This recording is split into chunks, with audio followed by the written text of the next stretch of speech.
Hello, welcome to another stream of Red Dead Redemption 1 to continue celebrating the 15th anniversary, doing Phase 1 100%, the checklist.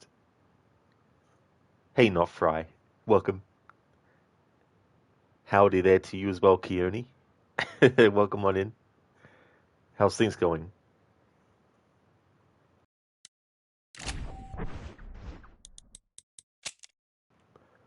We haven't cracked the 20% completion yet. We've only done 11 main story missions, so we haven't really pushed too much into the main story. But I still want to do side stuff until it gets to a point where the side stuff I'm doing can't be done anymore because we need to progress the story further.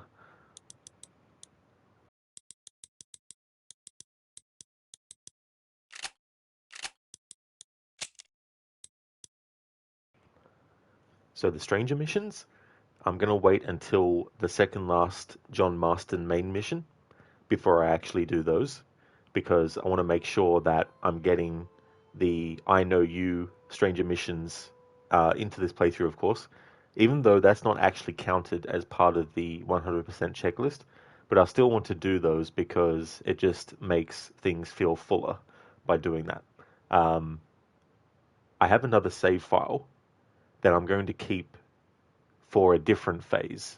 It's just orchestrating and trying to balance and trying to make sure that I'm not messing up the save that I want to keep for a different phase related to the stranger missions and all that kind of stuff.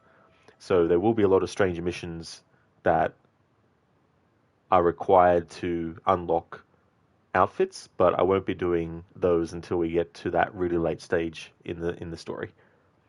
You're doing good, Keone? That's awesome. You just finished Doom 1. Oh, hell yeah. Pun intended. That's really cool. Is it your first time playthrough, or have you played it before?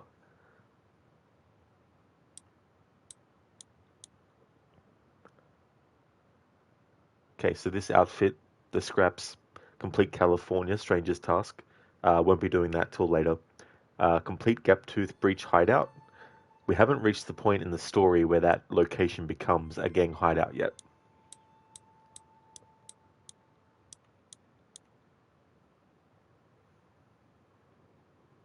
Scrap 5 of the Expert Hunter outfit. Again, it's related to stranger missions. Scrap 3, Kill and Skin 8 Snakes. Been working towards that. Kill a cougar with a stick of dynamite. First, we need to even get some dynamite, which we don't have. And then we've got this one as well. Complete the Prohibition of Strangers task. So that obviously we can't do that till later on. But we can definitely do some of these other things as well.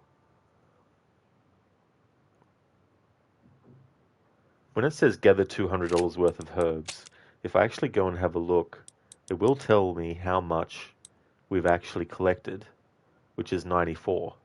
But it doesn't seem to have been moving up much. So I don't know if it's related to having to sell it and then it'll appear, but I'm not sure. You played it before going to play all the Doom games for Halloween? Oh, very nice, Keone. That's a good idea. It's good to do a marathon of games like that too, as well. I wish I could have fit all the other Doom games in that I wanted to do, but it'll probably have to wait till next year now, but that's all good. But then again, there's still a few months left of the year. You know, your priest would be proud of you. Actually, that reminds me, Kieran, I think there's a channel where a priest reacts to video games and movies that use, anything related to religion. I think they might have done something related to Doom as well, but I've never actually watched the video though.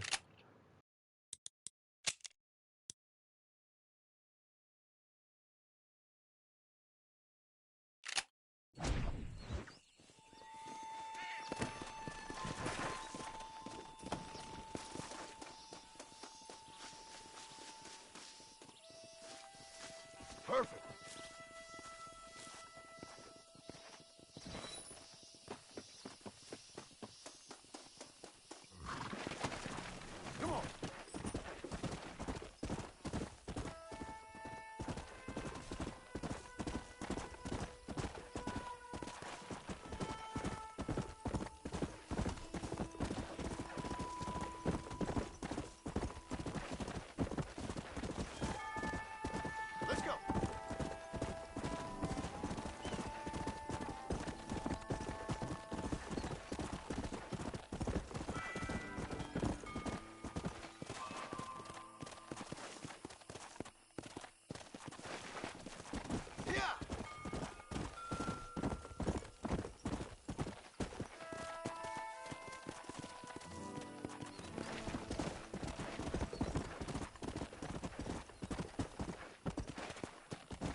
Trying to find snakes in this game. Mike is not alive anymore, so there's no snakes of his kind. But Ross is a bit of a snake. Edgar Ross. Whoa there. Might as well. Who didn't know back in 1899 that when he made the comment to a young Jack Marston, "Enjoy your fishing, kid," he did not know that in 1914 that same kid would come to actually kill him while he was fishing. I love that.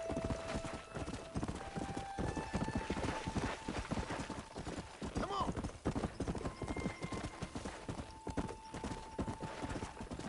Come on. Whoa there.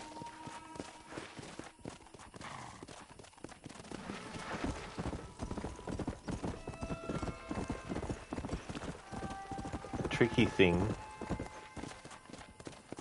and this is something that the two Red Dead Redemption games really explore well, is getting revenge. You always have Dutch in Red Dead 2, and also Arthur reiterating it that revenge is a fool's game. Actually, I don't know if Dutch actually says it in Red Dead 2 now that I think about it. If you're game, maybe you'd like to earn a little something searching roundabouts for a few plants I'm light on. Here's the deal. Whichever one of us gets back here first with the right plants wins on the bet. All right. You're on.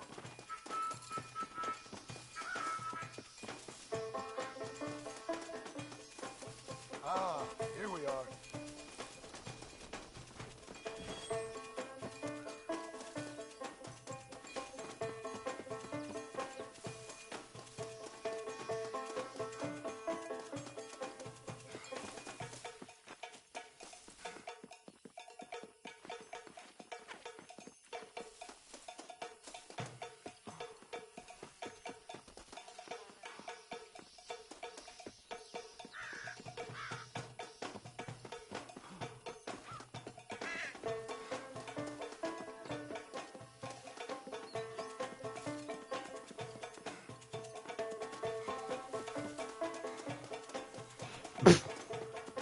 What a rort.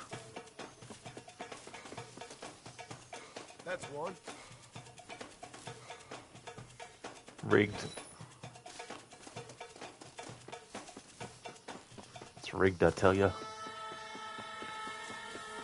Yeah, because I was heading towards one of the flowers, and then one actually spawned in closer to the camp, but I'd already gone too far away to actually go back to get it.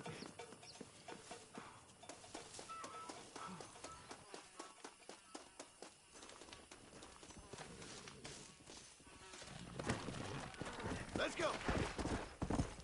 But yeah, the theme in Red Dead Redemption 1 and 2 about revenge and how it's a fool's game to go after revenge, because even if you get the satisfaction of the revenge, there can be consequences that can bite back. And we see that, of course, with the life that Arthur leads in Red Dead Redemption 2. Go. Well, not so much the revenge part, but more the consequences of actions kind of thing. But you definitely have with John Marston getting revenge against Micah, and then Jack getting revenge against Ross, that, like with John Marston, nothing really ultimately great is going to come back to Jack because of that. Like, the satisfaction of killing Ross and getting revenge, while it might be satisfying and be rewarding to an extent, it will definitely come back to bite Jack on the arse at some point. Because one of the things that Red Dead Redemption 2 and Red Dead Redemption 1 is also doing is it's showing an era coming to an end, and it's showing that the time of strict laws and enforcement of things is coming into prominence. And so Jack isn't gonna just, walk away. Like, even though Ross retired, doesn't mean that other people who respected him, who are still in the profession, won't want justice for his murder. You know what I mean? So, unfortunately, the cycle is just going to continue as well. And that can provide a lot of jumping off points for a Red Dead Redemption game where we play as Jack after the events of Red Dead 1. And it's understandable that the initial kickback against that would be, well, it's not going to be in the Wild West era anymore if you have Jack after the epilogue of Red Dead 1. And the only sort of like counter to that I could say is that when you have like a decade ending and a new one beginning, the day the next decade starts, there's not this major change overnight about how things look, what people wear, what the environments look like, what the technology is. Those sorts of things don't just change overnight. So any advancements in technology that come about after the Wild West era, there might be some that will be in the early stages, but they won't be in the more advanced state. And so you could still get away with having Jack be in a game that still has the aesthetics of the Wild West.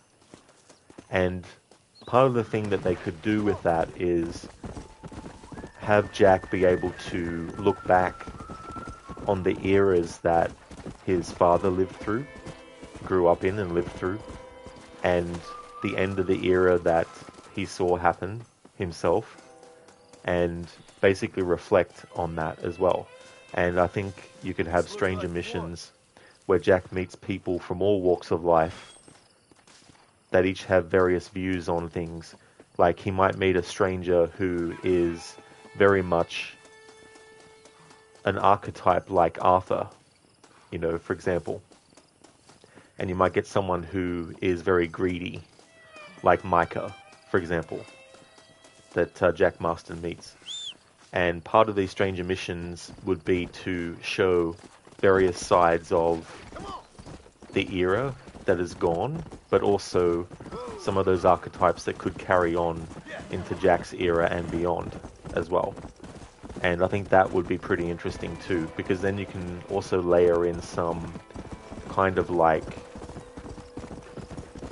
retroactive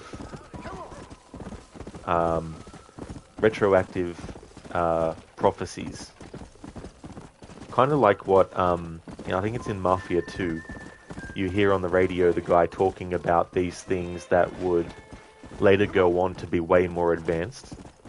And the things that he's saying about what the future of those things could be is obviously matching what actually happens, later on in history. So I think Red Dead Redemption 3 with Jack Marston could do a little bit of that as well. Like you'd have a thing where Jack is talking to a stranger who's probably really tech-minded, and you could have Jack say, maybe one day people will have these small communication devices that they carry on them, and then have the stranger be like, look, I deal in technology that can actually happen, not technology that is fantasy kid, something like that.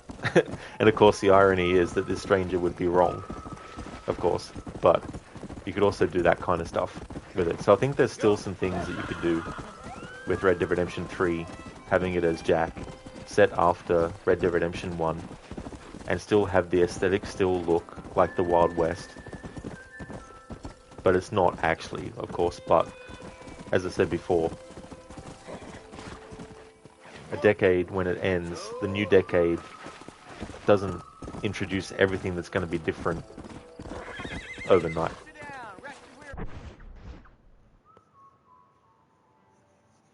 Oh, I'm doing well, thanks, Not Fry. Things are going really, really well. How about yourself? Hey, Noble. Shut it, you rust old farmit. That's what they say in the West, right? I don't know, actually, to be honest.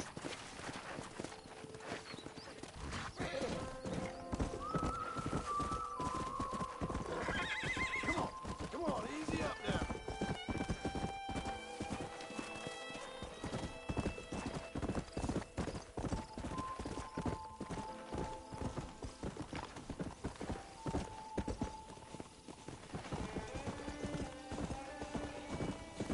Let's go.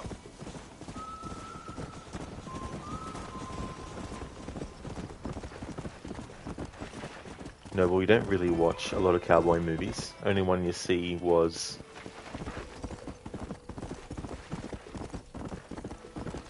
Bone Tomahawk. Oh, that's a good one, that one. Yeah. Yeah, that's a really good one. Very, very brutal as well in that movie.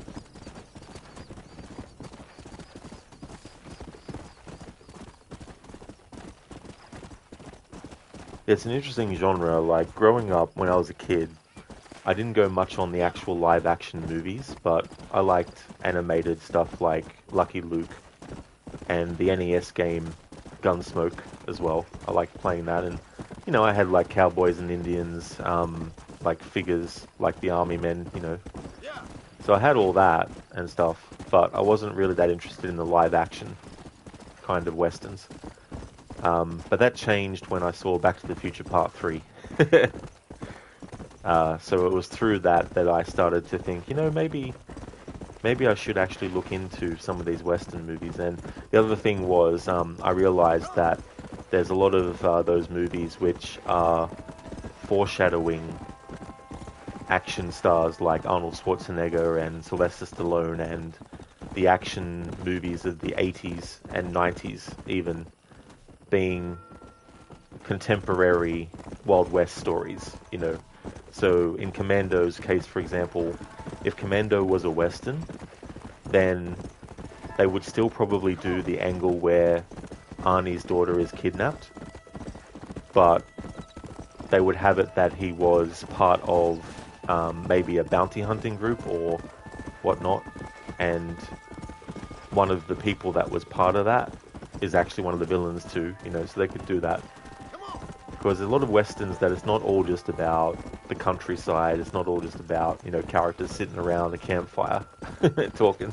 There's, of course, action, and there's, violence and shootouts and all that kind of stuff. Like, The Wild Bunch, for example, has this big shootout that happens at the end of the movie with Gatling gun, and, like, it shows how crazy and unpredictable and just all over the place that something like that could be.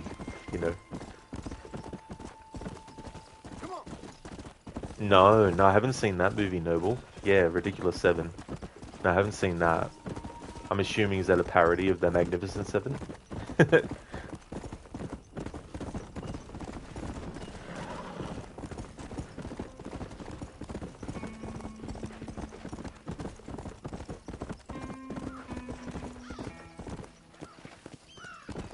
Let's go.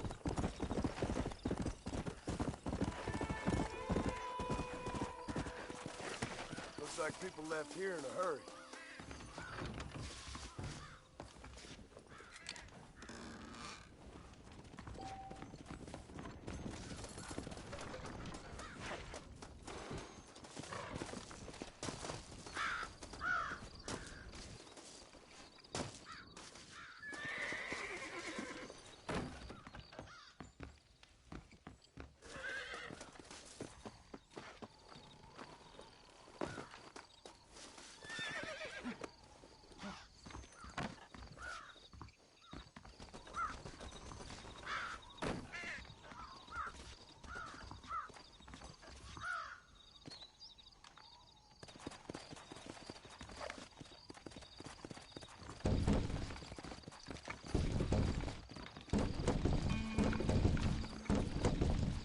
Do a barrel roll.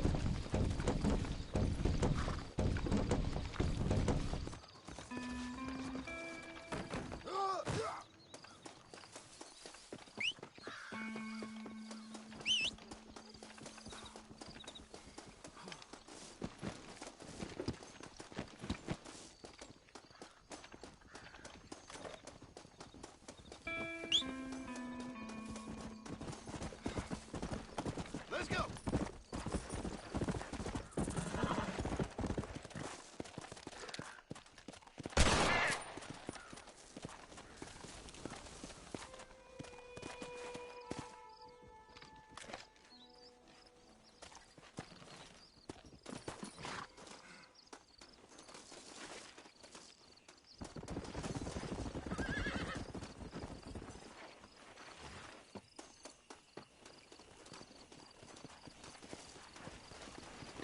You know, well, Jamie Foxx is in an animated film.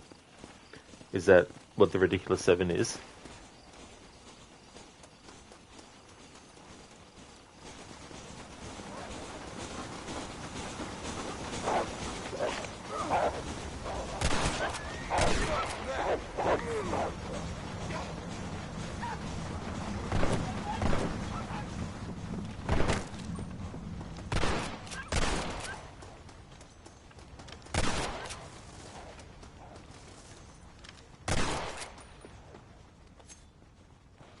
No, well, no, he's in Atlantis.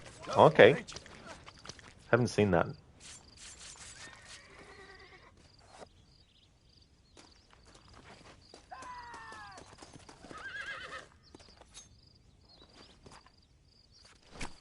Come on.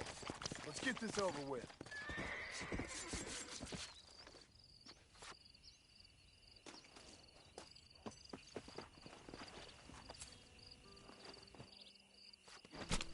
Oh, Lord. This is nasty.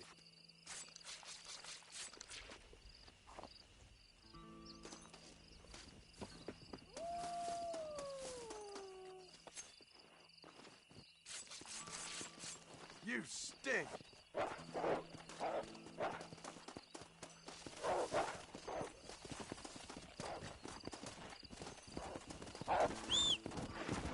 Go.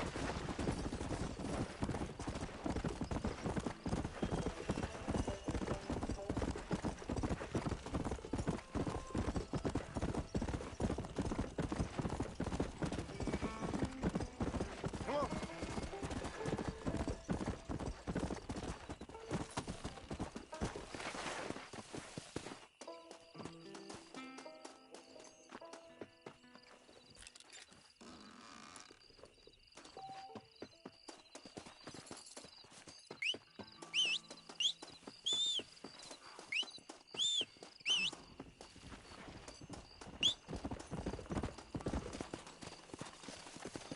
Come on.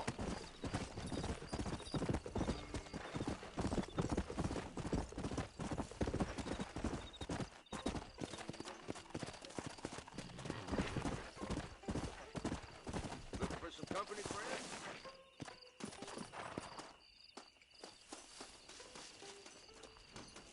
If you want to hear about some foolishness, I heard something so dumb you wouldn't credit a man capable. This fella turns up on the train. What's he here for? Why, nothing less than to kill Bill That's Wilson. quite a tale. Bye now. Sorry, I've already heard that conversation twice already Let's go. in the playthrough. For those who are wondering what it is, it's just recounting what happens to John Marston at the start of the game when he gets shot by Bill Williamson. Not for a very long time.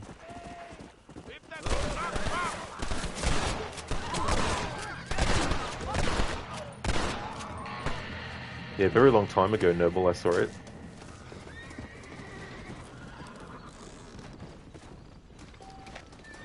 Can I have this? At the time, I didn't really think much of it, but back then, I was more expecting something along the lines of Ace Ventura or Dumb and Dumber or The Mask in terms of like the style of comedy. I wasn't expecting a comedy that was also sort of like a very like thriller, deranged sort of like way too friendly kind of character. Yeah. I was expecting a more goofy kind of, you know, Jim Carrey movie.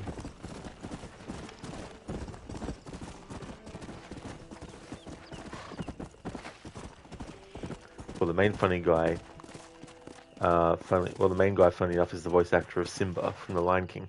Jim Carrey's best movie is The Truman Show. Oh yeah, Matthew Broderick.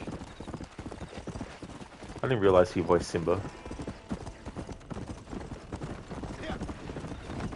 The Truman Show was interesting. It's funny how that foreshadowed a lot of reality television. Easy. While it might not be that the people don't know they're on a show, they actually do, but just the idea of someone who is on something that creates a certain version of themselves for the wider public that isn't actually true. You see that all the time in reality shows where people are kind of playing a caricature of themselves. Or if they already have certain traits, they're over-exaggerating them for the purposes of entertainment There we in the go. show. That's one.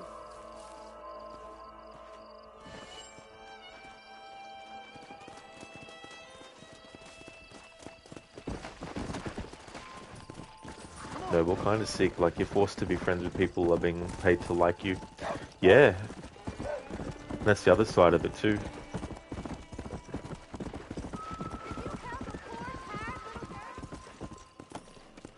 Nope, but I can sure shoot the Right there. gang you're riding with. Let's see what you got. I'm just a poor working girl got mixed up with bad elements. Sometimes I got money. I'm gonna give this life up to be a singer. Take the money and let me live.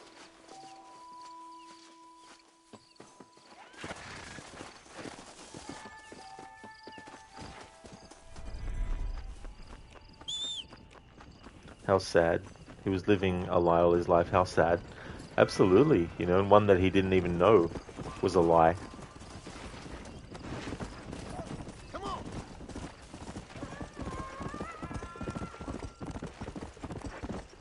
There was a movie with Matthew McConaughey called Ed TV, and it took a look at what the price of that kind of level of reality television and exposure can actually do, not only to the person who's on the show, but also You want their family members as well. Jeez, Wolves, I'm trying to do something here. Do you mind? Ah.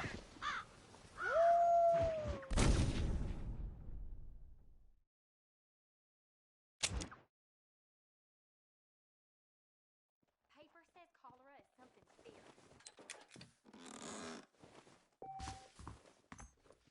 Hey there. Hey, handsome. Howdy. What? No more. What? Game, are you right in the head at the moment? What the fuck did I do mister? to have this be considered a crime? Number one, Marston bought that property, so it's his. So why is this person... What the hell? You don't need to say nothing, miss. Look at you. I'm sorry to hear that. Sometimes I think the backwards compatible version of this game has glitches not in the original version. Faster.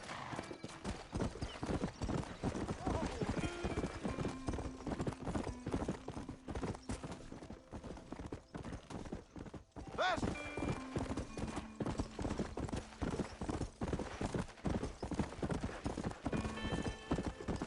Here.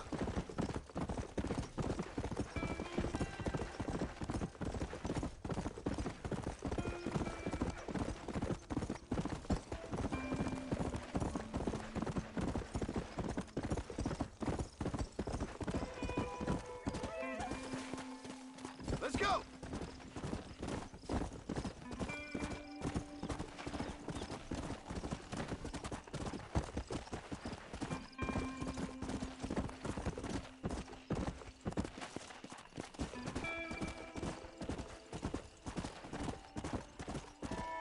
Whoa there. This place is deserted.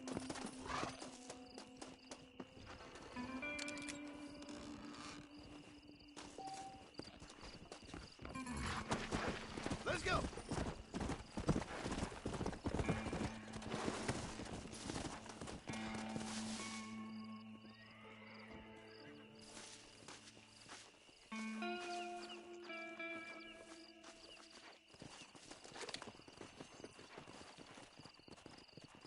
I'm desperate or I wouldn't ask.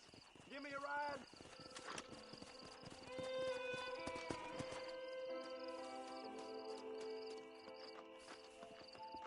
Actually, I got a better idea.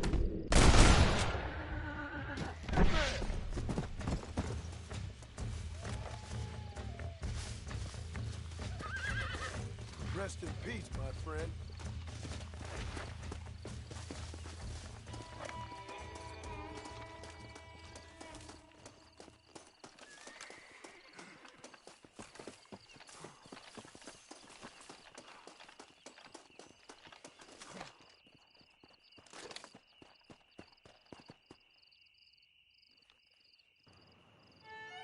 Noble Titan AE is good. Never actually saw that one either. I think didn't it come out around the same time as that Final Fantasy movie, Spirits Within or something?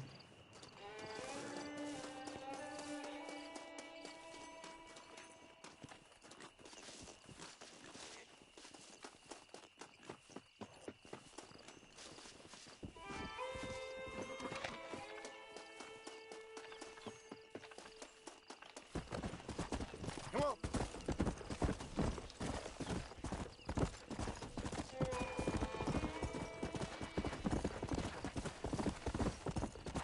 Come on.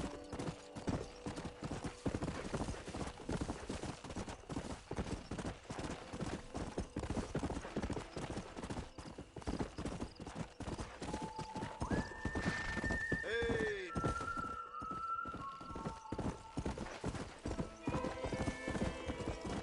Come on. No, well, it's the same guy that made Land Before Time and Anastasia. Oh yeah, yeah. Never saw those movies either.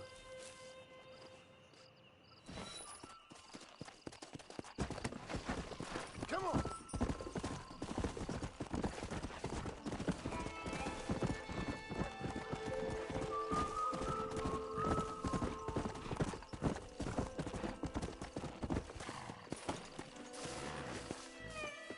That's the flower.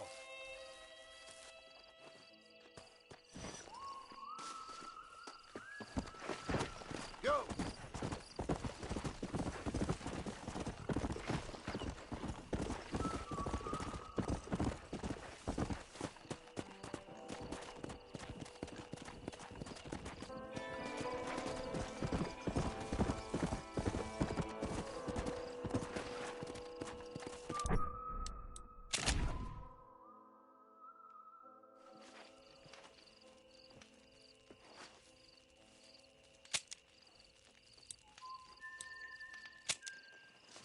Oh yeah, Noble. Undead Nightmare. I don't blame you for really loving it. It's such a good DLC. I'll be doing that in October as one of the things for Horror Month. Let's go. Whoa, whoa.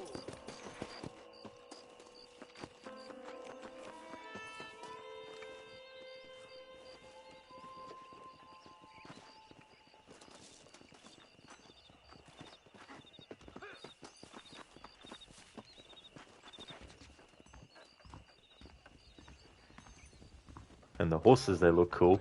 Oh yeah, the different ones of the apocalypse. You like the fire horse? Yeah. That was a clever idea to do that for that DLC. It's cool that they have unlimited stamina as well.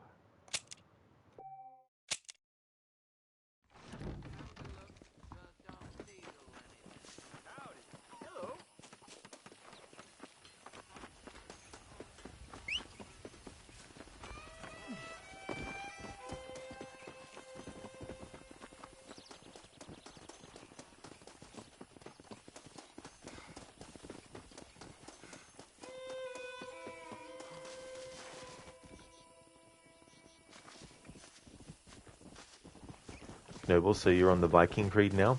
Oh no, that's all finished. Yeah, I finished that playthrough on Sunday, last Sunday.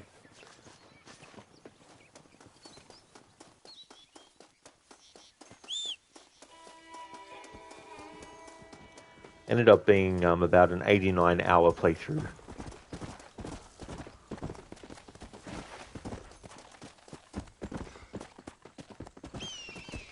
Noble. Holy shit, that was fast. Yeah, it definitely can be. There were some things that took a while because of the nature of the challenge I was doing.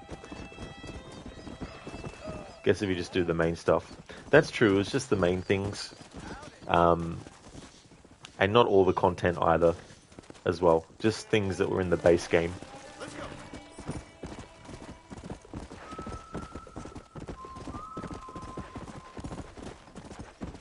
Let's do another bounty hunting mission.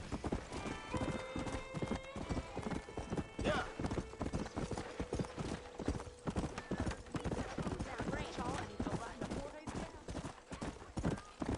Slow down.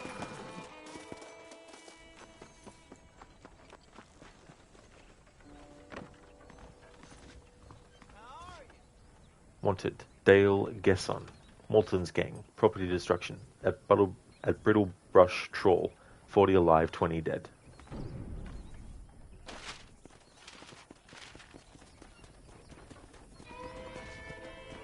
Noble. You still need to finish up the Asgard stuff. Is the DLC worth it? Really depends with the DLC. I didn't do the Dawn of Ragnarok. Just the Siege of Paris and the Wrath of the Druids. If you like the base game and you wanted to do more, then definitely recommend doing them. But to be honest, for me, there's better DLC in the franchise to replay. So I don't think I'll be playing those DLC again for a while. And it has been a while already since I did. When the game first came out, I was doing the DLC, and then I think there was another playthrough after that where I did the DLC as well, but since then, I haven't done it.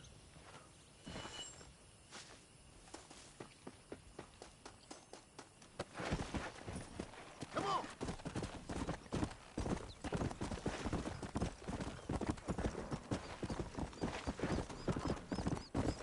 Whoa there. But yeah, one of the longest fights in my playthrough recently with Valhalla was the Fenrir fight. I was doing hardly any damage every hit. But got there in the end and got it on the first attempt.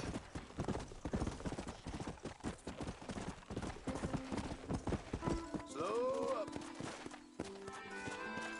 Oh yes, Noble. He definitely is a bitch to fight. Come on, Dale. It's over.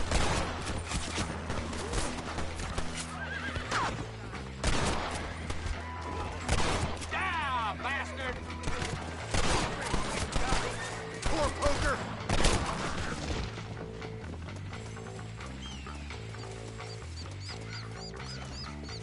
What can I say, partner?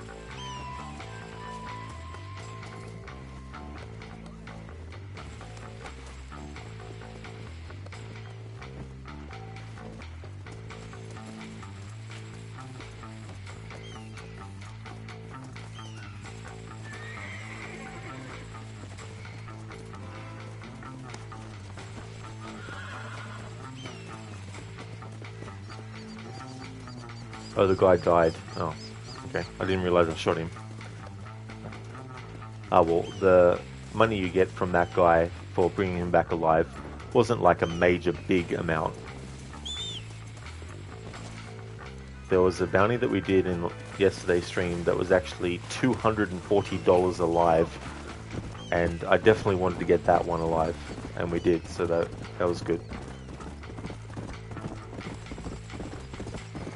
But ultimately, it's more about getting the bounty missions done at all for the playthrough. Noble, it took you like 5 times, like you don't understand why a wolf would go underground. Yeah, that was a bit ridiculous actually, come to think of it.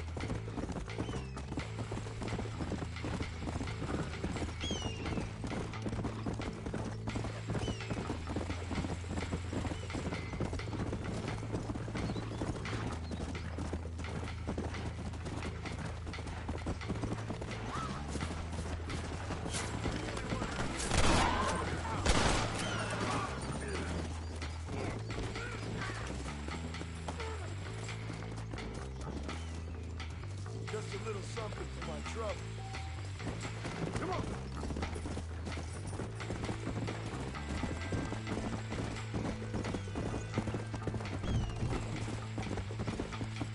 Load up now. Harley Davidson. Much appreciated.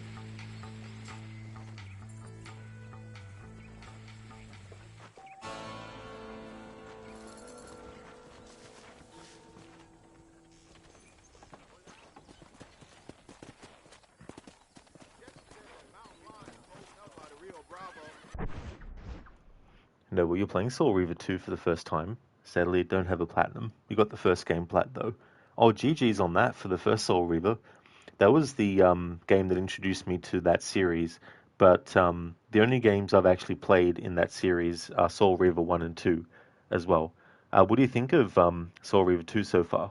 It's been ages since I played either of them, so I can't really remember a lot about the game's story, but definitely don't hold back on spoilers if you want to talk about spoilers, because I don't mind. Because I vaguely remember some stuff, like about Raziel and, what he was when he was human, and all that kind of stuff.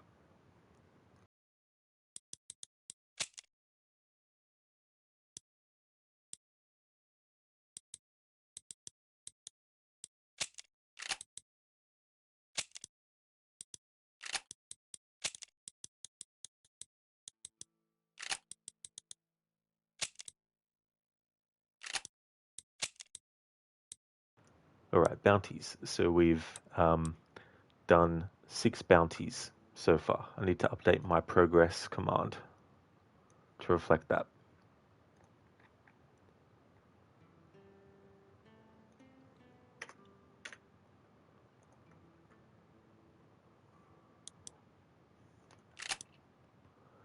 Actually, there's something I should put in there if I can fit in the message.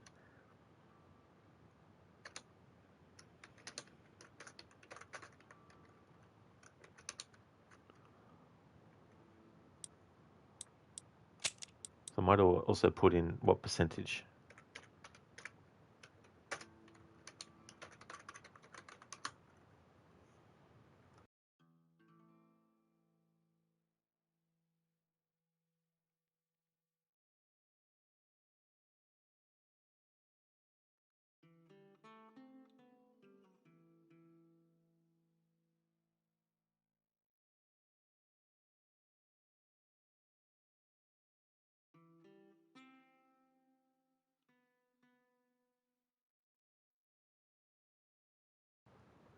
There we go. So I've updated it so that I also put in what the current completion percentage is.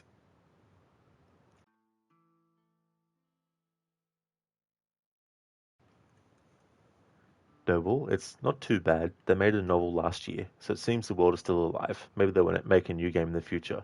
Or hopefully so, Noble. I definitely want to go and play the other games in that franchise too, as well, because I never have even tried them at all, let alone finish them. Hey there, Zereth.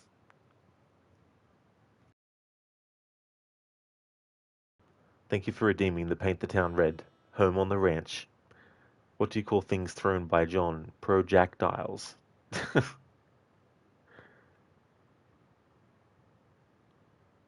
Noble, oh, you mean Blood Omen? That's the one, yeah. Yeah, Blood Omen. And then I think they did Soul Reaver 1, and then I can't remember if Soul Reaver 2 and Blood Omen 2 came out the same year or not, but I know that there's a Blood Omen 2 as well, and that there was also Defiance as well. But yeah, never actually played those yet.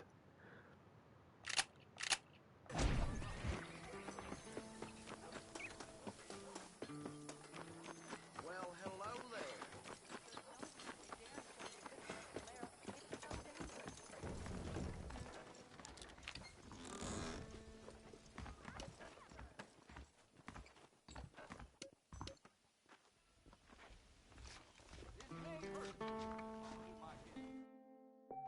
Zereth Blood?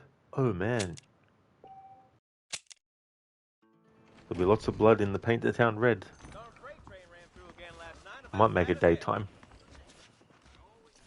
Hello, mister.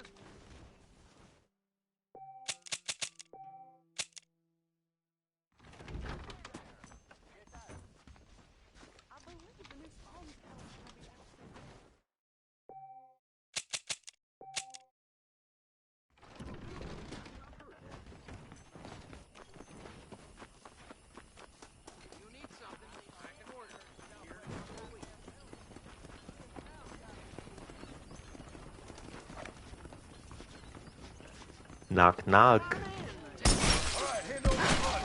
Nice and calm. Now you know I don't listen to that jibber jabber. Come on now! Stop that!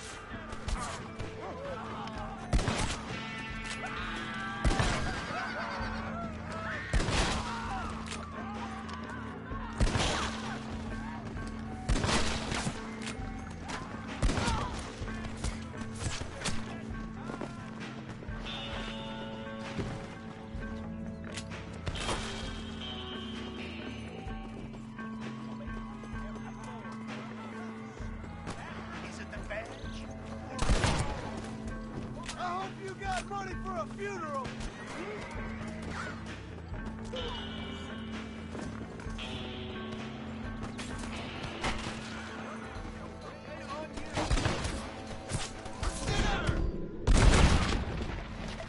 What now?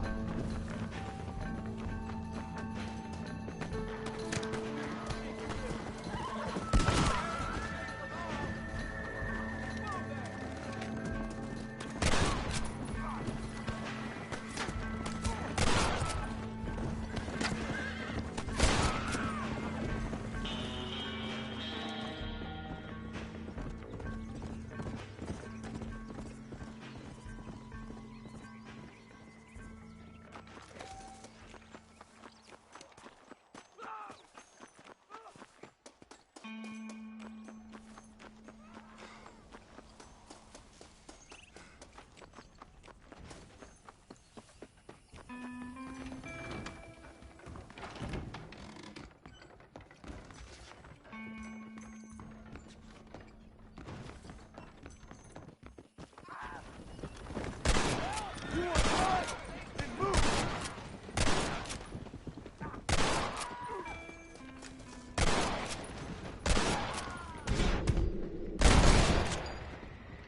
Who else wants some?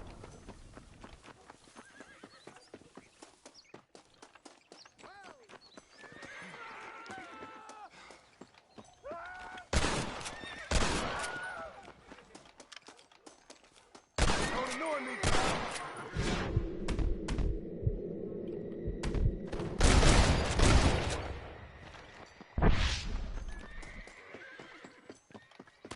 Huh, that one nearly gave me a haircut.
Alright, Zereth, so with this redeemed for this game, it's not like Red Dead 2, unfortunately, where you constantly keep getting fresh sheriffs and like all that kind of stuff.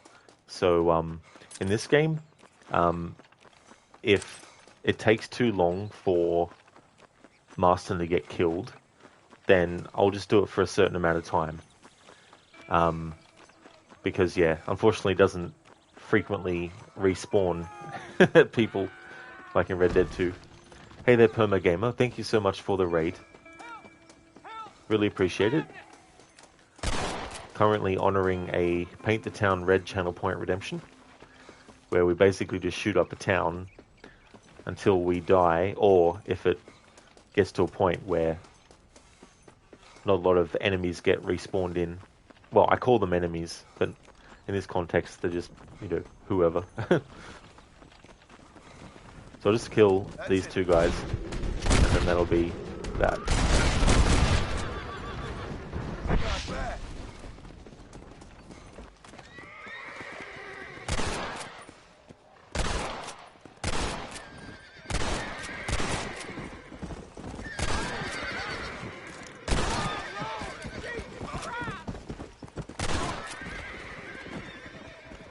There we go. Thank you, Zereth, for having redeemed that.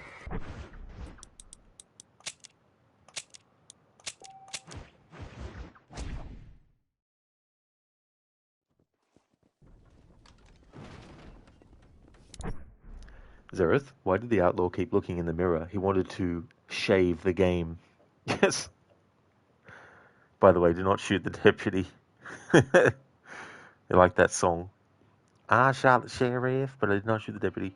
To a dead person. I hope you got enough money for a funeral. That scream. Oh, yeah. I've decided not to worry about keeping track of the Wilhelm scream. But yeah, it's so funny to hear. How was Apex Legends, Permagamer? I hope you had a great stream.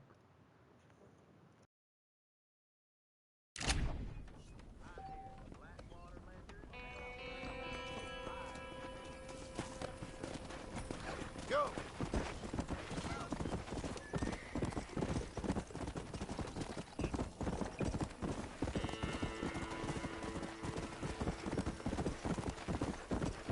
It was okay, Permagamer?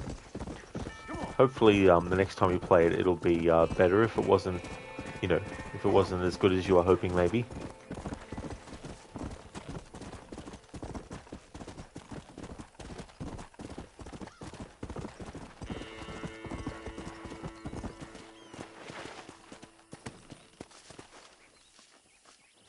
At the moment, the other thing I'm doing in this game is trying to find snakes to shoot and skin for one of the outfit requirements.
I wonder if modders for the PC version of this could improve or rather implement a cinematic mode, maybe not as advanced as Red Dead Redemption 2's, but I was thinking when the player pushes in the control stick, the right control stick, it changes the camera so that it's actually facing the character front on. And then if you let go, of course, it goes back behind the character. but it'd be cool if they could do it so that if you pressed it once, it would switch it to one view, which would be this view. Then if you pressed it a second time, it would switch it to like a side view. And then again to another side view. And then of course, to changing the actual, distance that the camera has between Marston and, well, between itself and Marston.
So much cover!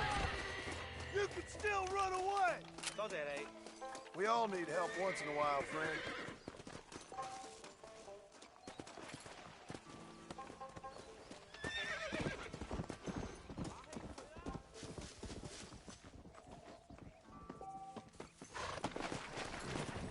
Let's go!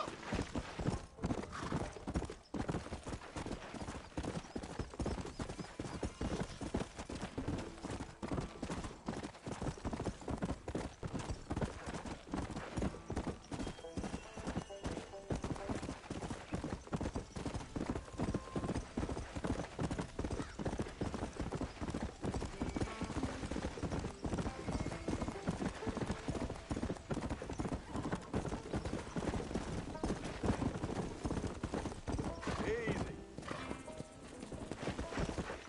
Come on, easy up now.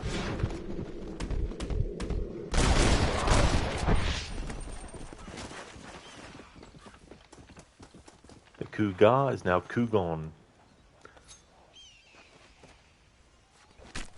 This is dirty.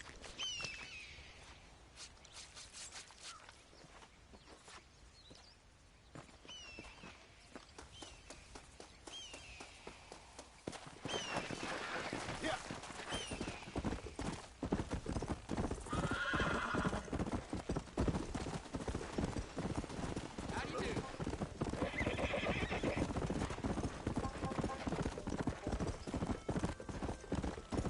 Let's go.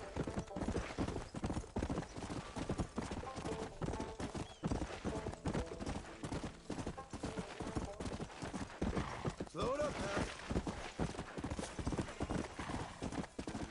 Yeah.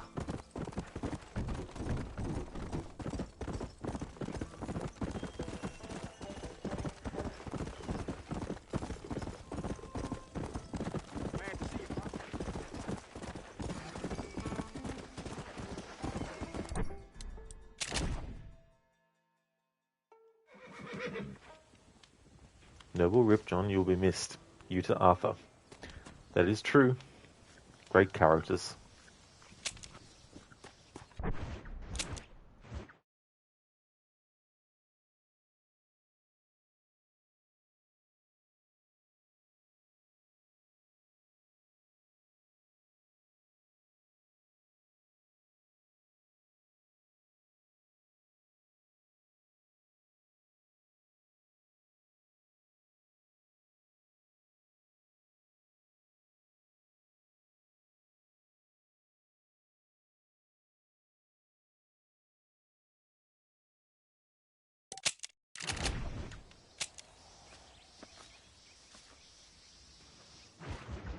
That's right, Noble. At least you get to have revenge on Micah as John.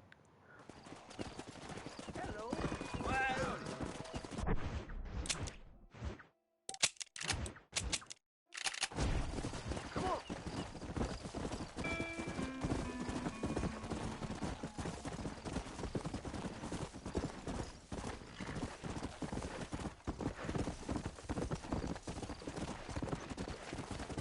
Come. Come on.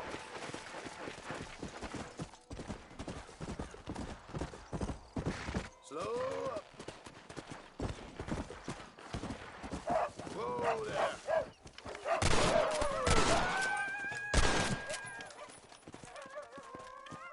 Say Jesus.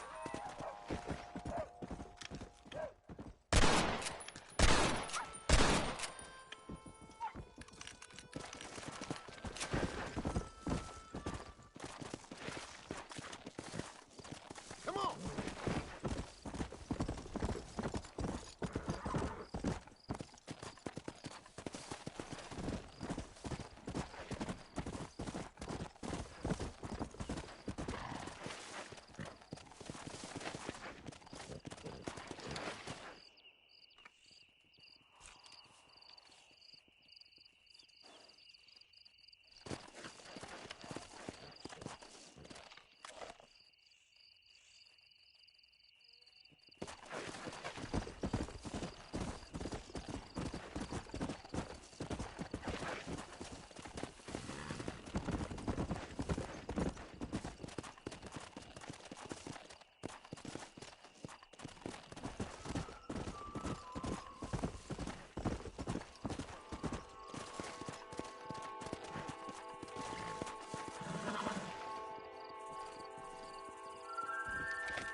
Nice, got it.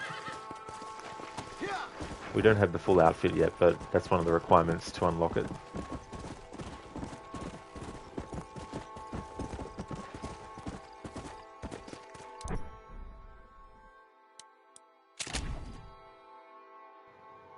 That's right, Noble, yeah. Yeah, I hadn't actually seen many of Graham Greene's roles, but I really, really liked how he played Rainsfall. I think that character is one of the best of the characters you meet in the storyline, I feel. And his story and the tragedy of his people and family is just, so sad. And he really brought a great sort of like strength to that role too, as well. I really would like to see more of Rainsfall if they were to do a game that was set further back in time again.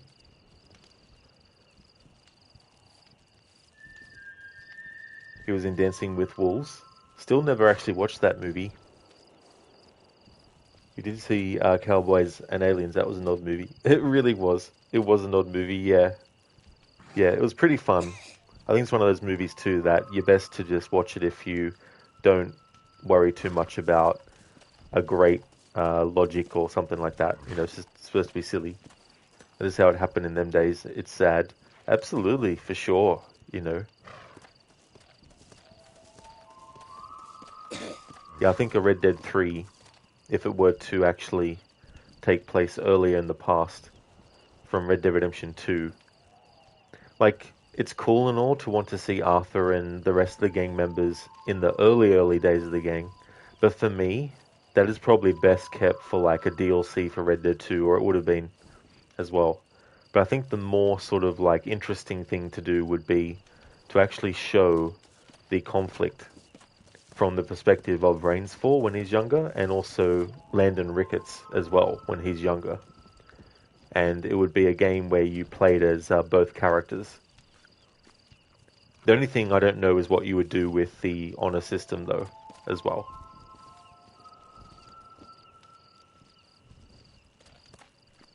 I know a game you'll love. It's called Gun. You play as a Native American who's a cowboy. It's badass. Never actually played that one. Like, I've heard of it and stuff. Never even saw anything of it.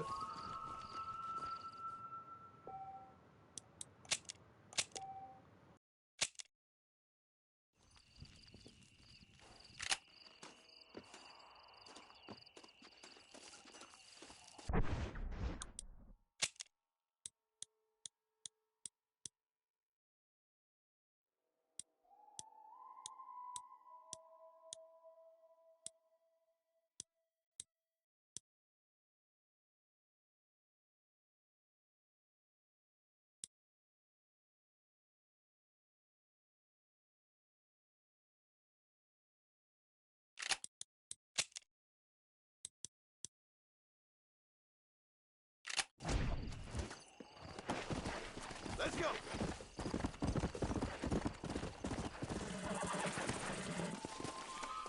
Ah, here we are.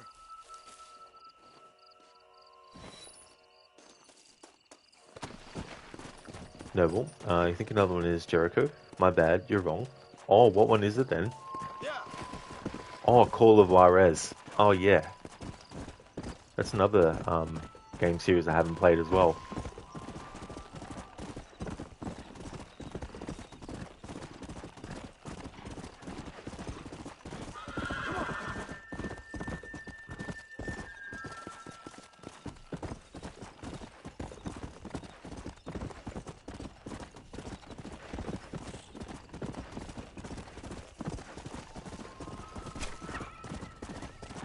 Go.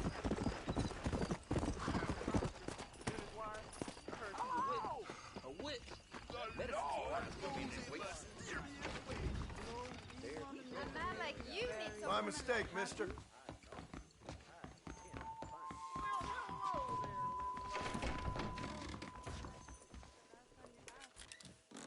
No, well, there's a cowboy game I used to play called Dead Watch. You play like a cowboy killing creatures. Oh, yeah. That's an interesting combination too, as well. I'm very sort of like, I'm open to playing those kinds of mixtures of games, but then again, it also depends on if it's good or not.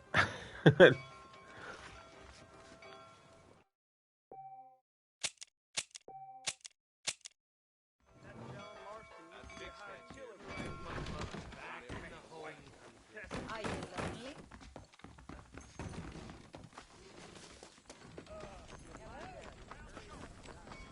It's not part of the checklist, but something I haven't done in this game for a while is actually have Marston go to the movies.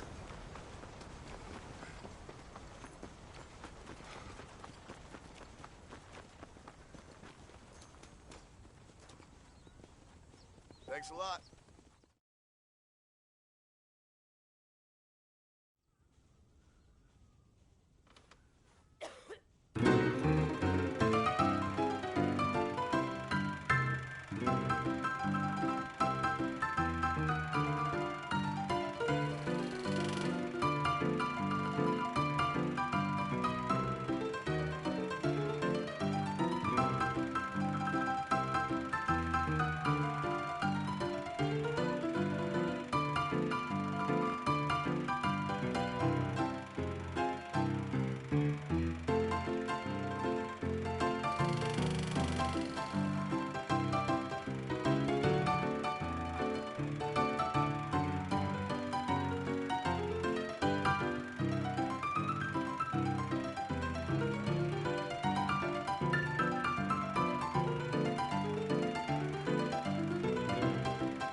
Noble, you play a cowboy killing creatures. Well, true. Do they have legendary monsters in the sense? Animals, you mean? Oh no. Yeah, they don't have legendary animals in this game. I mean, technically there's one, which is the jackalope. It's called a legendary animal, but that's the only one.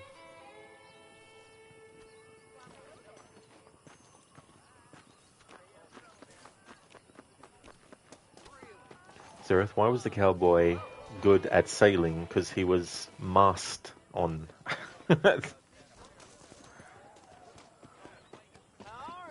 Noble, so that's why they call it a tree hugger. Oh my god, she killed her mother? What the fuck? Yeah. Yeah, what was in the elixir was causing hallucinations. You gotta stop him!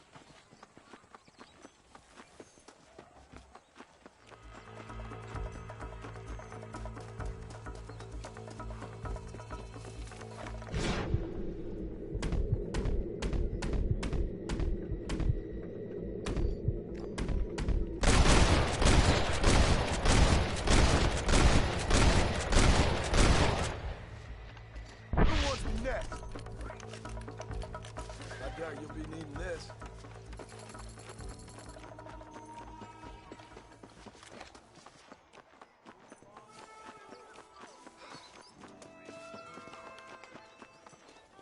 Here you are. I got your money back. You're a real American, Pard. Keep some of the money for payment. If they wouldn't arrest me for it, I'd torch that train station.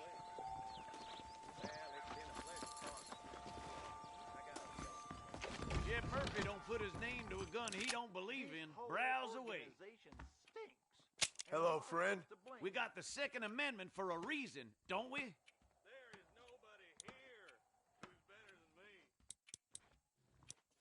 The marshal ain't no man in my eyes. If Alinda ever dared show his face in this establishment, I'd shoot him. Thank you very much. Now stay safe. They're all fine guns.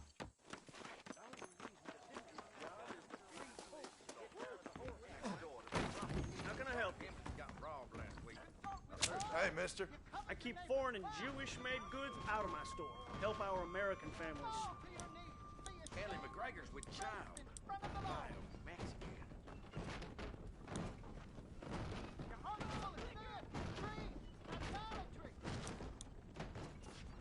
Anything else I can do for you? Thanks. That's good. Hope you enjoy that.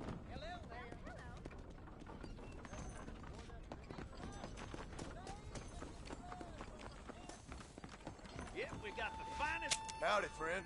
There you go. Thanks a lot. I hope you keep protected.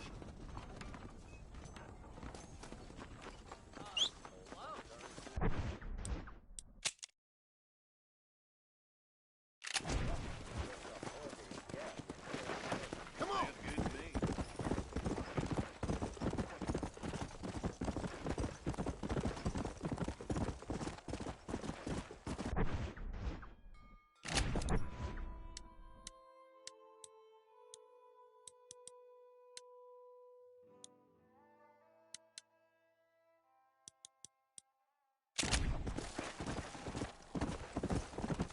Let's go.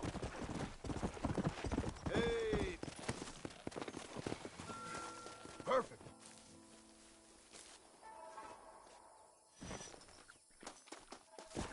Come on.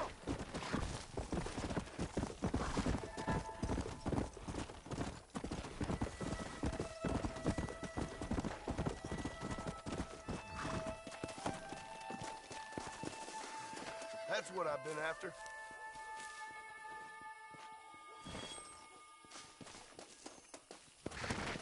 Let's go.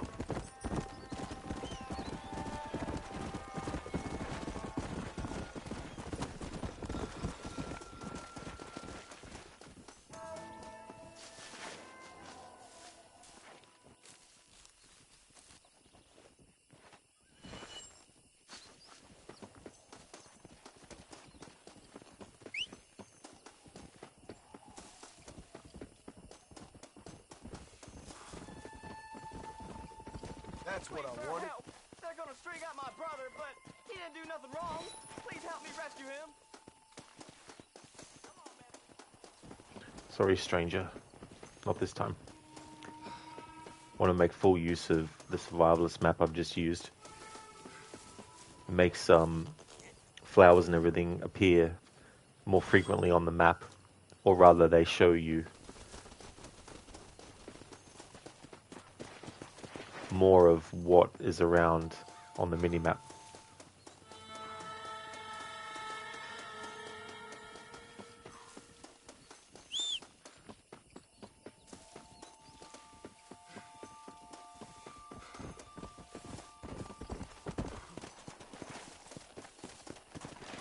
Come!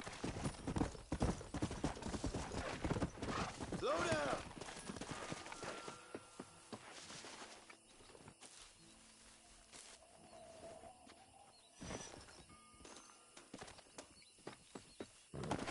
Come on!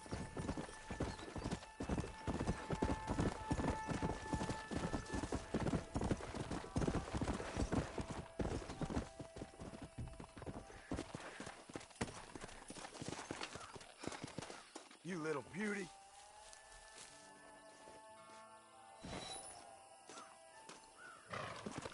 Come on.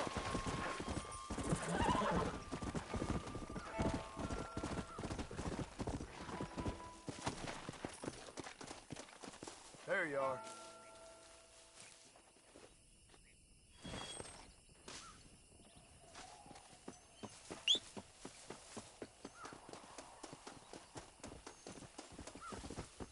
Might as well.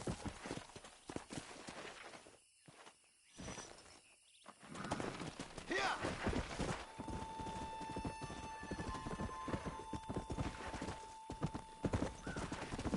Hello there, Stan. Welcome on in. Go. Meow, dear partners.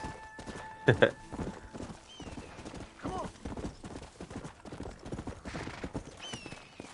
Welcome on in. How's things, Stan? Ah, here we are. Hey there, Lord. Welcome on in. Hope things are going well. Come on.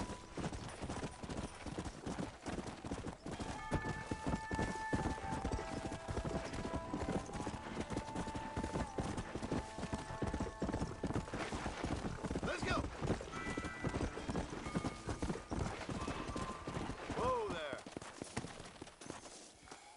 This looks like the one.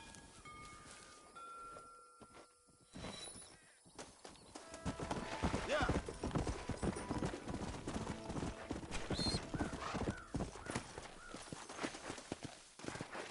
I'll be having that.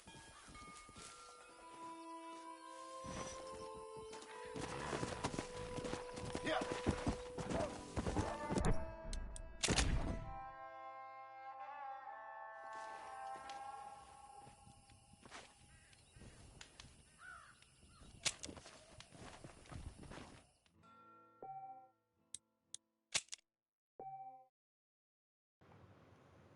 Zareth, wouldn't it be meowdy partners? Possibly. Hello, Anmita. Howdy, partner. How are you, Rod? I'm good, thanks, Anmita. Things are going well. How's things going with you today?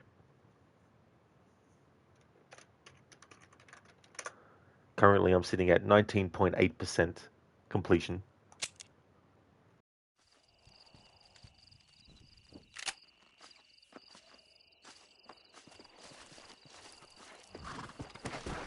Come on.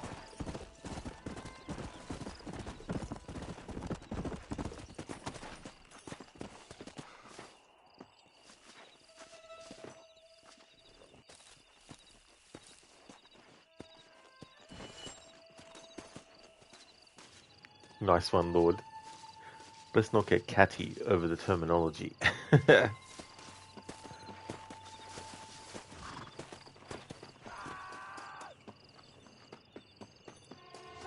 help me!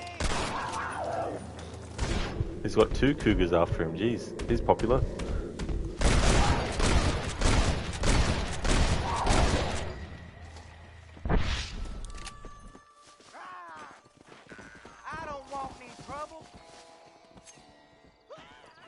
Oh yes, Stan, that's definitely fair. Oh, Lord. Need to say Listen hi to and that. lurk. See you all in a while. No problem at all, Stan. Thank you for leaving the lurk.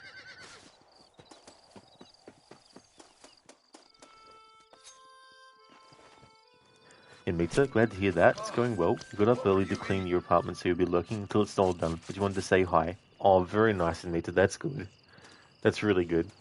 Good to get that kind of stuff done as well, and then you can relax then.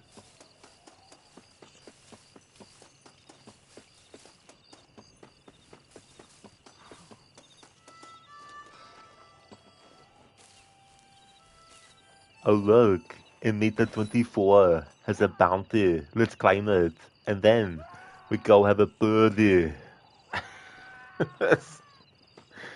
Thank you, Zereth, for redeeming that as an Arnie impression. Very, very nice. Thank you, Inmita, for leaving the lurk. I hope that your cleaning That's goes one. well.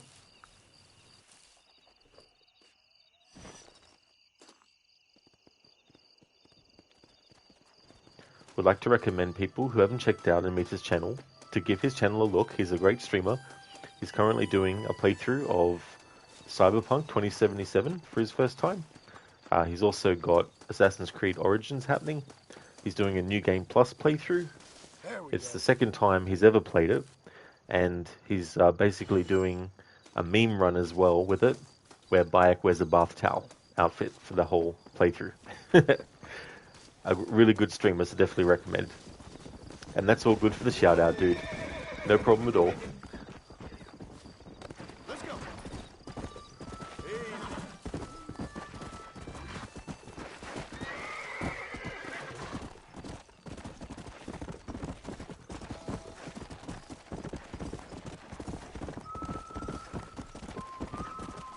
Come on, easy up now. There we go. That's one.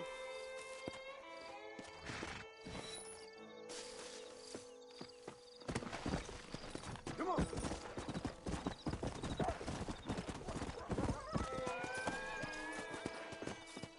That's the flower.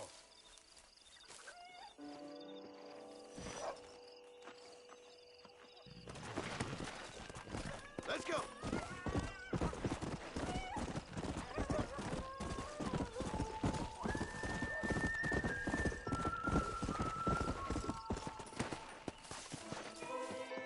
Perfect.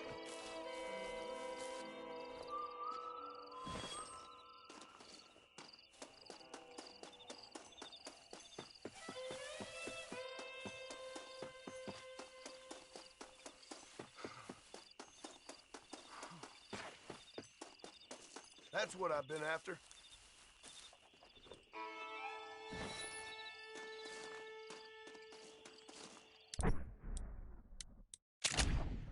Lord, did you hear about the Aussie who went to see his neighbour? He ran out of petrol before he could make the 500-mile journey.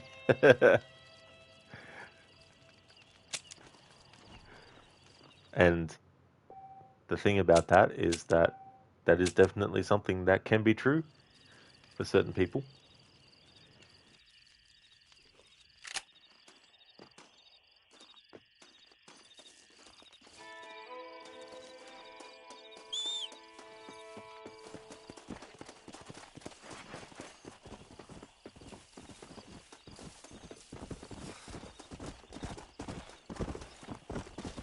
That's what I wanted.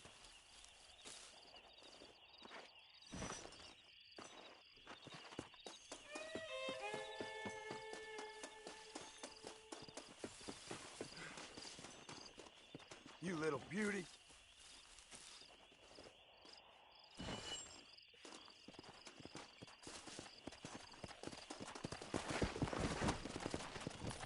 Come.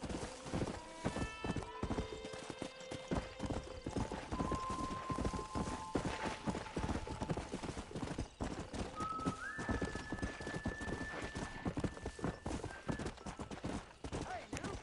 You want to sit a while and take a load off? Easy. Hey there, caught red-headed. Thank you for the raid.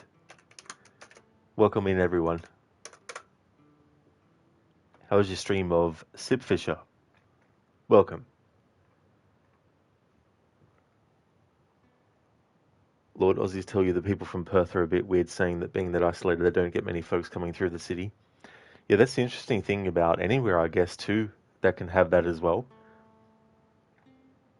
Ashwood Audio, welcome on in. Finger Cheese, same to you as well. Alfixo, welcome to you as well. Thank you for joining in with the raid. Thank you, Zereth, for putting those commands in. That's what we're doing with Red Dead Redemption 1 for its 15th anniversary, at least for Phase 1. No innuendo, welcome on in. That's a that's a cool raid message. You've been caught raid-headed.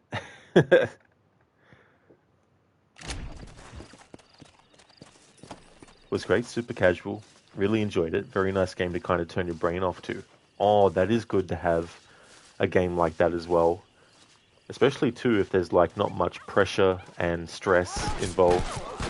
Take it easy, you crazy old goat. Thank you for saving me. Now could you please help me out of this? Cannibal. Thank you very much. Now go on. It ain't safe around here. We introduced a new diet for him, the lead diet. Oh, Red Dead's going well, Finger Cheese, thank you. It's been many years since I did a 100% well, it's a checklist. It's not getting all the achievements and stuff. But it's been a while since I did the checklist, so I thought I'd do it for the 15th anniversary. Still very early in the story as well, but I generally like to have more side content than main content. Less side content than main content to have as I'm going through.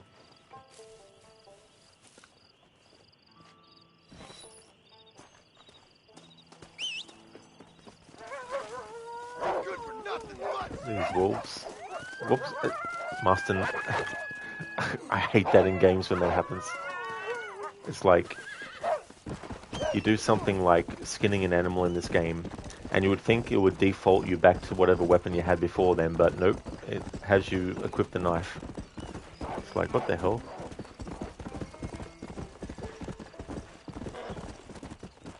Finger Cheese, it's been a minute since you played the first Red Dead. It's one of those games too, like, there's such a, well, it's definitely a nostalgia as well to it. But there's also this really good, like, immersion factor that can come into play as well with it.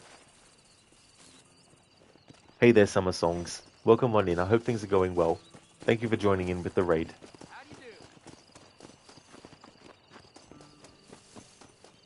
Caught red-headed? Yeah, no stress at all. But yeah, you hope it's going well. Haven't popped in a while, but hope you're well too. It's the 15th anniversary. Yeah, the thing about anniversaries of games too is I wish I could time them so that I do them when it's actually around the date, so many years, after to the day. But because I play so many different games, I don't really have the luxury, unfortunately. So it's pretty much January through to December of the year in which it celebrates an anniversary is when I normally do them. That's my sort of like deadline as well. But yeah, it's going really, really good. And I did a playthrough, because I do an annual playthrough as well, which I always do as like a separate kind of thing. Like if there's a game that is celebrating an anniversary that I do an annual playthrough of, I still do that as a separate kind of thing. So it's like with this game. I did Red Dead 2 and Red Dead 1 back to back because I like to do them in timeline order when I do my annual playthroughs of them.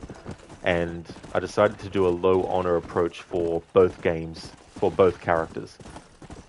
And that was really cool because I've done low honor actions and stuff in these games for getting certain things done, but I never fully committed from start to finish in doing low honor for both games. So that was really cool to do earlier in the year, and the last time I played this for my annual playthrough was May and got that completed. So it's good to come back to the game and have a fresh approach, doing something very, very different as well, which also helps with replay. But yeah, I've been going good. Getting through my Assassin's Creed annual playthrough series was good as well, because there's 17 games that I do in that, and I finished Valhalla last Sunday, so it was good to get that done. It was like an 89-hour playthrough. This looks like Doing a the challenge where I couldn't use swords or axes or spears or anything like that. I had to use fists and feet, even for boss fights and stuff. Journey Road, what's the most popular tourist spot in Australia? Oh, that's a tough question, to be honest. Like, I mean, the Opera House is probably one of the big ones, I'd say.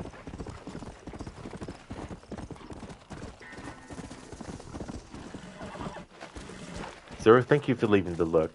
Really appreciate it. Lord, most famous is probably Ayers Rock. Yeah, that's two. It's like, I can't remember where that name for it came from, but the original name is Uluru, I think.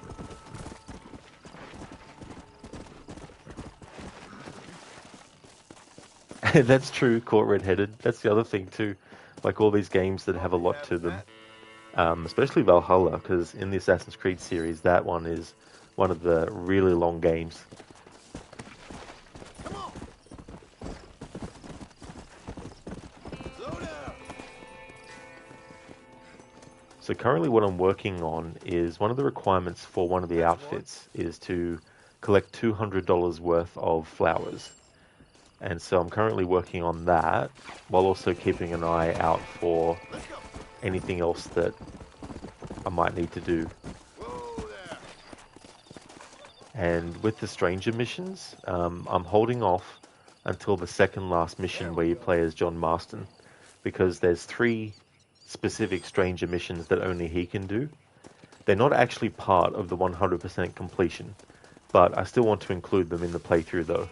So when we actually get to that point in the main story, that's when I'll actually do the stranger missions, because another phase I have in mind incorporates the stranger missions in a certain way. So I have another save file that I'll make sure to separate so that it will have no stranger missions done at all.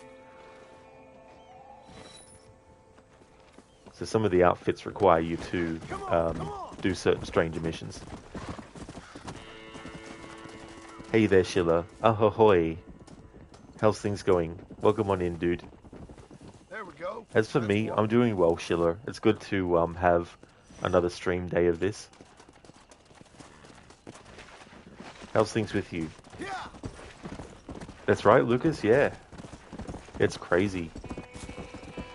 There was heaps of games that came out in 2010, of course, but for me personally, some of the ones that I really liked a lot that I'm doing anniversary playthroughs for is Assassin's Creed Brotherhood, Alan Wake 1, Red Dead Redemption 1, Dead Rising 2 as well. Splinter Cell Conviction is also celebrating a 15th anniversary this year. And there's probably some other ones that I'm forgetting that I want to do. But it's only games that I have some kind of like nostalgia for, or if it's a game that really, really impressed me a lot. Like, for example, The Witcher 3 is celebrating its 10th anniversary. I may not be able to do an anniversary playthrough of it, but I originally intended to do it because the first playthrough that I ever did, the game was so memorable and I really enjoyed it a lot. So I was like, I'd like to do something for its 10th anniversary, even though it's not a game that I've played multiple times.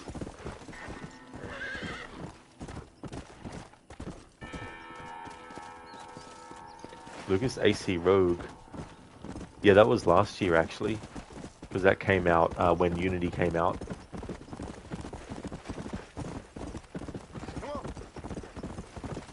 Sheila, great to hear. You're good. You just went through yesterday's VOD to find where you didn't choose head. It was when Conrad and Fliss were on the boat.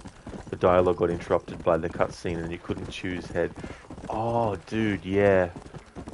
Yeah, that is so frustrating though, because, you know, you try so hard to make sure that you're choosing what you've dedicated for the playthrough, and games can also throw spanners in the works by just having so much happening that it could make you accidentally press a QTE even that you're intending not to press. Perfect. Because as you know, there's some instances where if you want a character to die, you have to make sure that one of the deaths possible at least is to mess up the QT on purpose, but you might accidentally press it. But yeah, hopefully, so that chapter, Conrad and Fliss were on the boat. Oh yes, that was when they were talking together on their own. Survivalist map has been exhausted. That's what Ah, I've there been we go. after. Yeah, only 2018 is about to be 8 years ago. Wild. It really is. You're not wrong there. It's just time just goes so quickly.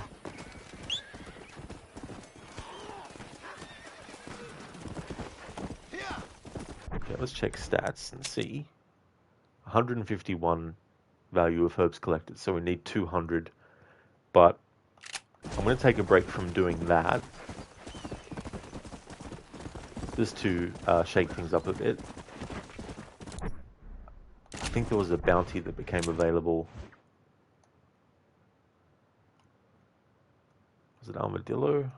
I think it was, but it's not coming up on the map at the moment because of what time it is, I think.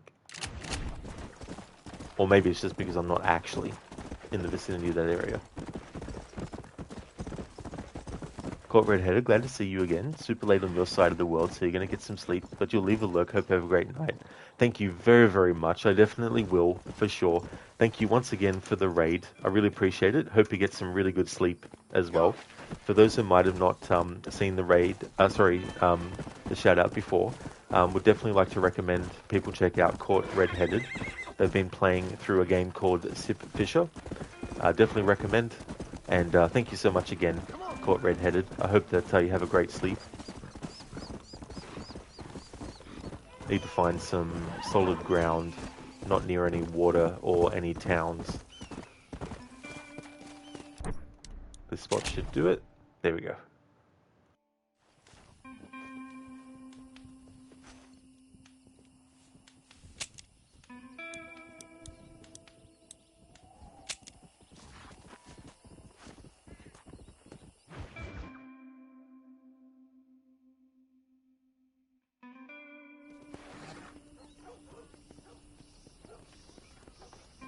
Come on.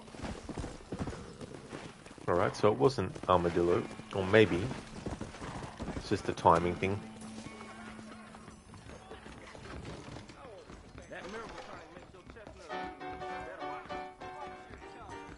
Hello, sir.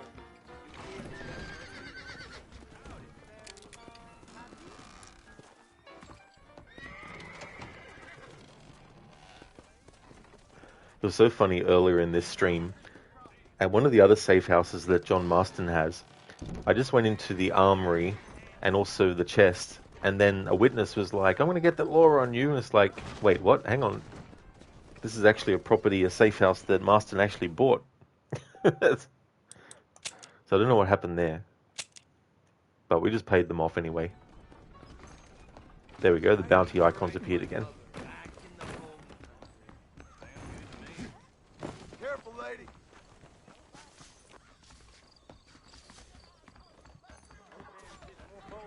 Getting closer to the borders of town.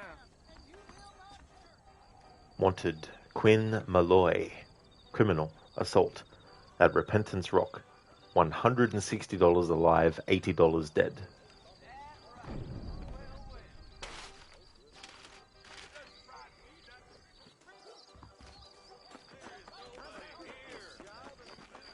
Climb on board.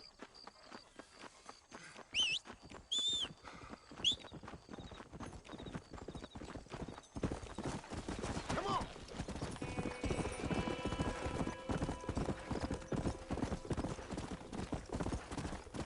So far, the highest bounty payment for bringing them back alive has been $240. So I definitely wanted to make sure that we got them alive and managed to, so that was good.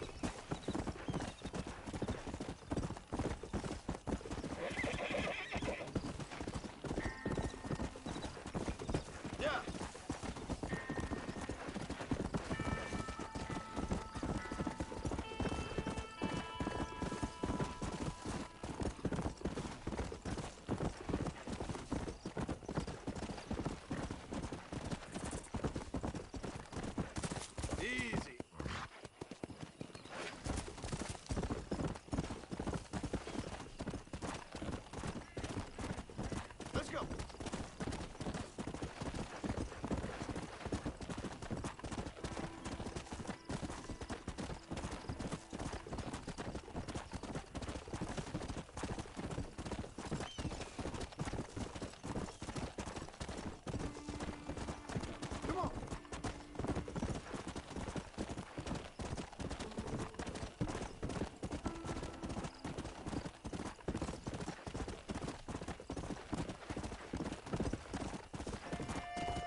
this night.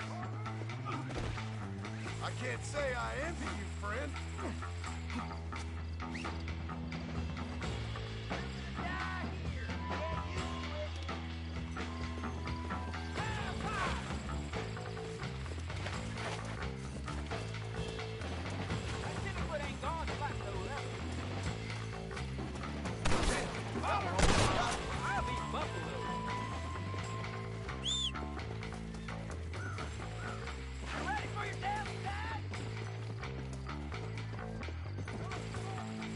Come on, then.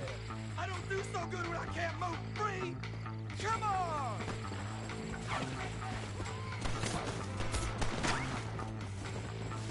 Still, you're gonna be paying for me.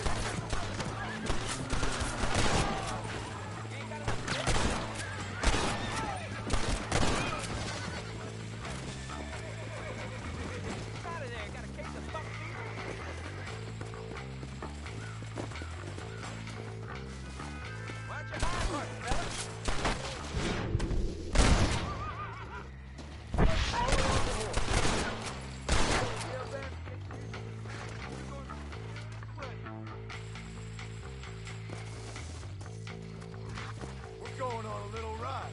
Good, he's still alive. Come on.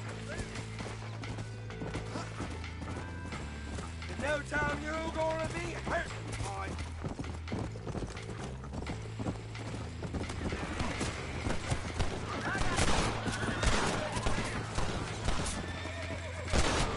Yeah.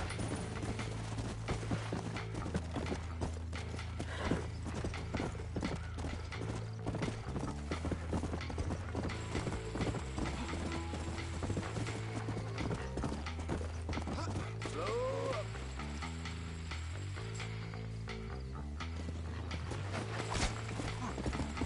up. Now a cougar's attacking.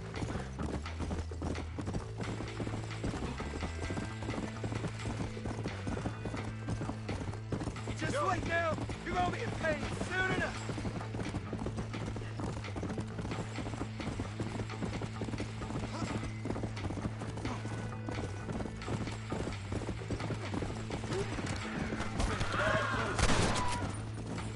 Come on, easy up.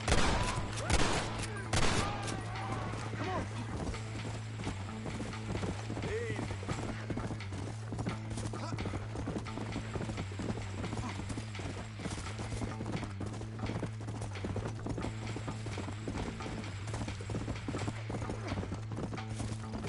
Come on.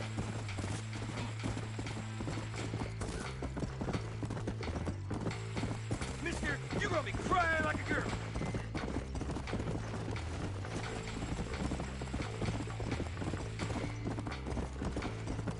Yeah.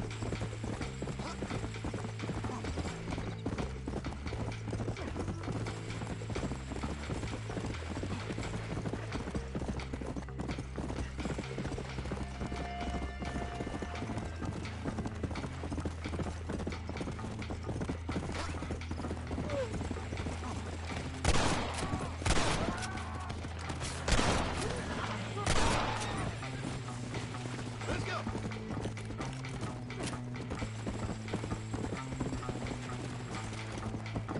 You're gonna wish you already died, mister.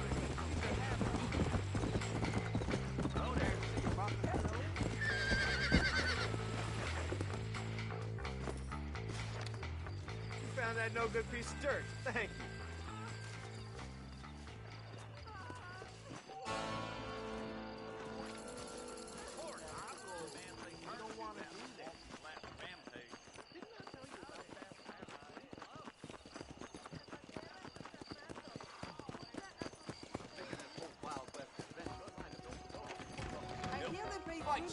Easy there, lady.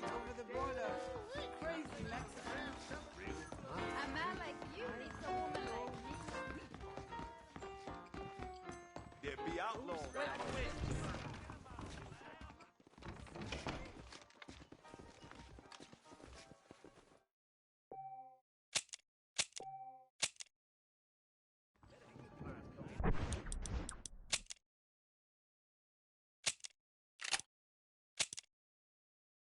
Alright, so there's now 7 bounties out of 20.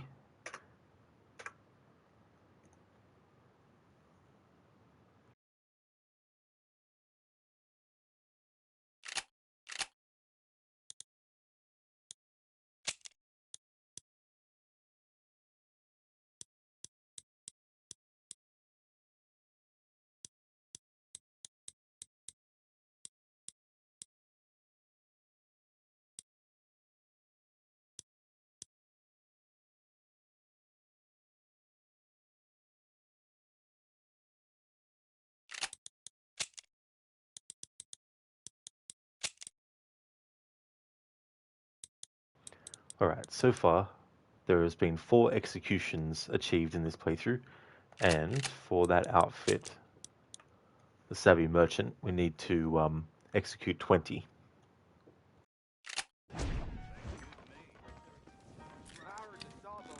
So what we're going to do is we're going to go to Thieves Landing,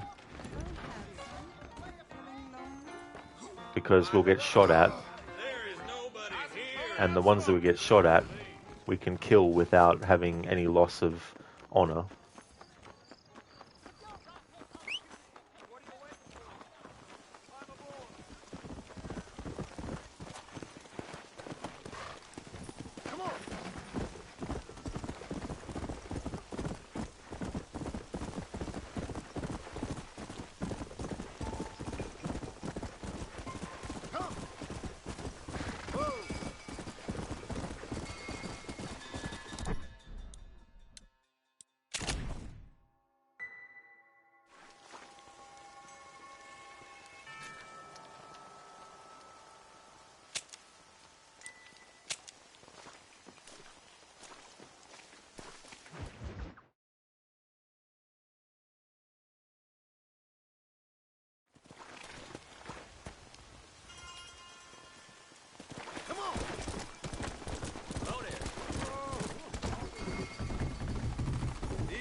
Yes, Jesus fucking Christ.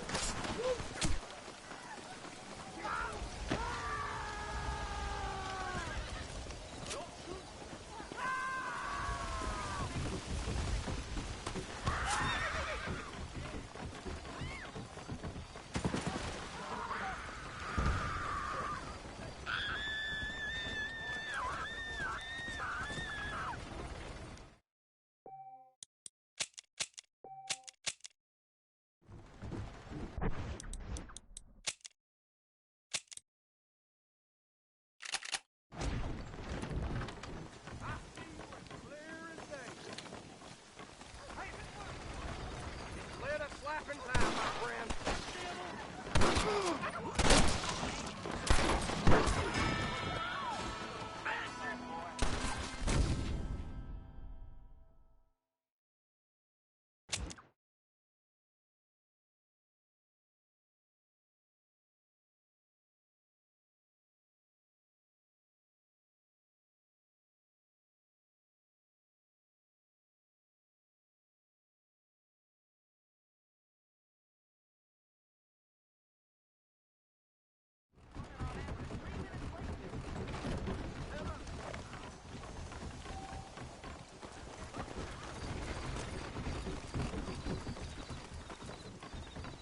My mistake, sir.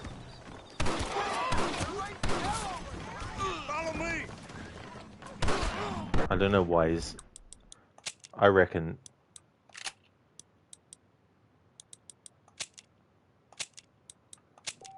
It's annoying that he's just hitting them with the gun.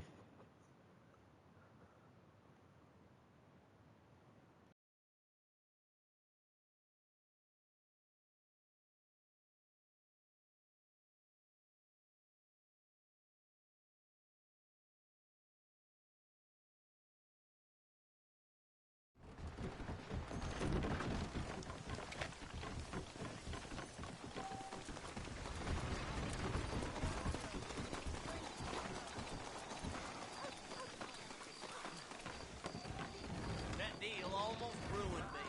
You no good son of a whore. That's all I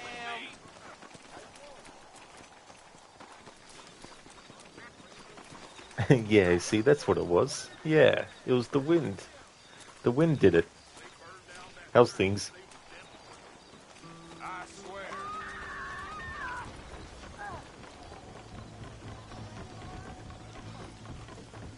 Oh, Lord, help! I'm being kidnapped! God bless you. You're an angel! Marston, why are you knocking him out? I was hoping to do an execution on that guy.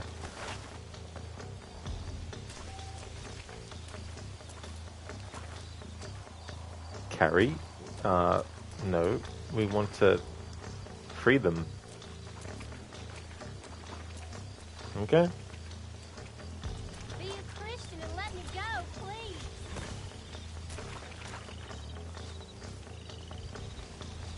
Thank you so much! That's all right. He won't be troubling nobody else. Excuse me, madam. Black Quentinberry.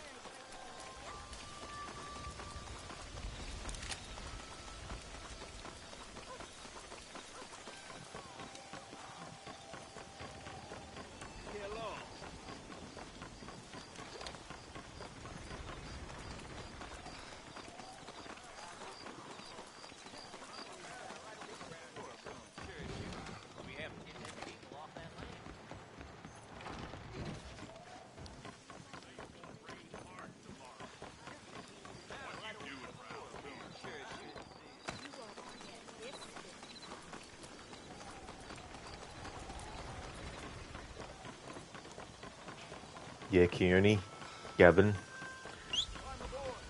Maybe he's immortal. Gavin might still actually be around. Maybe Gavin served you yesterday when you went shopping. Maybe Gavin was the person who was making the line wait longer because they had an annoying thing that they wanted to have the employee do that was not possible, but they wanted to see the manager. Thank you, Sheila, for redeeming Paint the Town Red. McFarlane Ranch it is.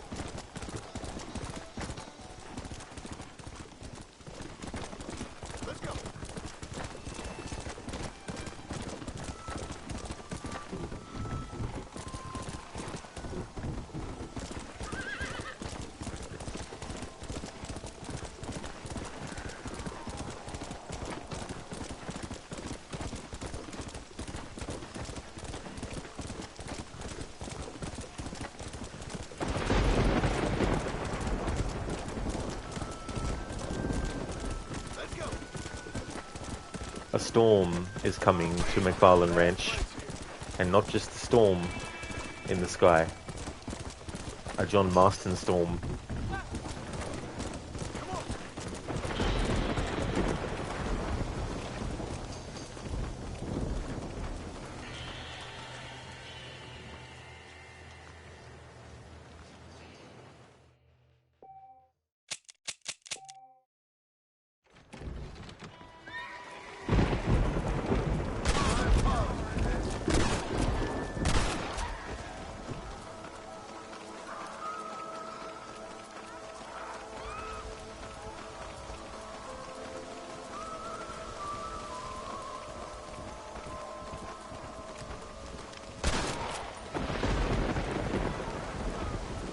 I'm sorry, Sheriff. I have to tell you this.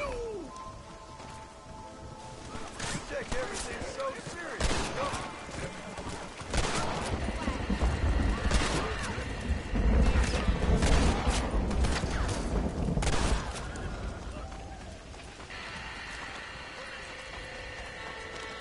Away, pal!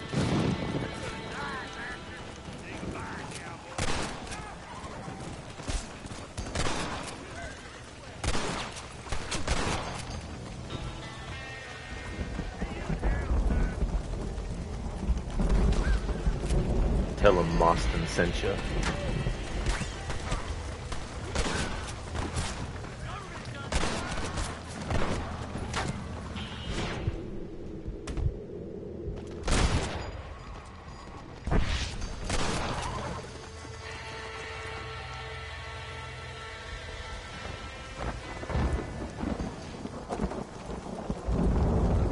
You think I'm joking? I'd stay right there if I was you.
Okay, Sheila, so I might kill a few more enemies, and then that'll be that.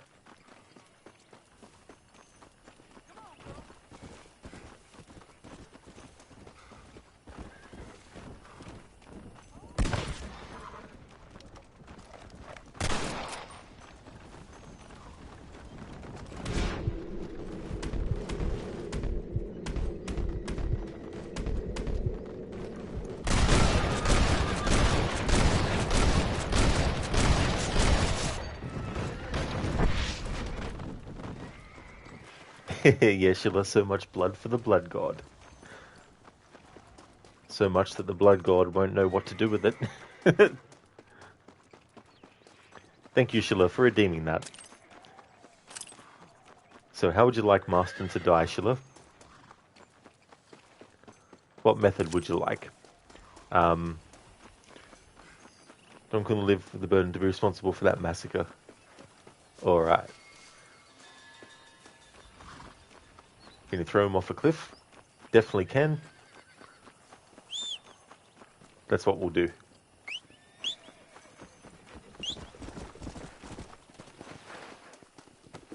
Go. Damn, almost felt that one.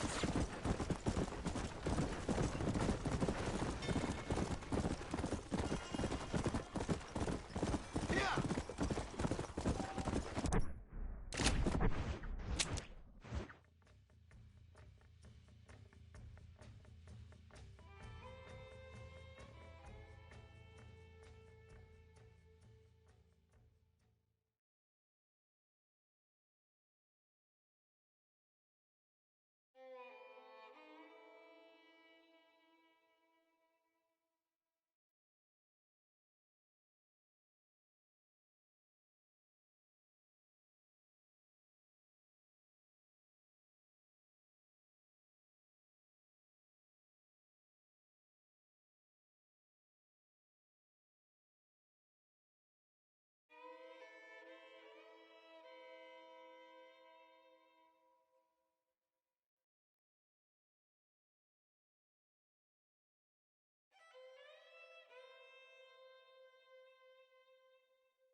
There's a specific spot I'm looking for. Pardon me, which should have the actual name of it on the map. But I just can't find it, and it's near water.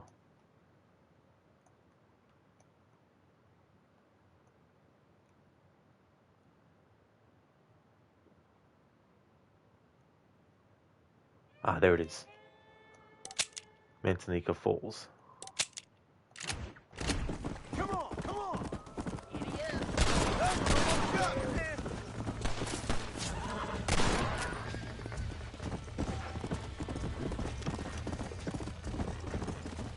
Yeah. That's no worries, Sheila.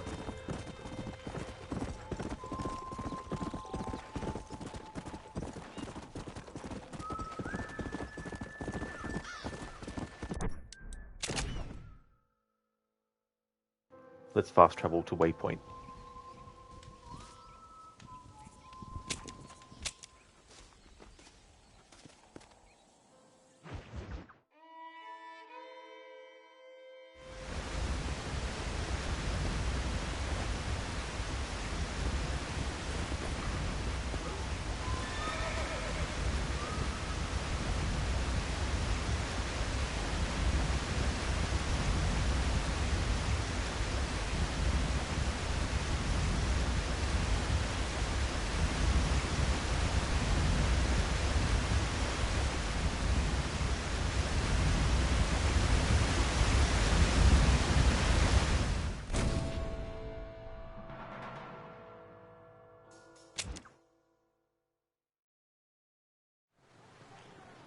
There we go, Sheila. Thank you very much for redeeming. Rest in peace, Marston.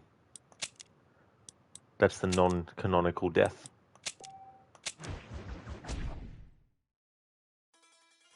Sheila, this game misses insulting Jack. In this game, as Jack, you can antagonize and show the effects of what could have happened if it was canon that Jack got antagonized in Red Dead 2 all that time. Splash. Big splash.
These could be his last moments.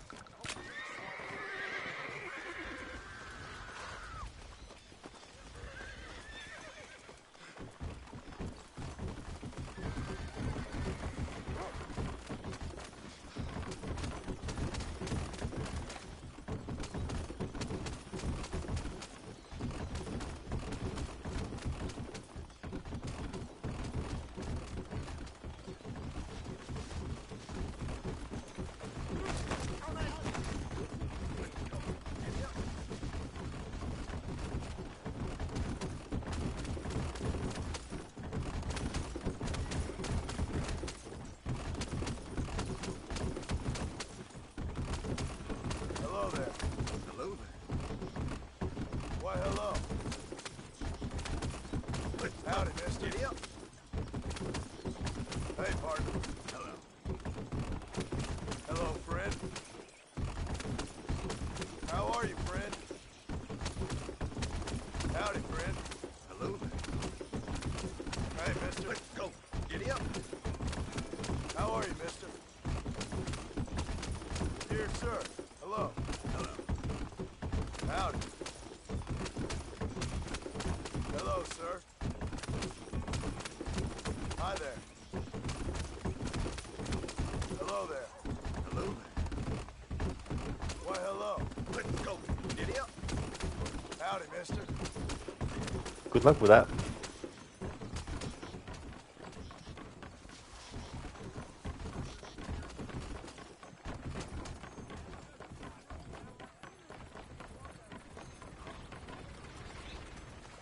Well, hello there.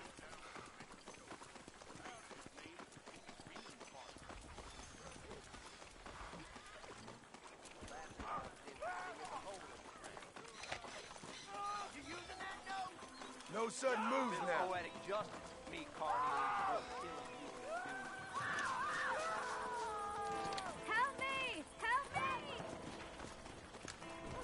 Don't do anything stupid now. you never find out about it. My mistake, sir. Alright, yep. So, don't want to be losing honor. Unless I'm doing like the Paint the Town red reading.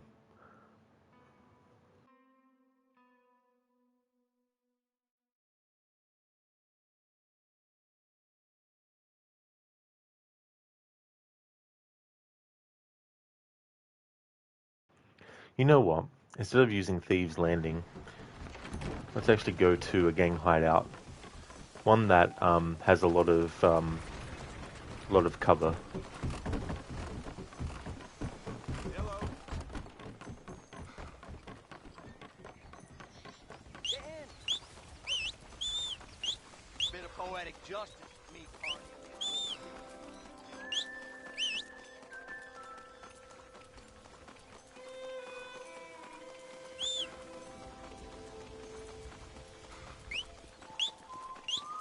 How nice to see you. Good to be seen.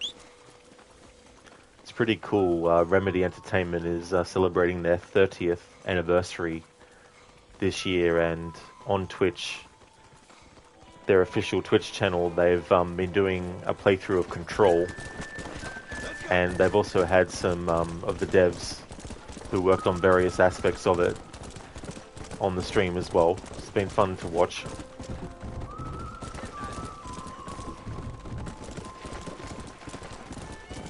And you got Rob Wiedoff, who plays John Marston in Red Dead 1 and 2, actually playing Red Dead Redemption and streaming it. Roger Clark, who plays Arthur, streaming Red Dead Redemption 2. I mean, they're not the first people who worked on video games to then stream them, but it is cool when that happens.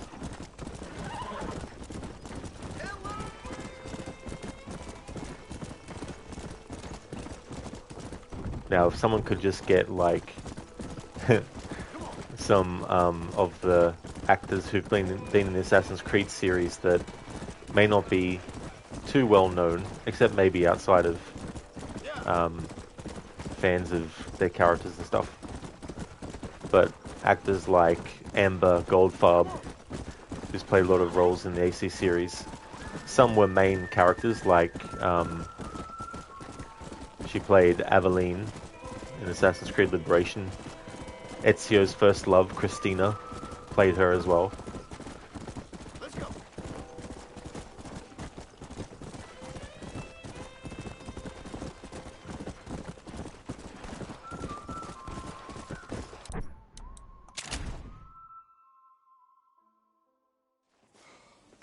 I found out my girlfriend is really a ghost. I had my suspicions the moment she walked through the door. Thank you for redeeming that, Dr. Darling.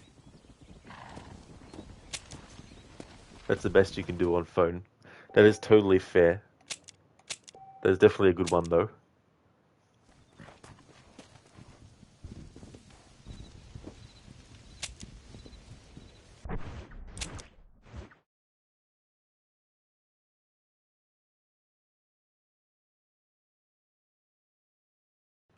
Gaptooth, no, Pike's Basin. That might be a good one to do.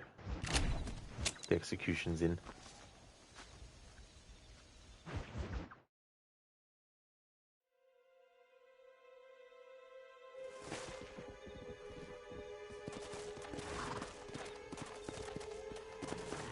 Come on.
almost got me!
Do the execution, mate.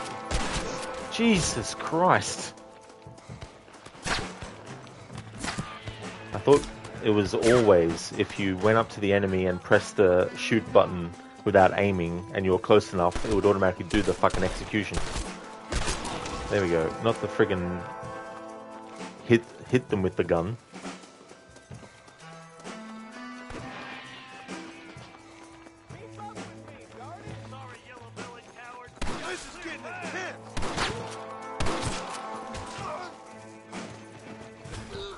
Why are you just hitting with the gun?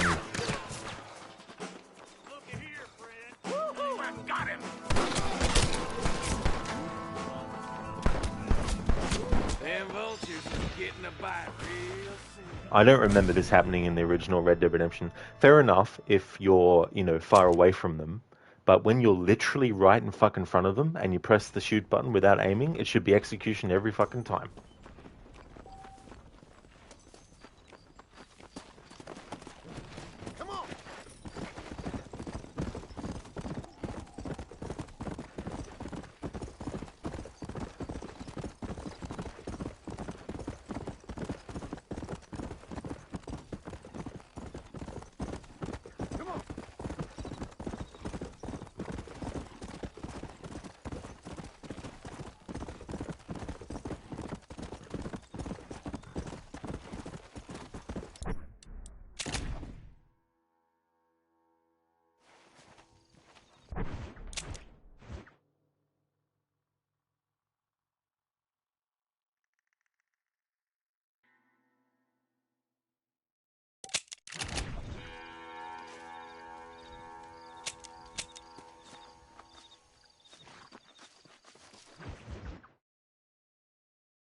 No.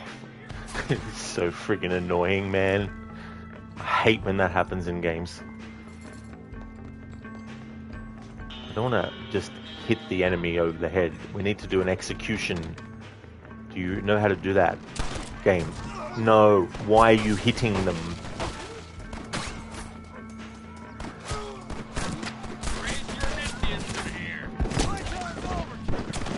It's better. Fucking bloody pieces of shit. Fuck the honor system for a while. We'll just do the executions on any fucking NPC we fucking come across. I'll be here all fucking stream otherwise.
What's this place coming to? Like you.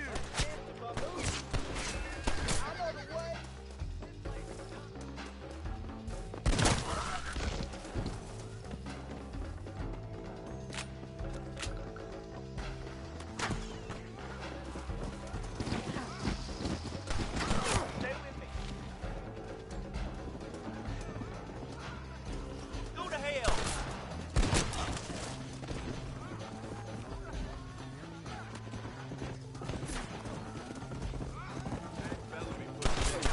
You're making a big mistake, friend.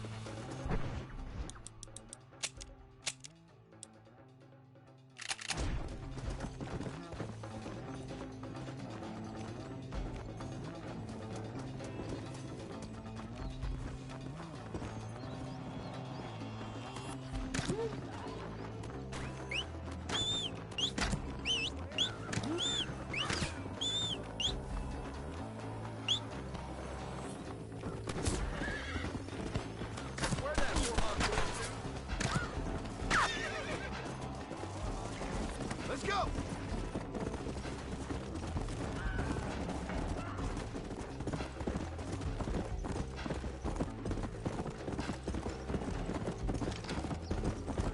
Game, stop automatically changing which fucking side the character aims. I do not remember this ever happening in the Xbox 360 fucking version.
Why did you... Jesus Christ. Tell you fucking what, I don't know why that happens. I do nothing different from when it does actually work.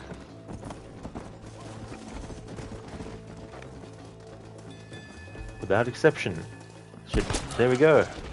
Fucking finally.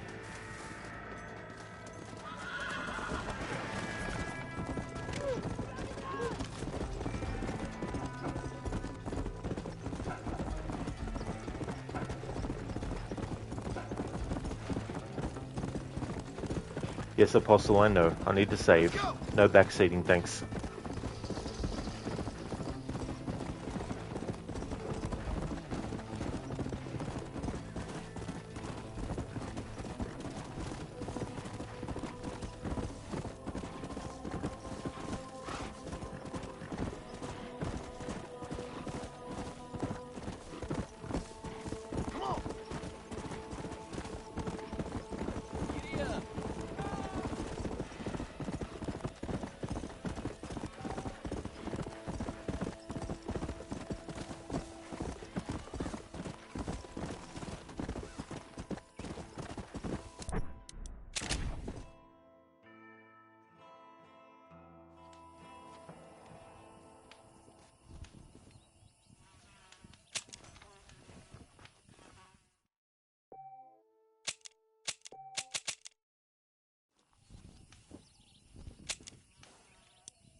We have a pardon letter, so I'm not going to worry about wasting the money, because we've got a lot of money in this game at the moment.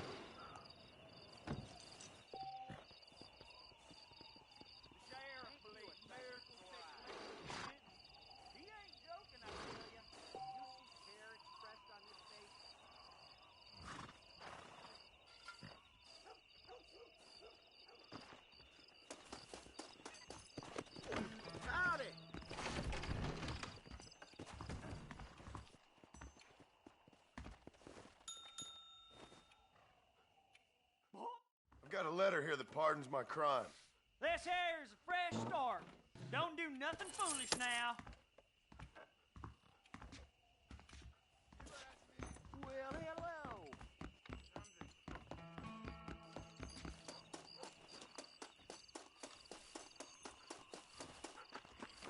I can take you all over.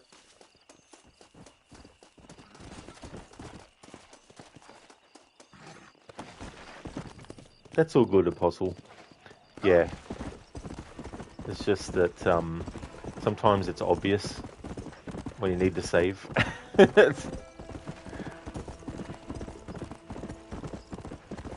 That's right, Apostle. Yeah, the 20 executions. I first started trying in Thieves Landing. Then I decided to try gang hideouts, but then I was like, no. That's right, Dr. Darling. Rest in peace, Honor. But we can get it all back again. Still very early in the story. We've only done 11 missions out of 57. We spent a good 2 hours on it, maybe 1 hour break in between, Apostle. Yeah, it can be good to do that too with a lot of games where you're getting 100% checklist done.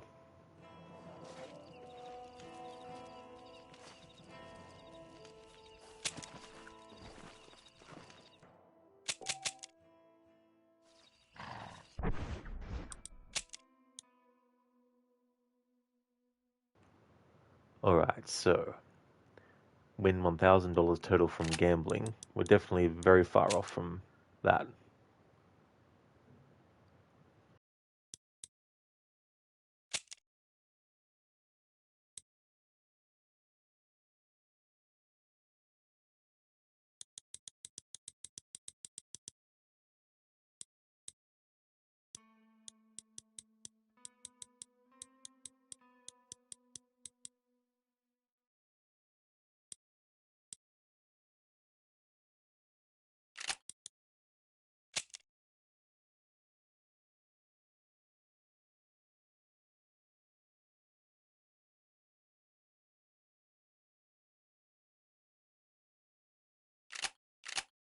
Alright, I think what I want to do now is play some poker.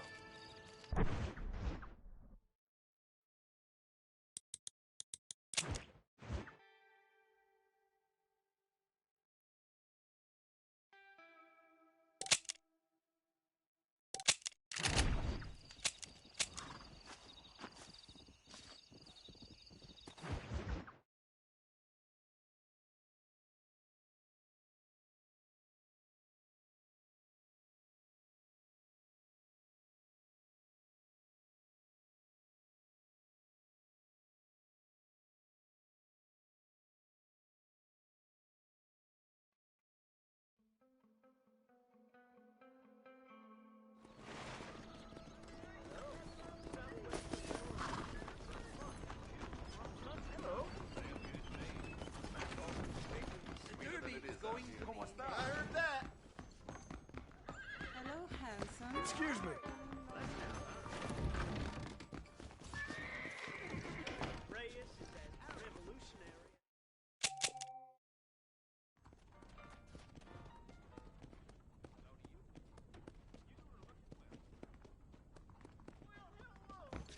All right. Great news. The news about Elden Grant is terrible.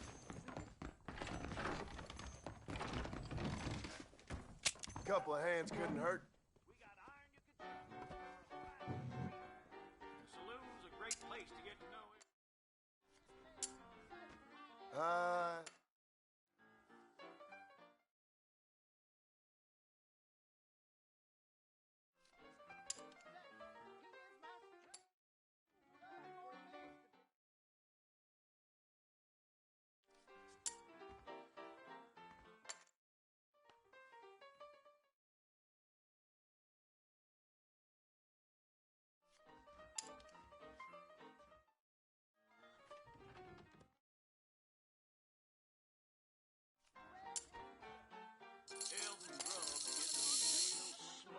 What the hell?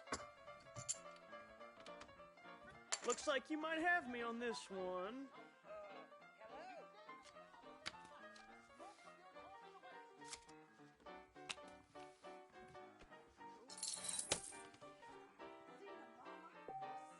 You're leaving with all my money. I gotta go, but that was fun.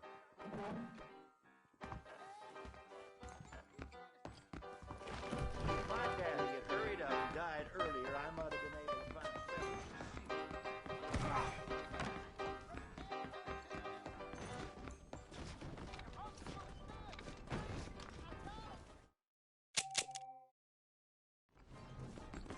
I got a nose for falsehood,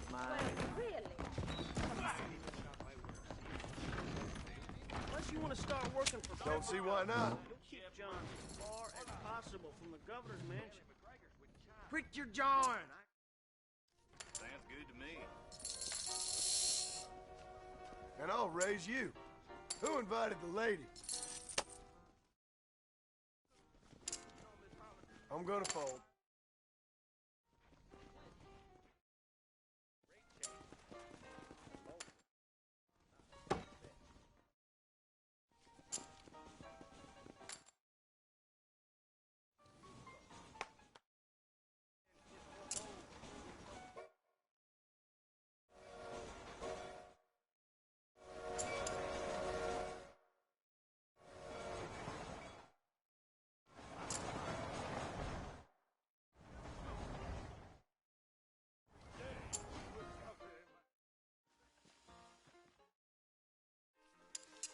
Too much for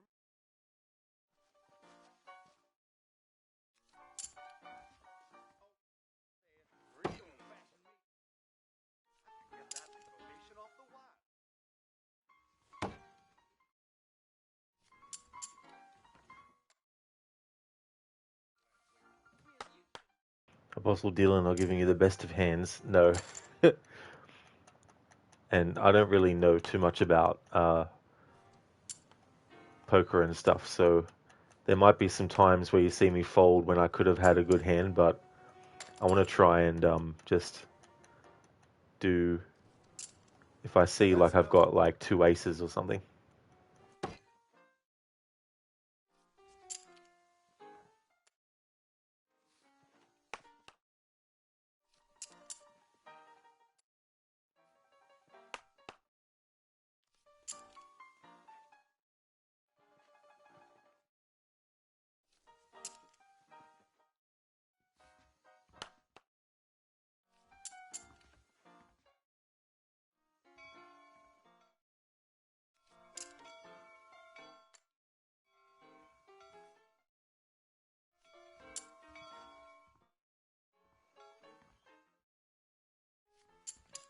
Guess I'm...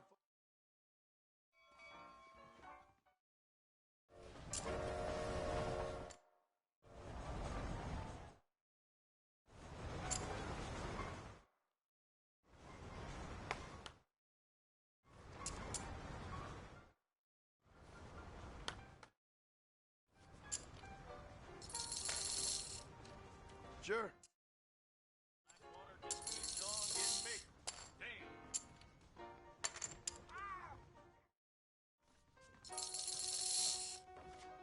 I'm going all in.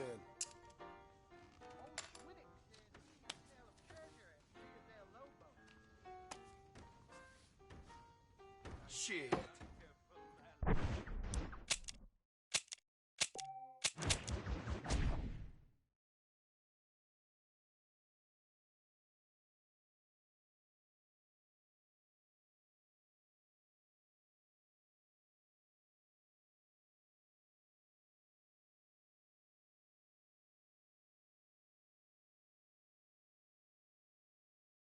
I heard someone bagged that guy.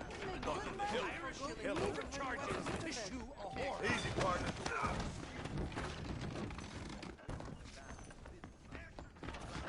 Have a seat. That's mighty We need kind another of poker player.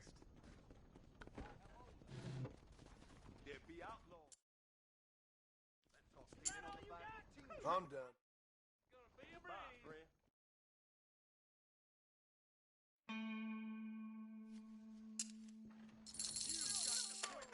I'll raise you.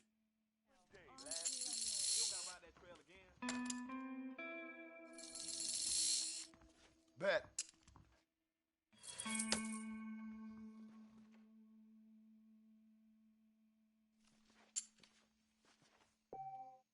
I think I'll leave while the going's good.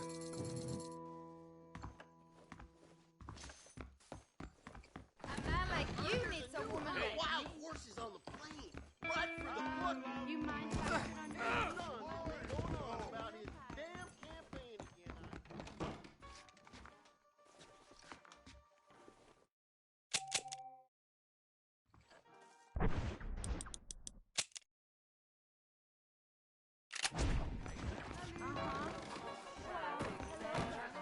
I'm sorry, pal.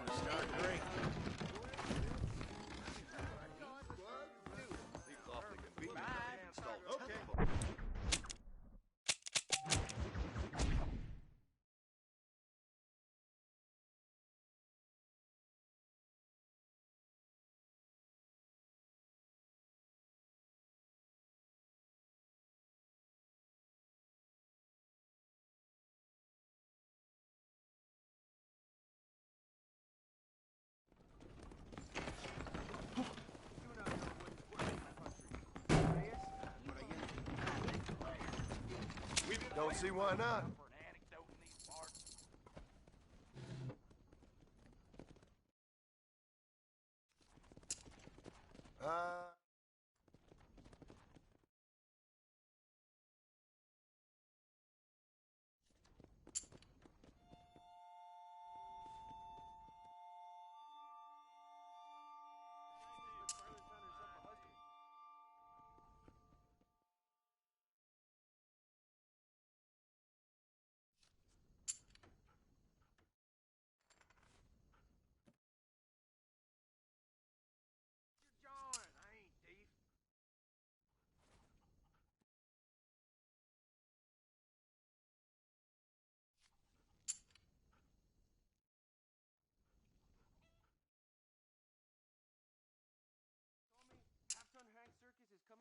That's enough for me.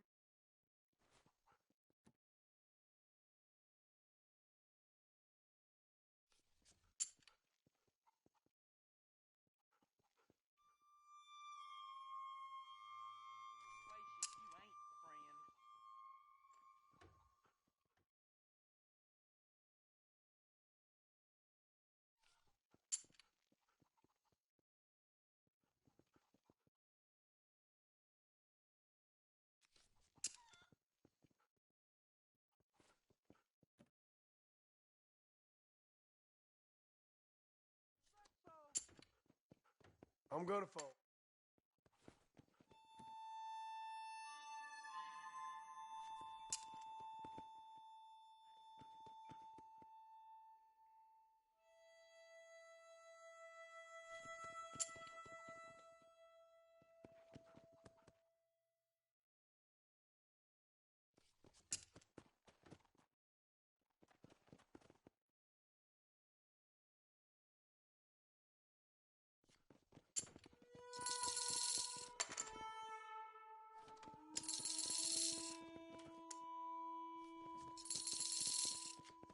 Why don't we raise the stakes a little? Call. Well, lock me up and throw away the key. Whoever built you knew what he was doing. How y'all doing? General Ignacio Yeah. just caused a lot of trouble.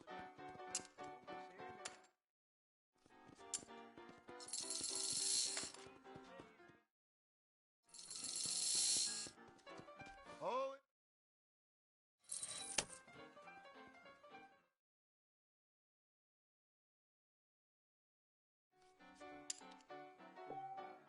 That was fun, gentlemen.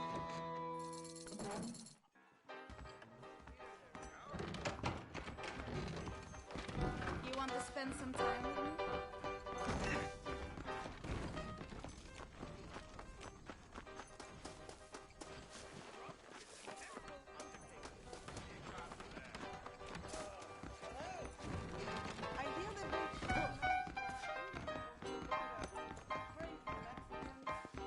That right.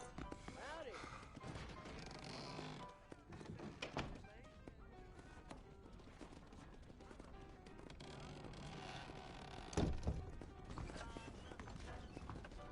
I heard someone bagged that giant mountain lion nearby.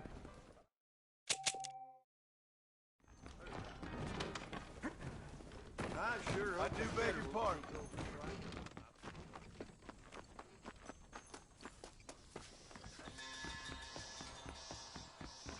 Good to be seen.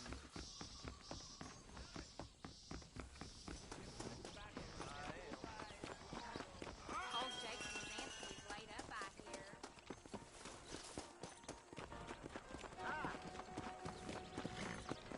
Well, look at you. Remember the miracle.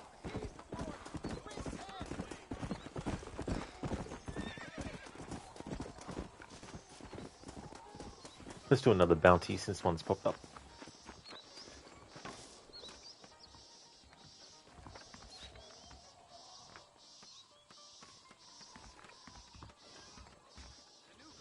Wanted.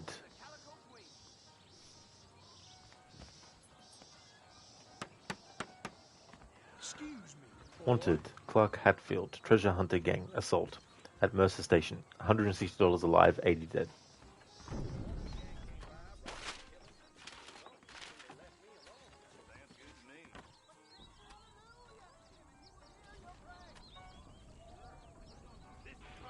Game, hello, can you let me control the character? What the fuck? Nice glitch. Can't fucking move.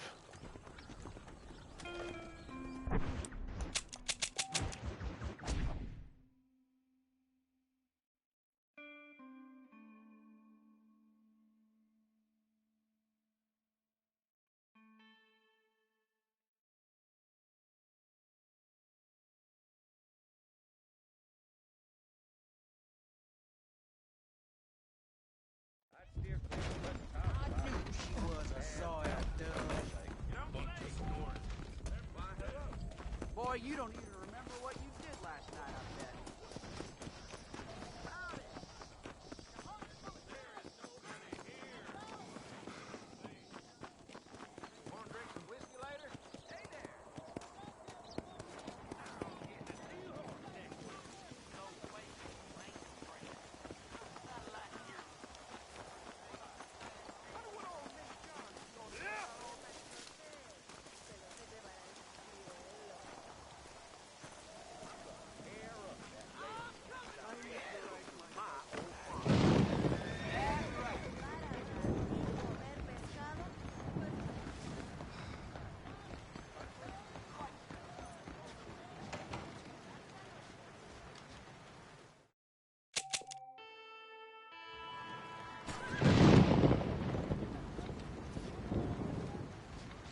No harm done.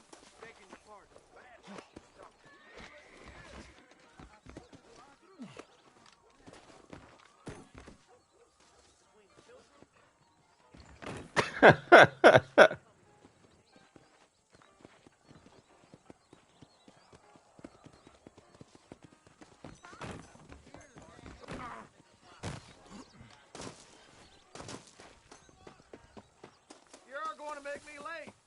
Jump on in. Howdy, mister. Apologies, officer. You're doing a fine job. Yeah, Puzzle, that was funny. Yesterday I found a parkour route that after a lot of attempts I finally got it the way I wanted it.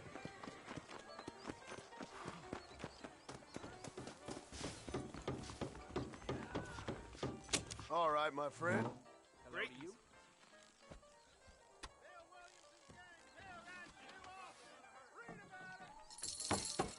How about this for starters? That's the best you got?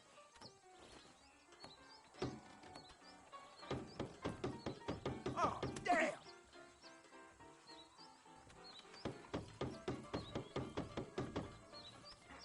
Well done, sir. Here goes. Not bad. Damn it! Oh, dear. I bet that's smart. No way! Ah. What the hell? Who else wants to try?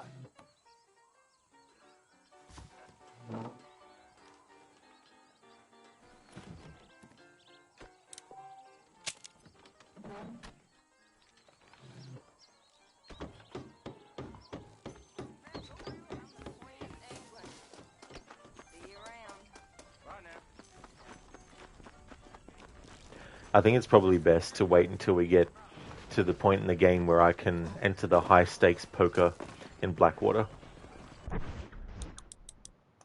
The buy-in's more expensive, of course, but the winning is more. Apostle, good old Five Finger Fillet used to mimic the game with pens in school. Oh yeah.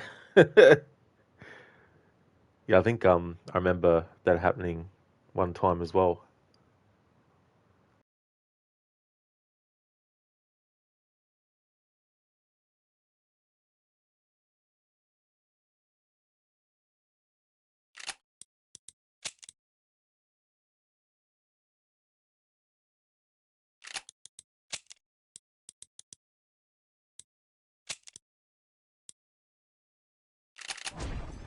Alright, so Marston has gathered $151 worth of flowers and stuff, so we need to keep going till we get $200 worth. Actually, since I used a lot of health when I was trying Thieves Landing for the executions, be good to top up on stuff.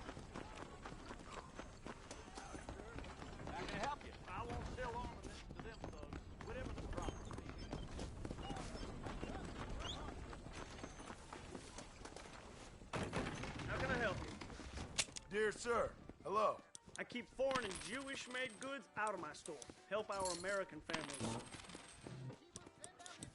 That'll be all. Thanks. Hope you enjoy that.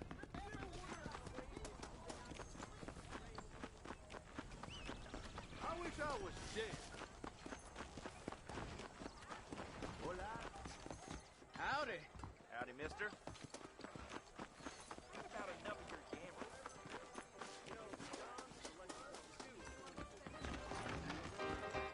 How did that happen? Sounds good to me.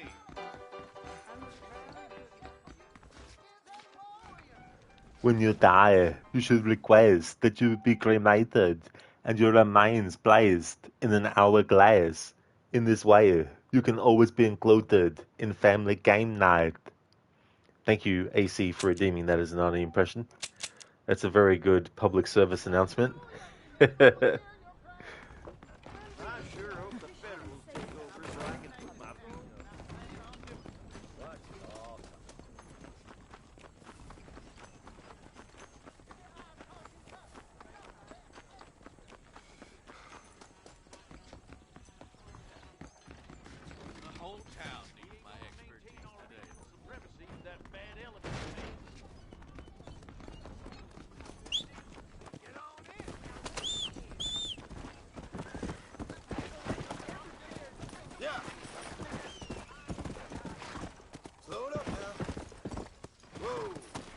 Actually, may as well do this bounty.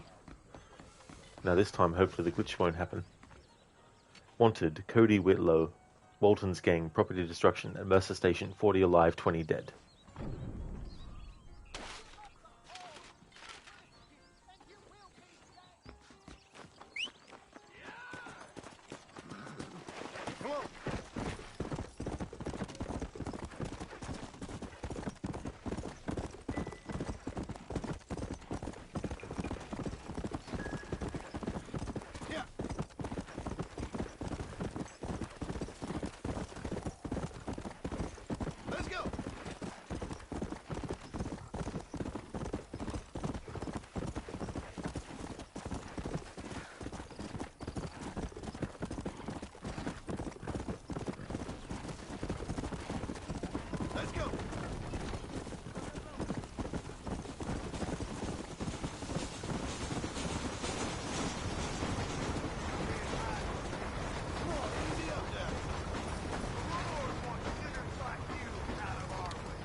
Try not to fall off.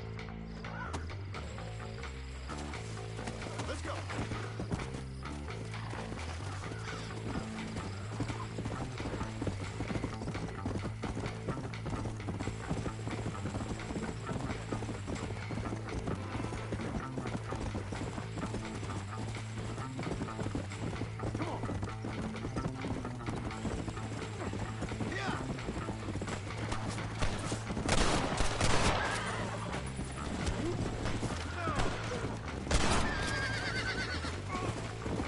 Paying off, Rye. Well, Red Dead is going pretty well. I've had some rage moments, mainly to do with the execution move with weapons not actually working every time you're close enough to the enemy and pressing the same button that you would normally press. It seemed to be randomizing sometimes where they wouldn't be executed, they'd just be hit over the head. But progress-wise, it's been going good, making slow but sure progress. I think this is the last bounty mission that we can do in this region of the game. You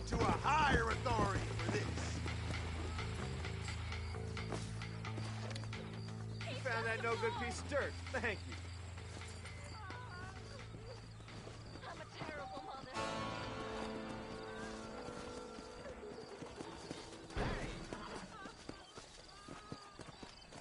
Not right, that's good. And yeah, I think I heard you rage a little in the background.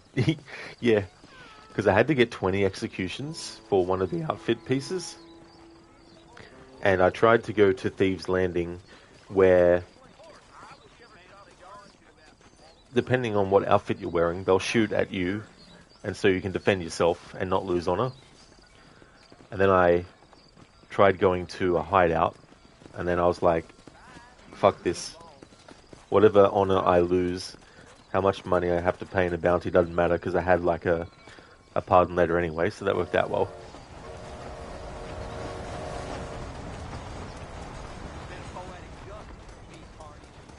Okay, the doctor's available now. Cool. The whole town needs. How are you, friend? I got stock of them electric belts if you need to lose That's weight. enough, friend. I take that fella all the way to Mexico. Take care of yourself. And that liver. Yeah, so I can't remember how much honor I lost, but we just got 200 honor then to make up for what I had lost. And it's so early in the game too, like I've only done 11 main story missions out of 57 so far.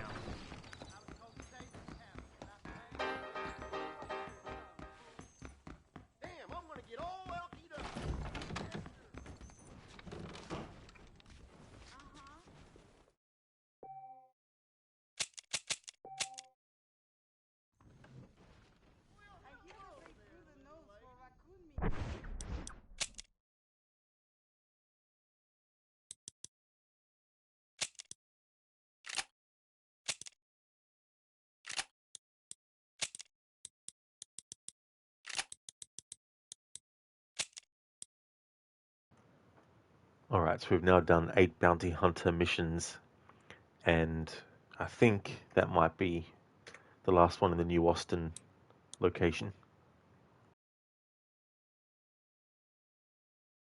I'll just double check that though.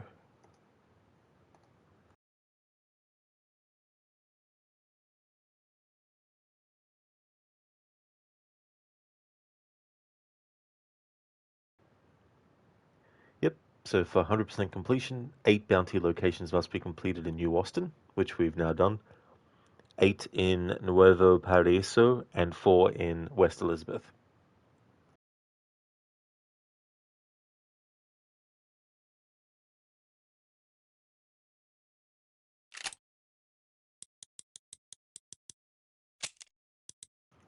Nice. We've now cracked 20% total completion. 20%.1. And some more areas discovered. So we had 39 of 94, now we have 40 of 94.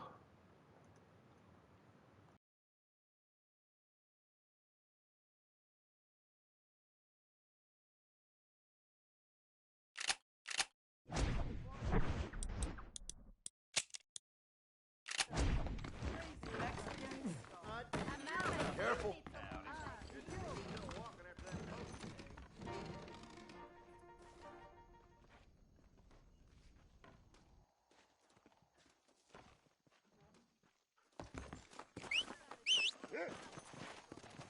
Okay, so now we're going to go and do more collecting of flowers.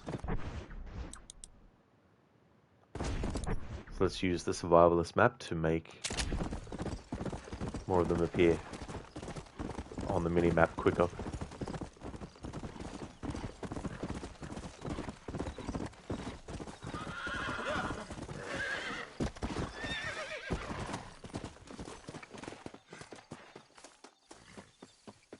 That's one.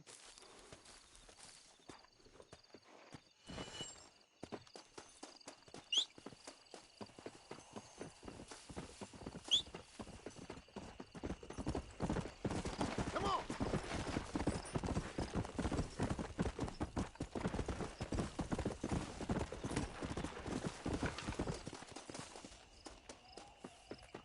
Ah, here we are.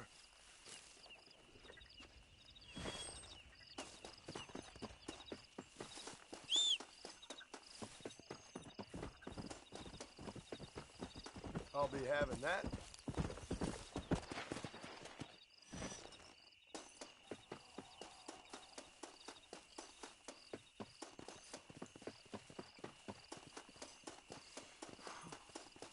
That's what I've been after.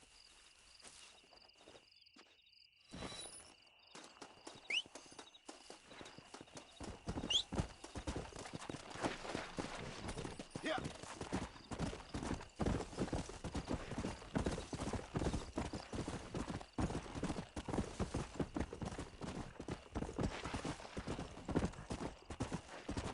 Come on.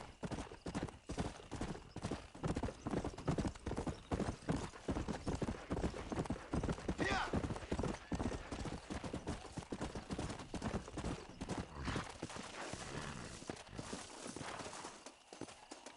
There we go. That's one.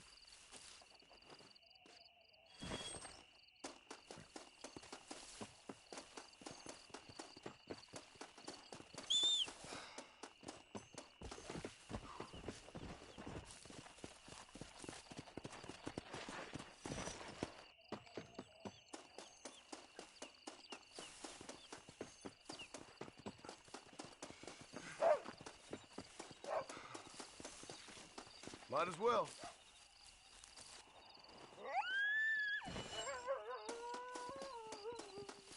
Hey, this way, friend.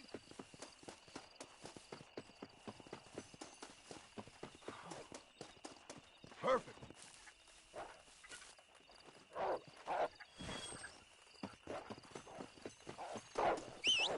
What's eating you, you damn mutt?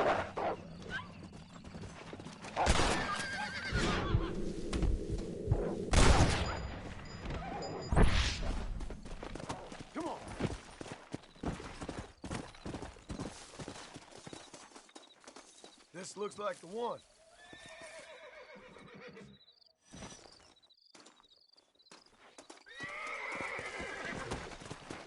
Go!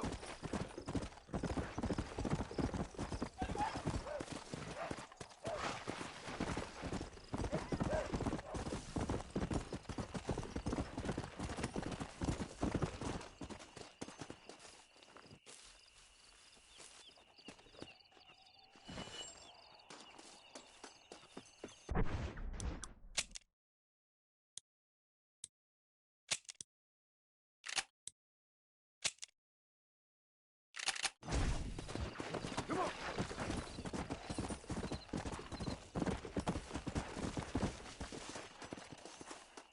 There you are.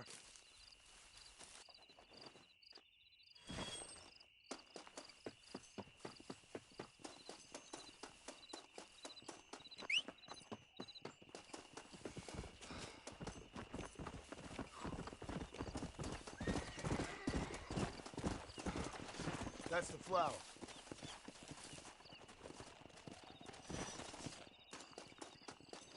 Let's go.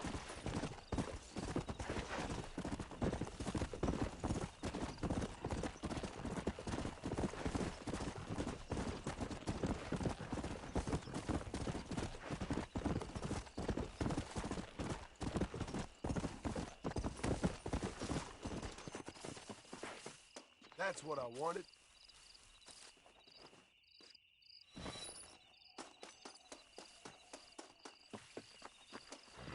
Come on.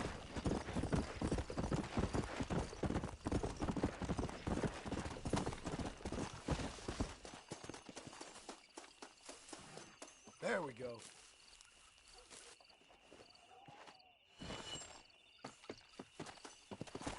Come on.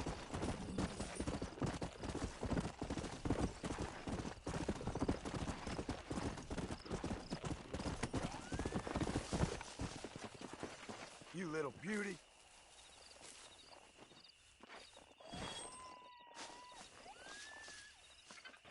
Hello, raccoons.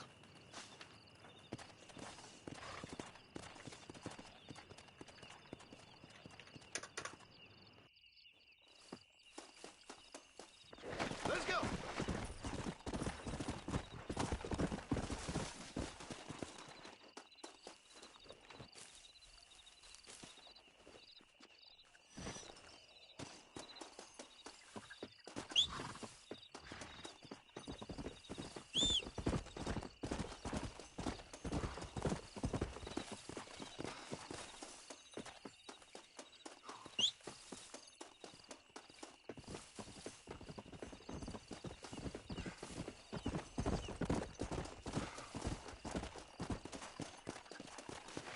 That's one.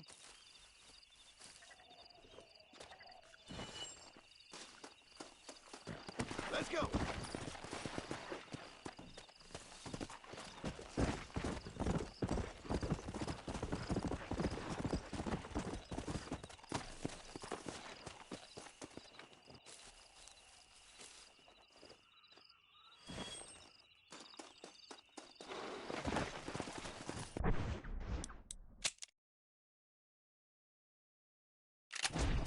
Come.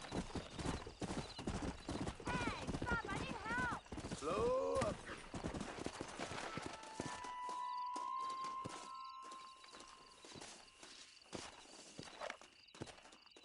Well, you are green as hell.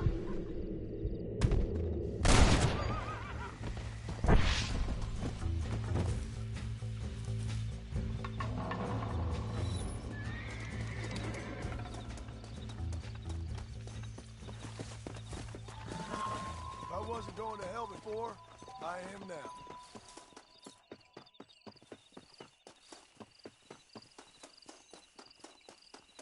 Ah, here we are.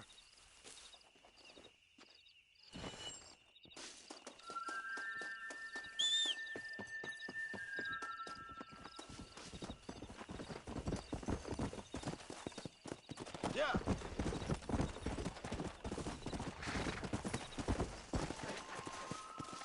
You look at a game like this from 2010, and then you compare it to GTA 5, which only came out 3 years after.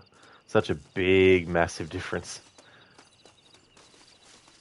I'll be having that.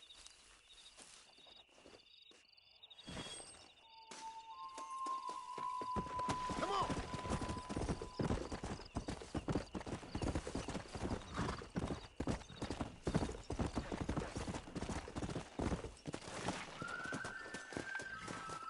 That's what I've been after.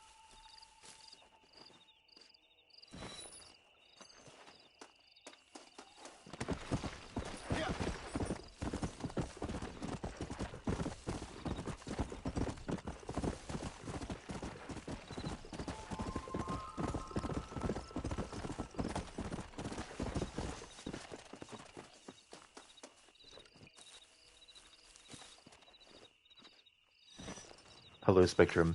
It's going good, thank you.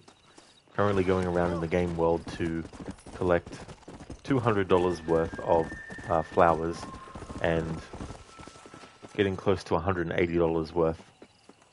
There we go. That's How's one. things going with you?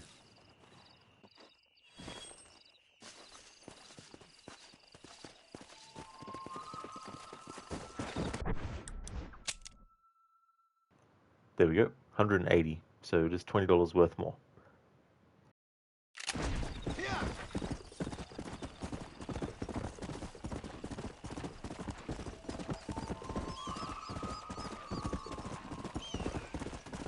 How good are you with iron? I bet you can't beat Irish jumping and shooting. I'll bet you money. Going pretty well, Spectrum. Middle of the week as well. Weekend almost here. Why not? I like watching a man eat his words.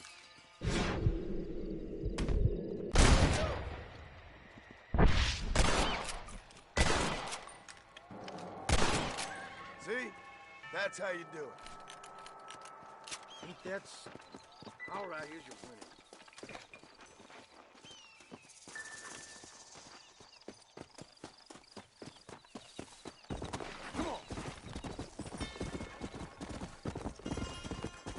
Oh yeah, Spectrum. Only early Wednesday morning.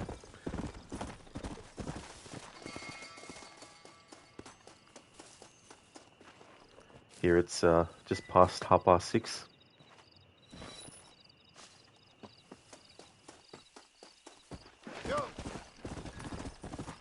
In the afternoon / evening, that is. Although I said PM, didn't I? Or maybe I didn't. Hey there, Neo. Good morning to you. How's things?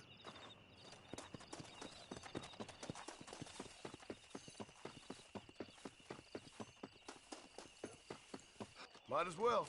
It's been a while since I saved. I better save before we get attacked and killed by a cougar or something, and then the amount of flowers that we've collected will revert back to what it was the last time I saved.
This looks like the one.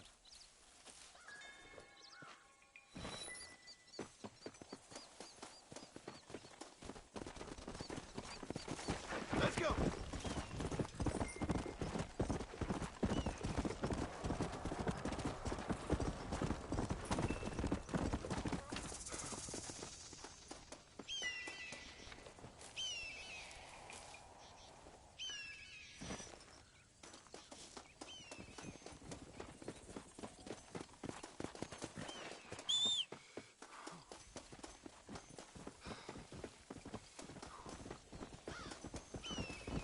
There you are.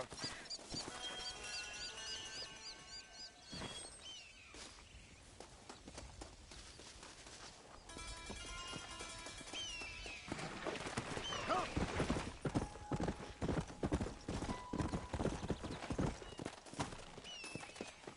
That's the flower.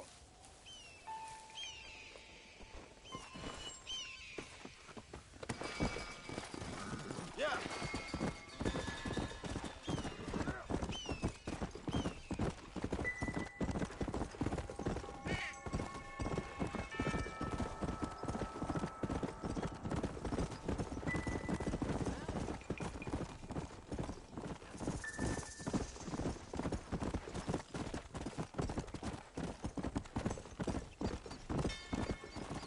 Come on.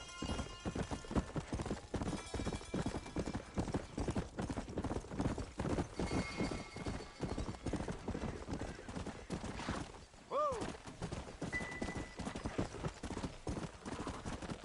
Yeah.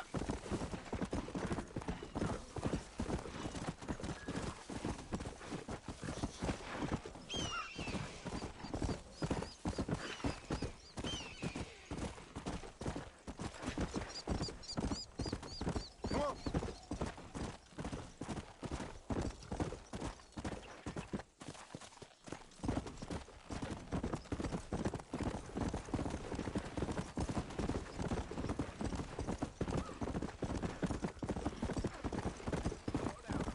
Yeah.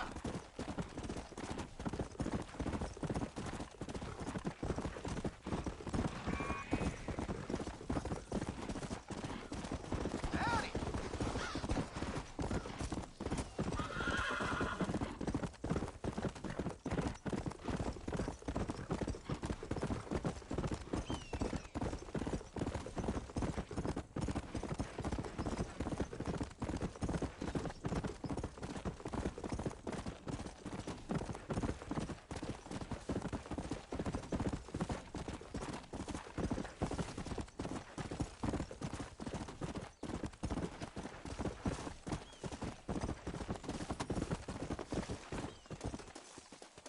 That's what I wanted.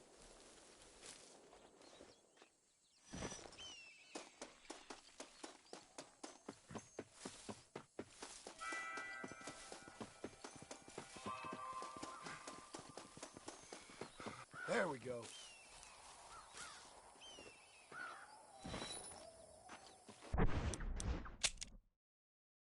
$193 worth of flowers collected.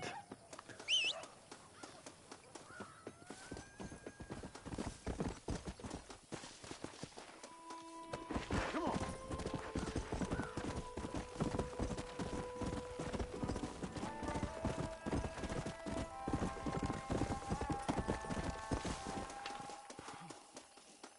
You little beauty.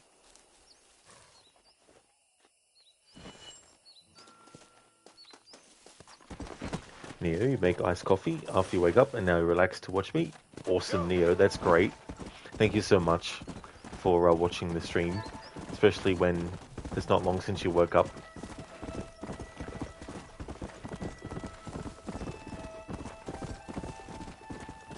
Hope you enjoy the coffee. Come on. Survival of the fittest.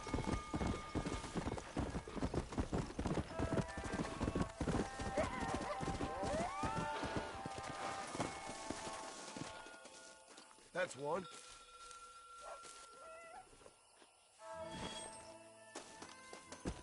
Let's go.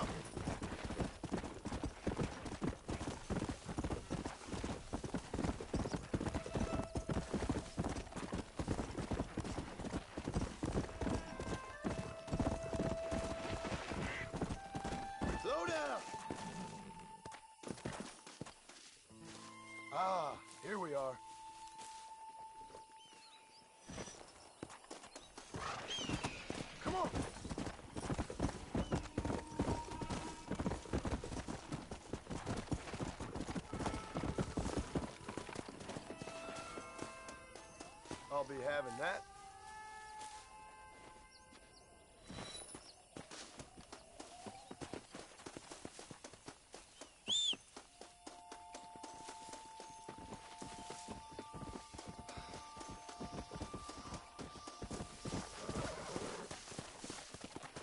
That's what I've been after.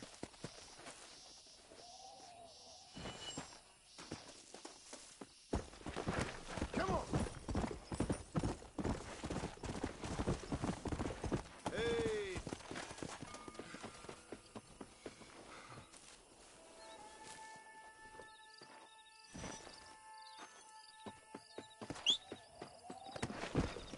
Spectrum, you love iced coffee. It's morning here, 4:40 a.m., but you haven't actually been to bed yet. Oh, so definitely still been up for a while, a lot of hours.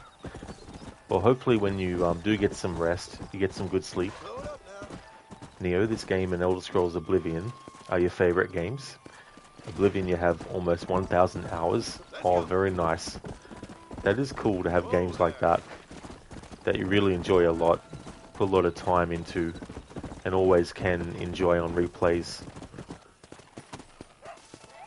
Oh yeah, Spectrum, so there's many different things that they're for in this game. In general, if you want to make some money in the game, you can collect them and then sell them. There's some stranger missions where a requirement is to get a very specific amount of certain kinds. And there's also some outfits that if you want to unlock them, some of the things you have to do towards them might include collecting a certain amount of flowers and stuff. What I'm specifically doing it for at the moment is there's an outfit, and one of the requirements to unlock it is to gather $200 worth of herbs. And currently we've gotten $199 worth of them, so that's good. Okay, survivalist map has been exhausted, but that's okay because we can still find what we need. It's just that it doesn't pop up on the minimap as frequently when you use the survivalist map.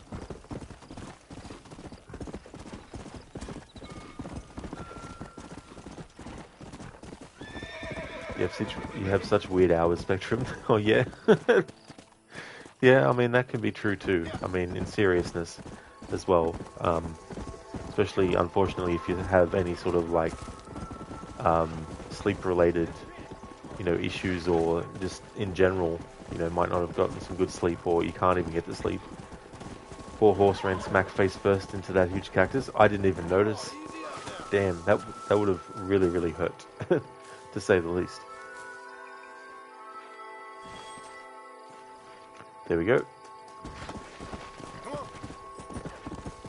That has been done.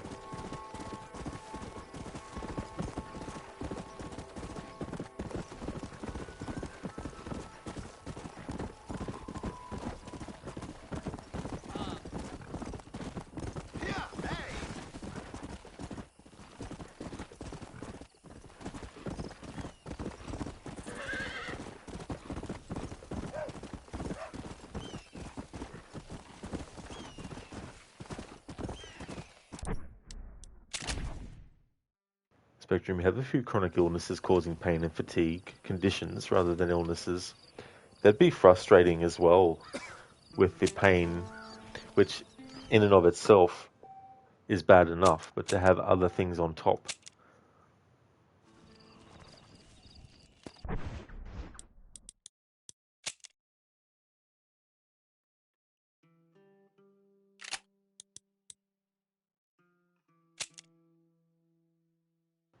Hey there, Lethargic. Welcome. Story-wise, still very early. We've only done 11 main story missions, but we've gotten 20.1% of the overall completion so far.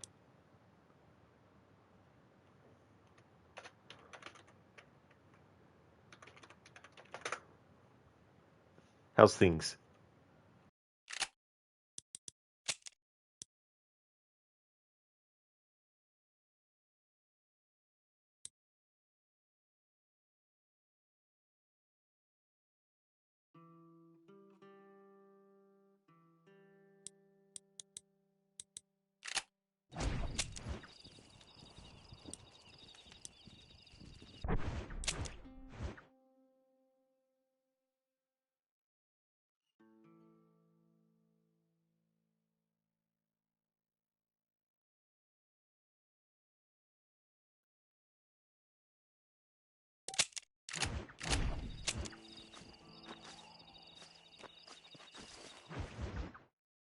Lethargic, that one flower mission for the old dude is the eeriest shit ever. Oh, it really, really is, for sure. Yeah.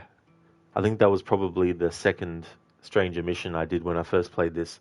The first one was the American Appetites with the cannibal. You're actually going to do a hardcore playthrough of this game soon. Oh, very nice. I've done that mode once in one playthrough. It was definitely interesting what restrictions it adds on top of the game, and also the fact that you can't have any auto aim at all. So it all has to be manually aimed. And if you're playing with the controller, definitely fun.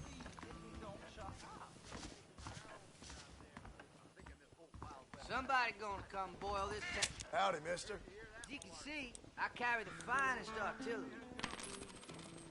Could be. What you got is of value. Could be. Here we are.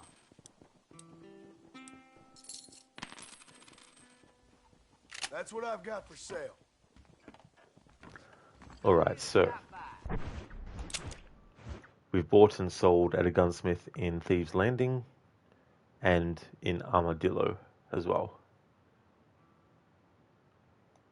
One of the requirements for the outfits is to buy and sell.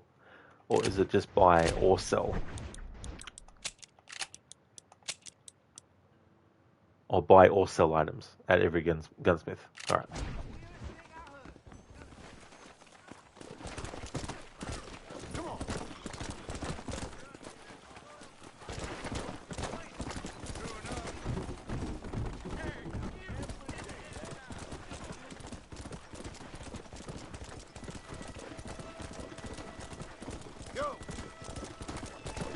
Lethargic, if you take your time on this, do you think you'll be able to prolong it enough to do Undead on Halloween?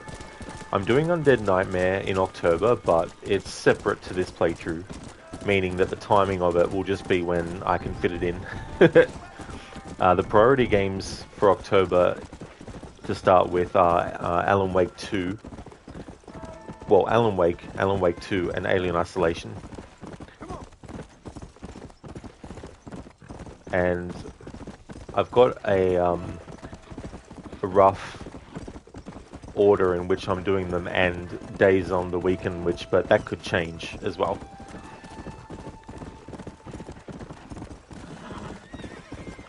Code aimbot detected. Definitely not on a console. Maybe on a PC. How's it going, Code?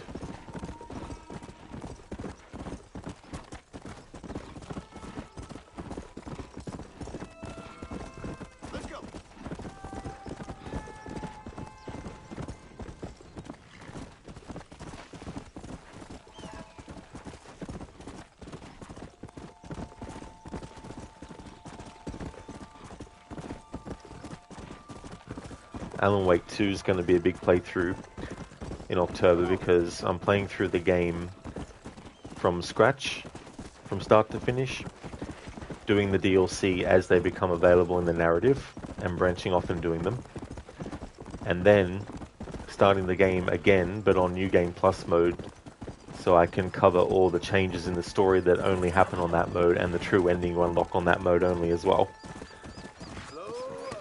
But I won't do the DLC a second time. It'll just be one pass through with the DLC. I've never done the DLC as part of the branching narrative. I've done them separately on their own, which you can do if you want. But for this playthrough, I wanted to actually incorporate it into the fabric of the actual main story by doing them when they become available at the points in the story at which they actually become available.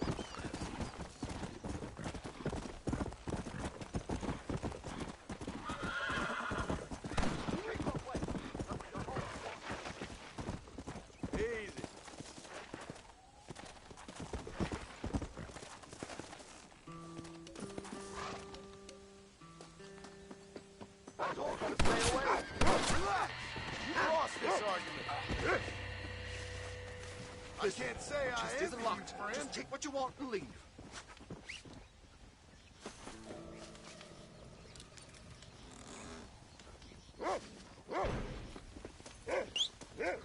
I like how it gave us honor.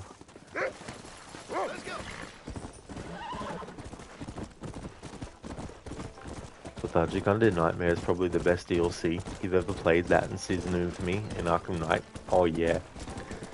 Yeah, I like the tone of the DLC as well. And I like how characters from the main game are in it too. Seth is just like well, Seth is Seth. It's a glass eye! It's a glass eye! Let's go. Damn them. Damn you.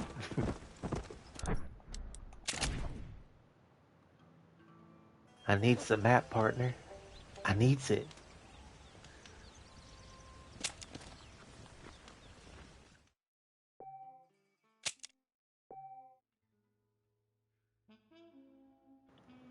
Code, okay, took an earlier end of day as still some hours of overtime left.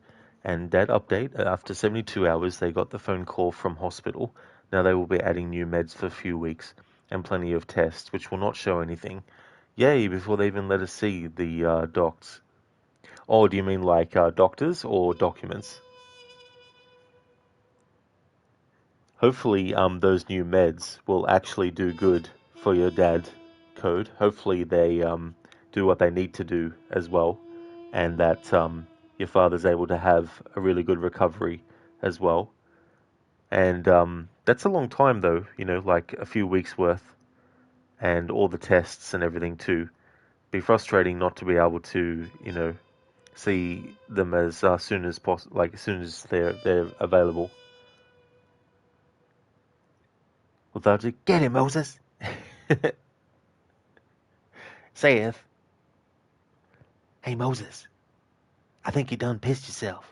He says something like that as well to him.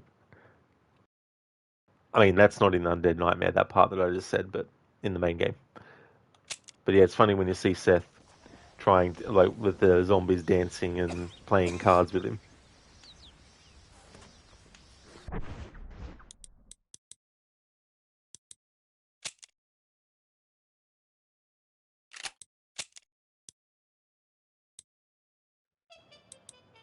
Alright, so let's have a look at the outfit situation. Okay, so the Stranger missions in this playthrough for Phase 1, I'm not going to do them until we get to the second last main story mission as John Marston. I'm also going to do the I Know You Stranger quests, even though those particular ones aren't actually counted toward the 100% checklist. I want to incorporate them. I've got another phase of this celebration in mind, and I want to have another save file where I haven't done any of the Stranger missions, so that I can use that save file for a different phase. So we don't need to worry about American Appetites just yet. That's the final thing I need to do for the Deadly Assassin outfit. Same thing for the Treasure Hunter outfit with the California Strangers task.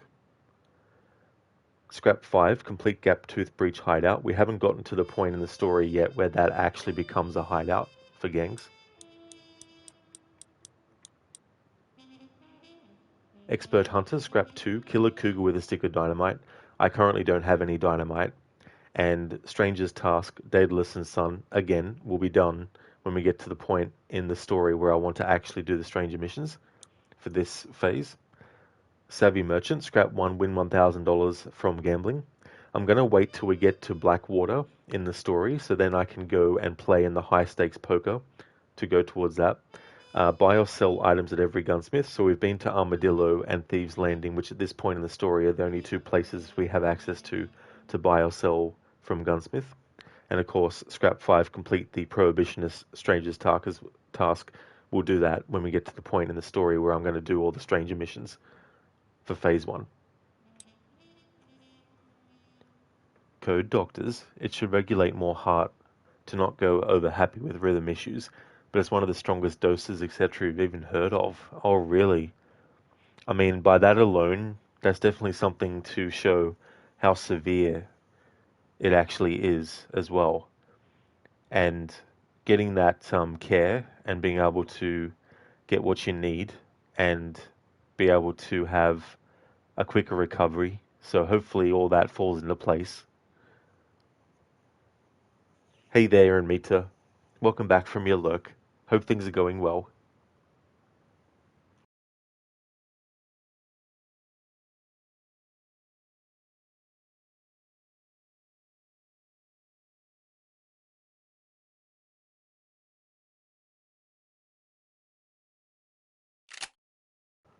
So as far as doing things towards the outfits, I'm putting a hold on that now. But challenges. Alright. So Master Hunter rank 4, we need to skin 5 boars and 3 armadillos. We've already skinned the 3 armadillos. Treasure Hunter, haven't done any of them yet, but there's definitely still time, of course. Survivalist, we need to collect 8 prickly pears in addition to any you may already have. However, Punta Ogulo, and I've really butchered that name, I haven't actually heard it said. That usually helps me a little bit if I hear how it's said. But we can't do that yet because we haven't reached Mexico in the story. Sharpshooter rank, need to kill any 2 different types of wild animals in 1 Deadeye meter. Now these challenges, because of the version that I'm playing, I think these were DLC, so I don't think these are counted towards the 100% checklist. But if it ends up being that way, then we can definitely do that too as well. So what I'm going to do is jump back into doing these challenges. Amita, all good, all chores done, now you can relax and play some games while watching the stream. Very, very nice, dude. That's always good to get all that done and out of the way, and then you can relax then. That's really cool. So what game are you thinking of doing? Lethargic, only the top 4 count. Well, that's good to know, yeah. Because it's not a 100% completion playthrough, so I don't have to do these. And that'll help make the playthrough overall not that long. I mean, it's already going to be a long playthrough, but not doing those.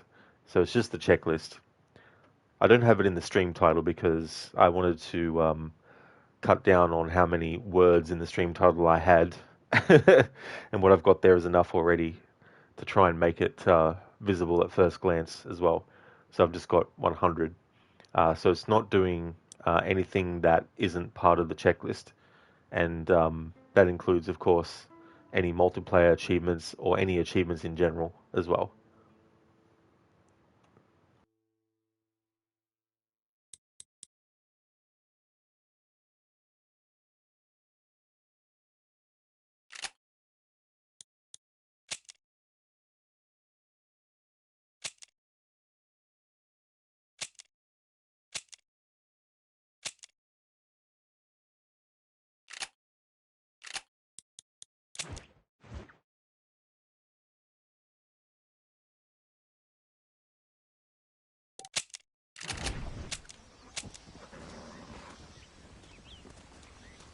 In BT, you'll be playing some Elder Scrolls Online. You have 10 more regions to complete and the main story.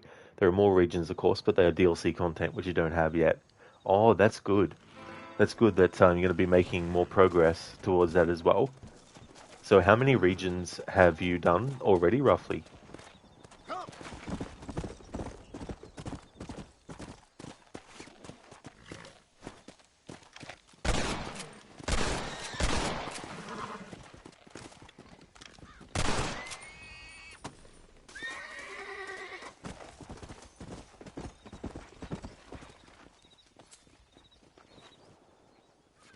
In a Looney Tunes mod for Red Dead Redemption 1, it would be funny to have all the boars be Porky Pig,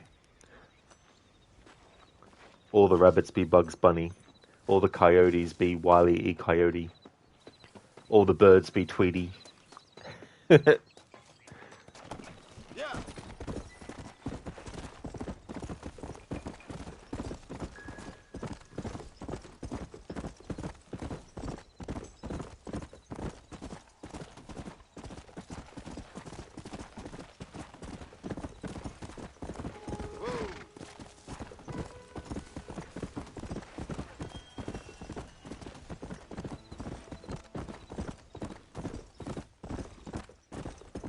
Lethargic, you've been so out of it, you haven't been to the gym in 2 days. You're a loser today for sure. Well, I mean, if you need some recovery days, then that would be definitely understandable as well. But hopefully when you do go back to the gym that you have a great first session back. Hey Coffeeton, you remember this region? A lot of lions. Oh yes. There's been many times in playthroughs where I've been attacked by a cougar and I've killed that cougar, and then as I go to skin that cougar, another one attacks.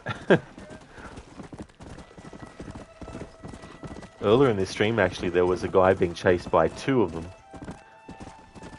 And make sure you completed 10 regions in total so far. So that's good to be halfway then.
You stink.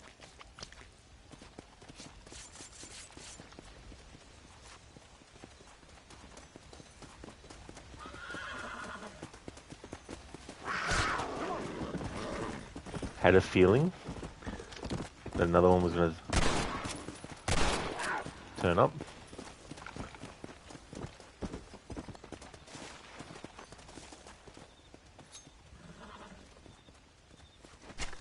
Let's make this quick.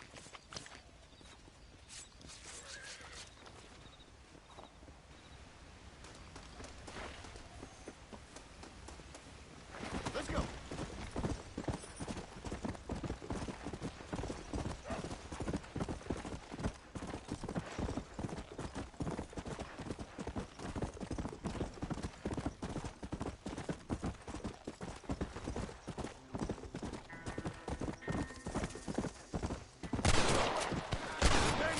You might be in the wrong line of work.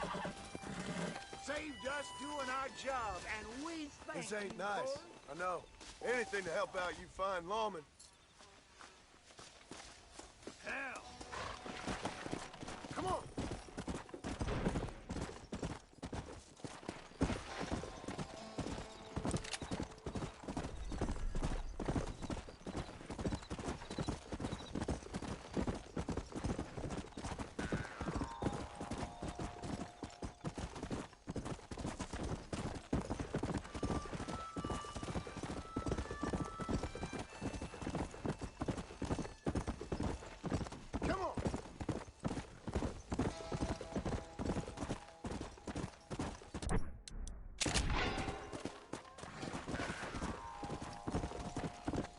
Don't want to push my luck and not save it. After being attacked by 2 cougars. Let's go. Don't want to lose the progress, even though it's just been 1 boar. Out of the 5 that I need. Is it 5 or 3? Yeah, it's 5 of them.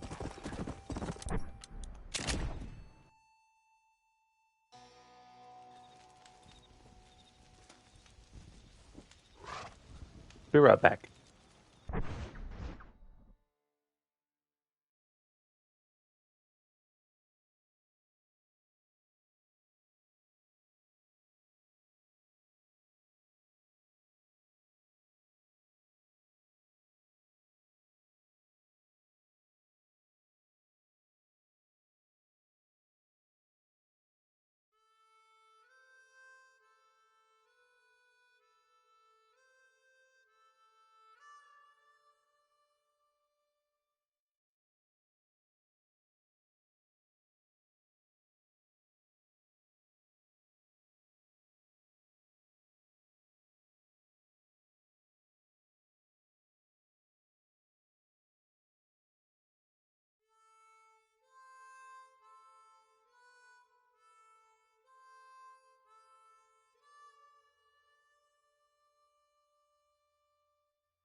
Alrighty then. I'm back. Hey there, Adam. Welcome. Hope things are going well. Let's get back to hunting for boars.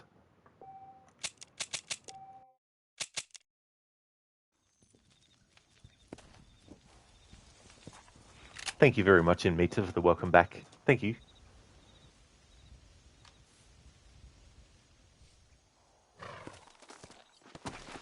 Let's go.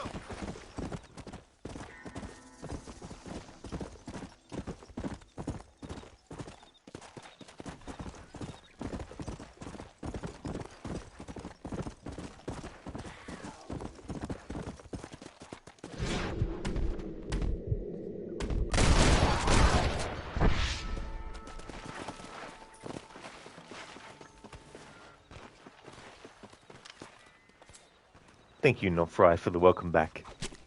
Tough one, ain't you?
Tale of a magical miracle cure to all ailments. It comes from the east.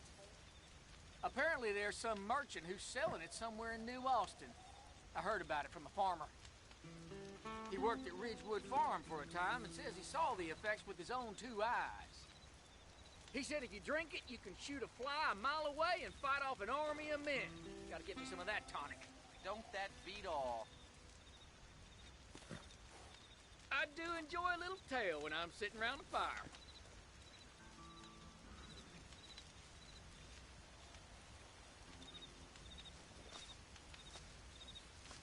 You got away with words, mister.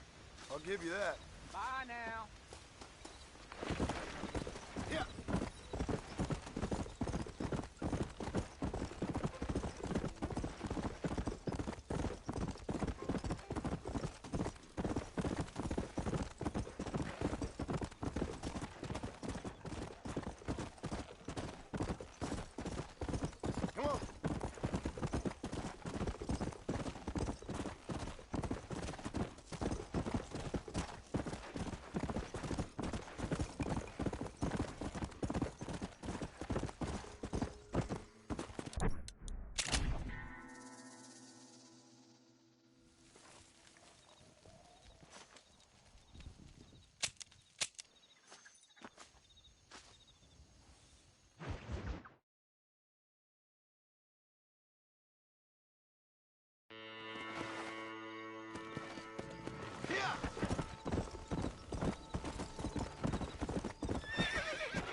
that gong sound in the music.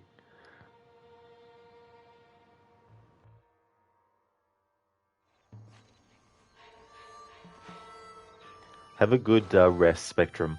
Thank you for stopping in and thank you for chatting and watching. Really hope you get some good sleep.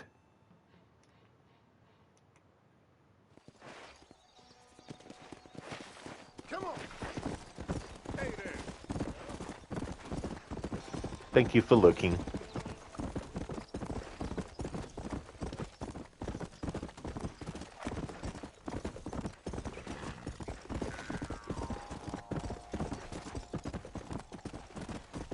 Let's go.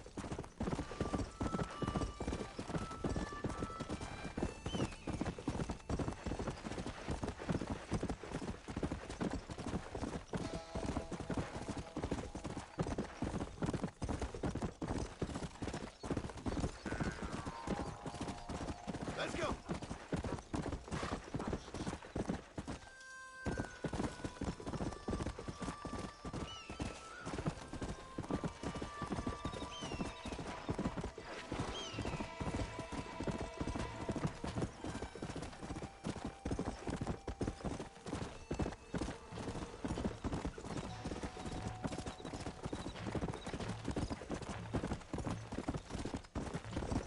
Come.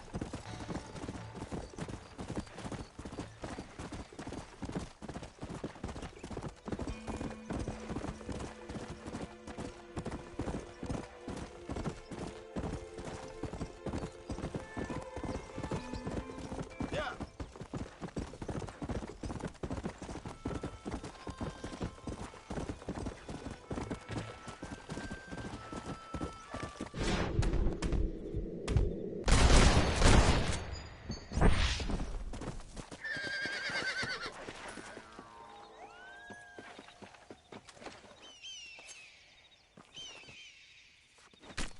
This'll fetch a good price.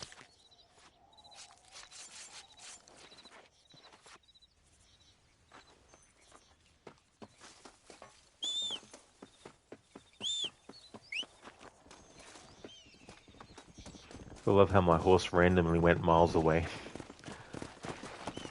Come on.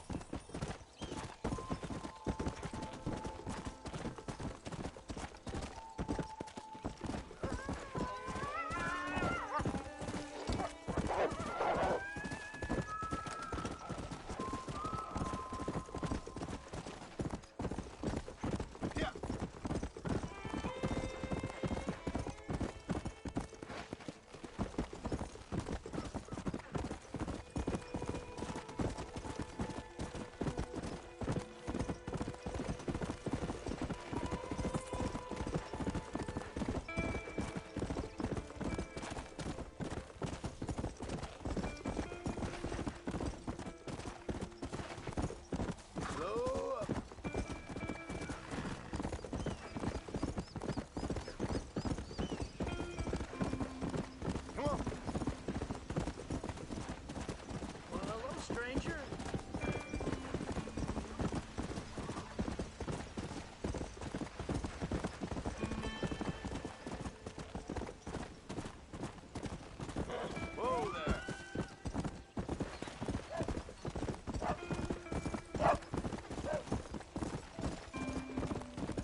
go.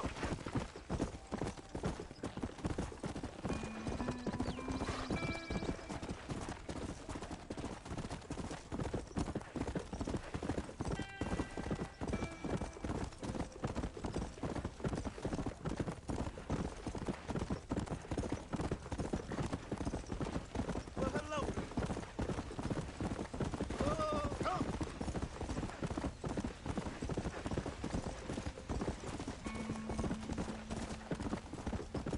Whoa.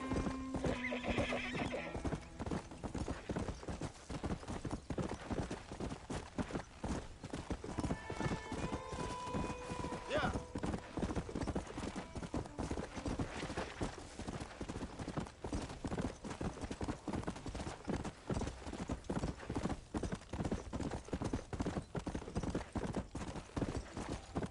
Whoa there.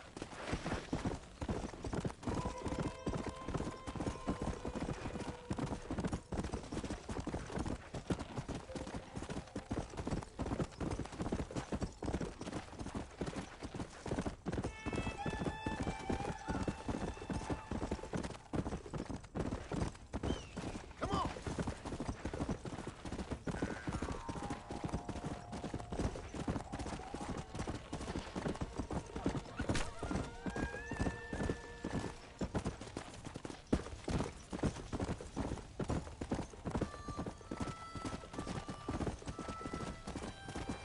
Yeah.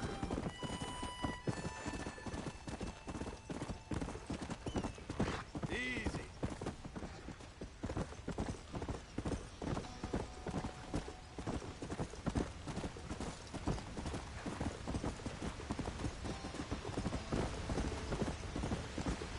Come on.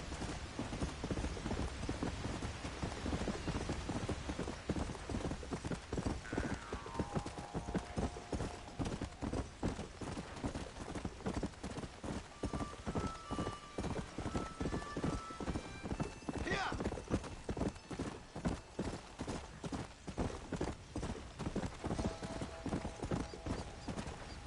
It's very funny here in this location because sometimes these rocks from a distance look like fours.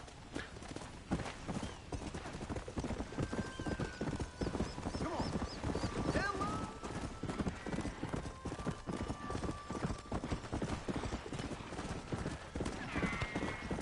Hello.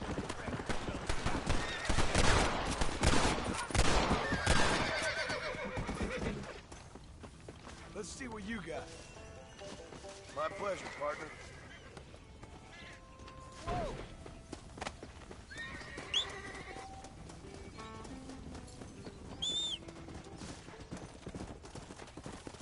Go.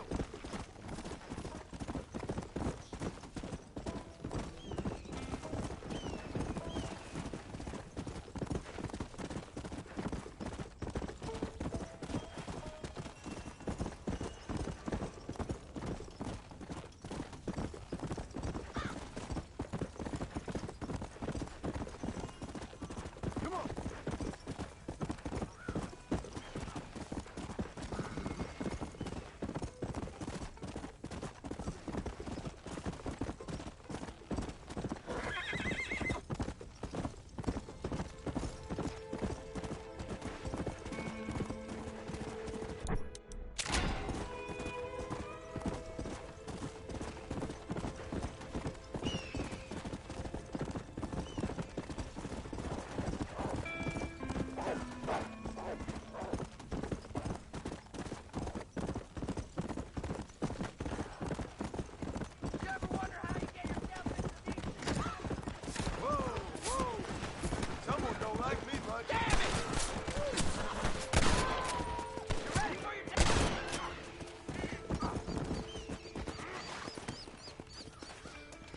I need it more than you now.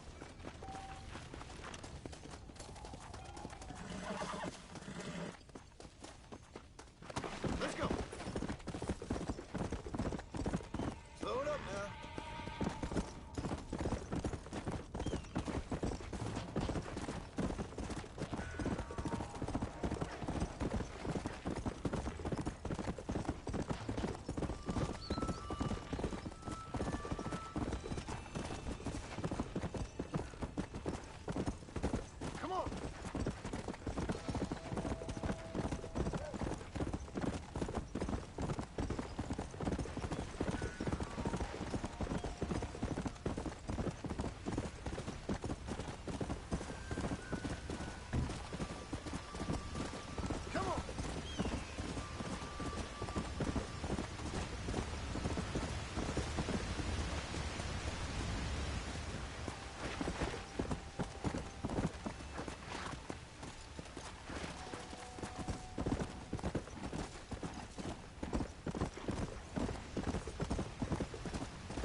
anything to help, partner.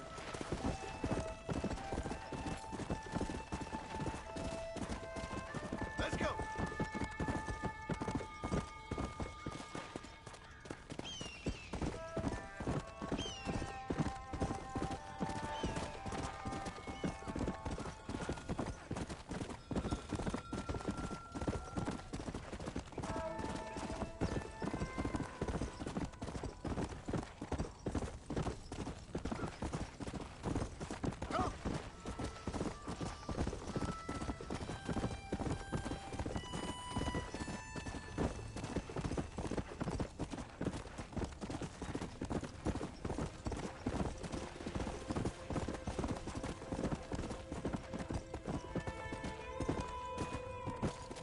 Yeah.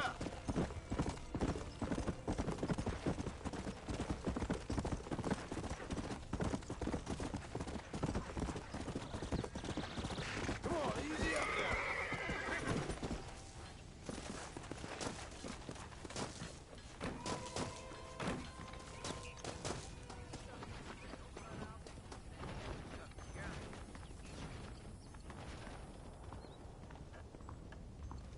There's a young lady hears about with a boil. Most unfortunate place.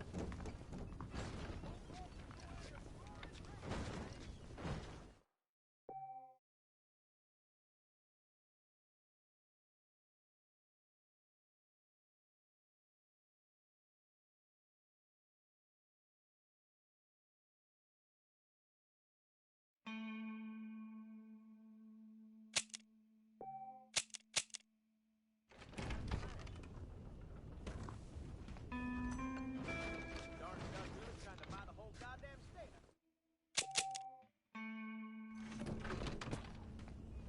Well, hello.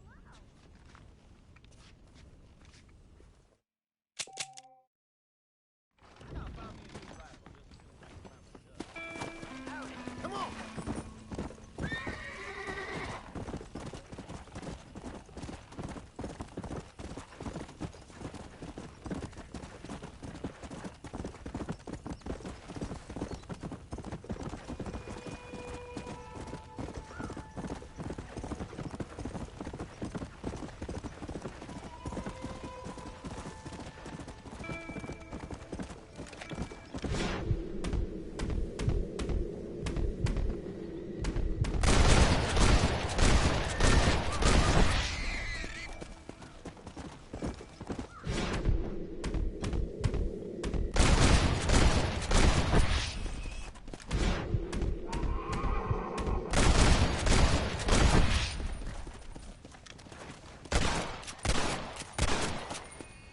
Alright, this well and truly should cover what we need.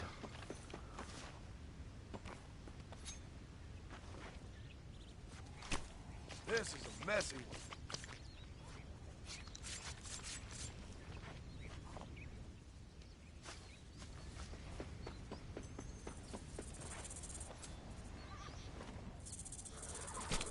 This is dirty.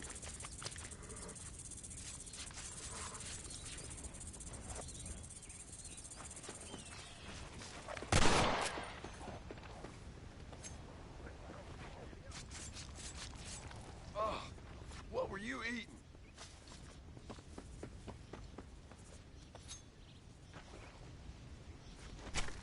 Tough one, ain't you?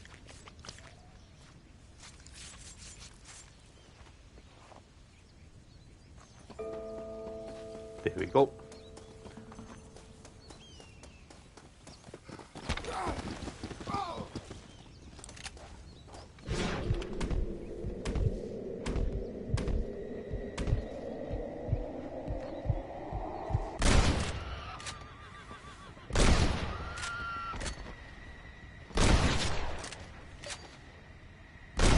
I don't know why the Deadeye's doing that for.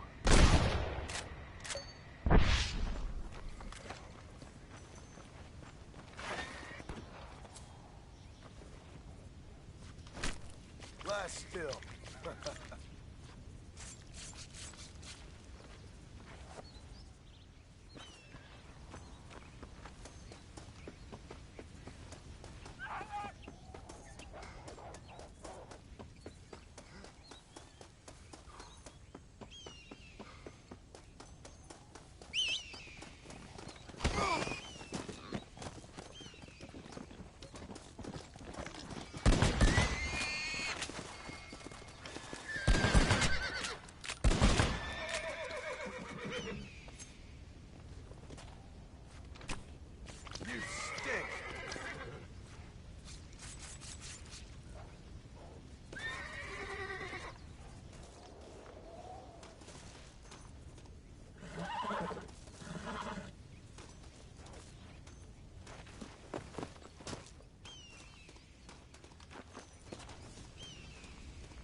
make this quick.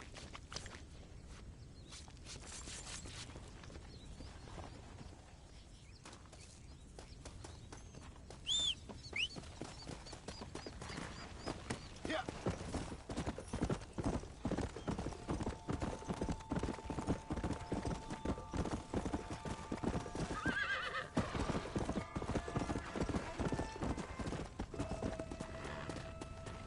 Slow up.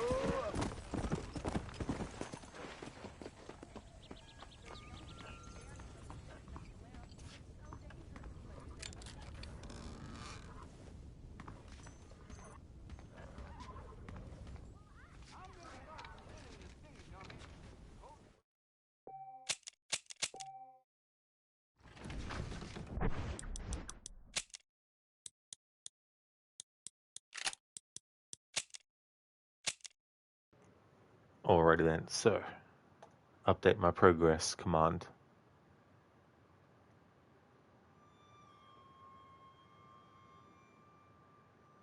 Have now done 4 out of 10 master hunter challenges. Kill 2 cougars with your melee knife and skin 2 cougars. This should be fun.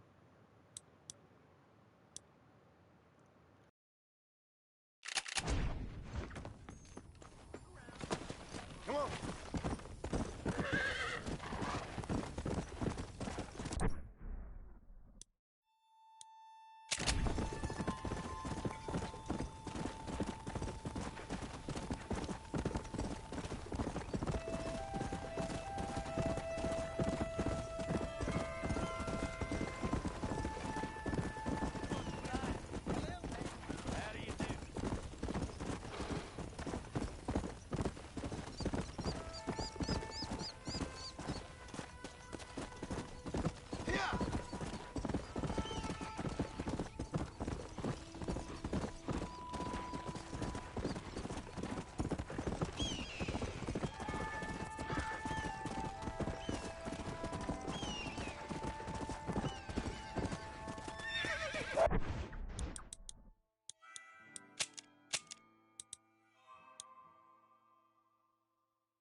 Hey Adam, didn't know there were challenges in Red Dead Redemption 1. That is true. Yeah, similar to Red Dead 2 in that regard. Go. Yeah, less categories than Red Dead 2, but still quite some memorable ones in this too, like killing cougars with knives and things like that.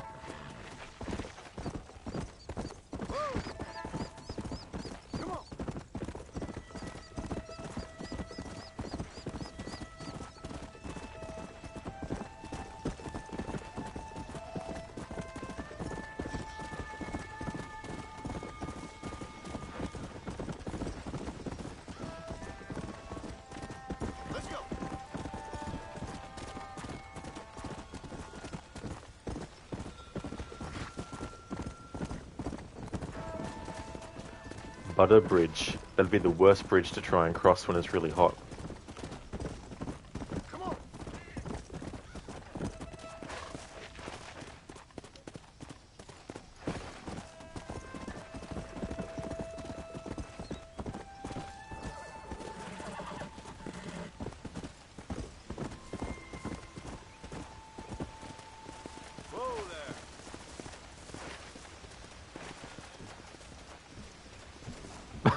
Oh dear. The deer did a leap of fail.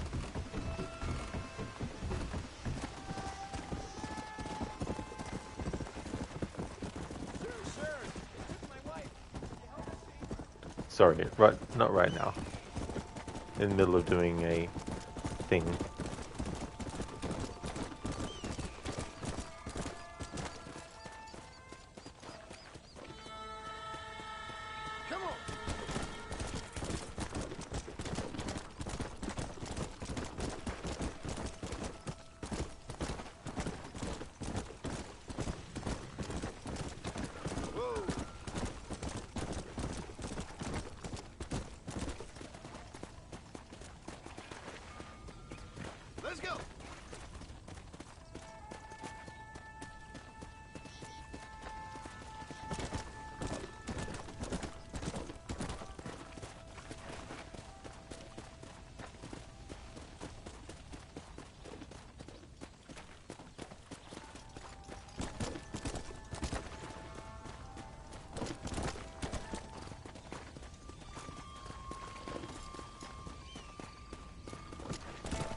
Let's go.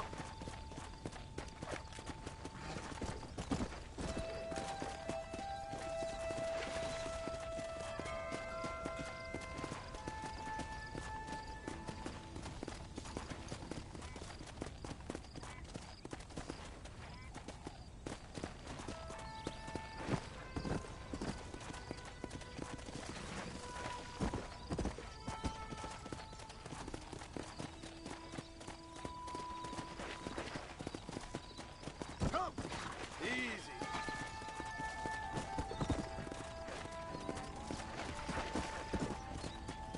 Whoa.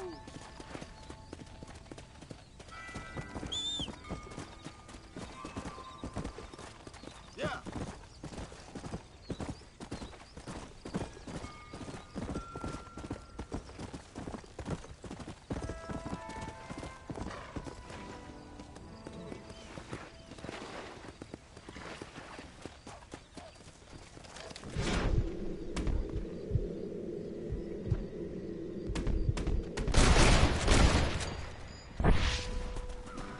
Damn it. Whoa there.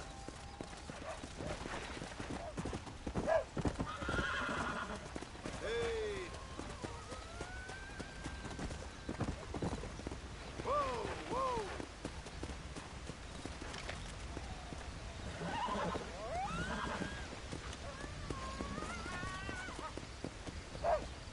Come on.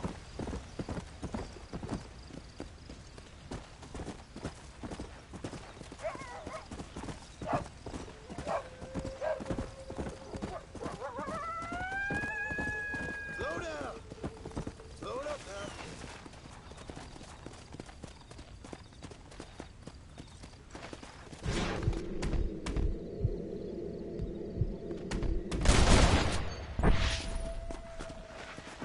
It's not like in Red Dead 2 where you can have a wider field of view. Come on, easy up now.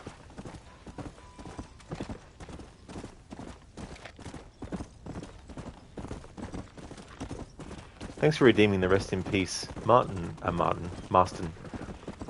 What would you like it to be in Mita? We can have drowning, jumping off a great height, being hit by a train, jumping off a moving train as it passes by a canyon, in a shootout, in an actual duel. Like there's some enemies we could go in a duel and lose on purpose in.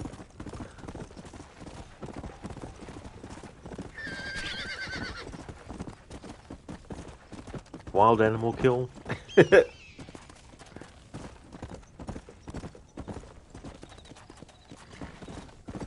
In Mita, death by fire maybe? Let's have a look.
Team Trina.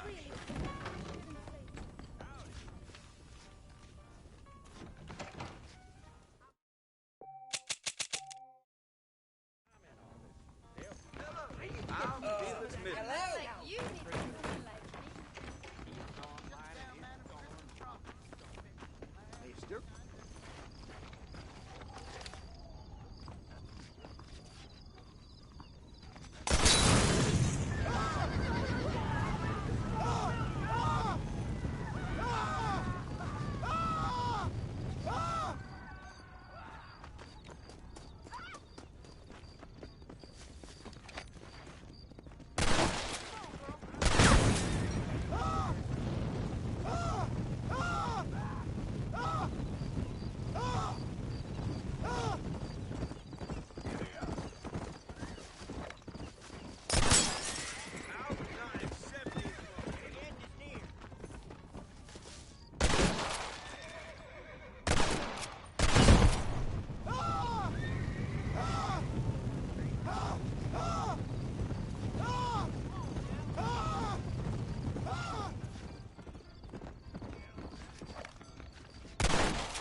I guess he's immune to fire.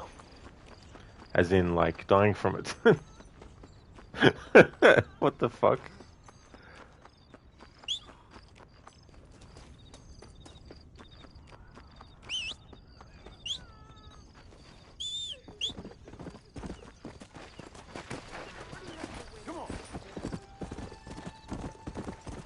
Let's see if we can find some randoms that are camping. Maybe we can luck out.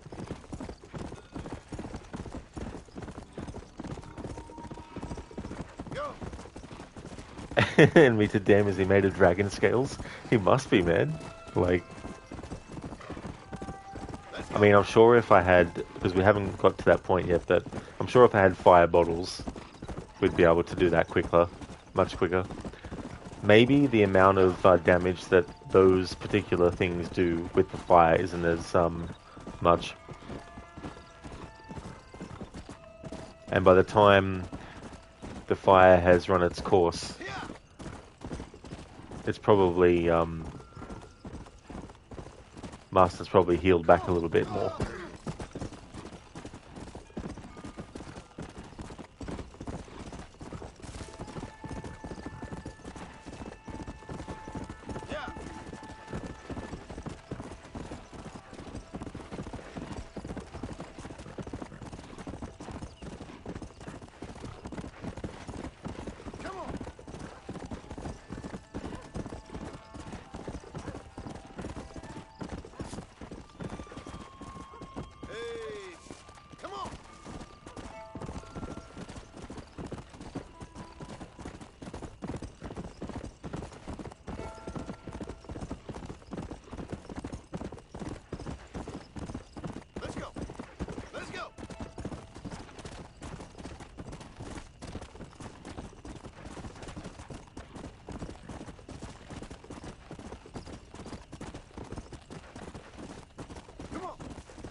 Let's see, can we get on this fire?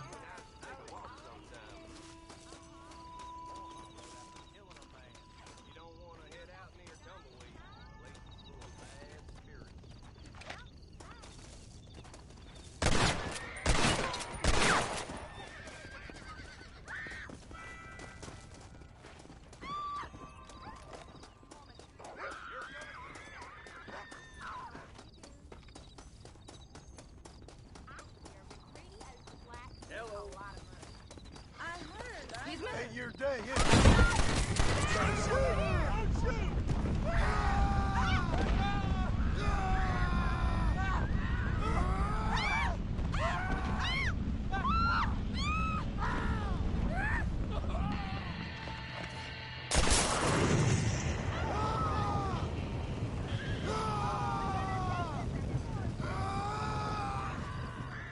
I thought surely he would die on that first one, but nope.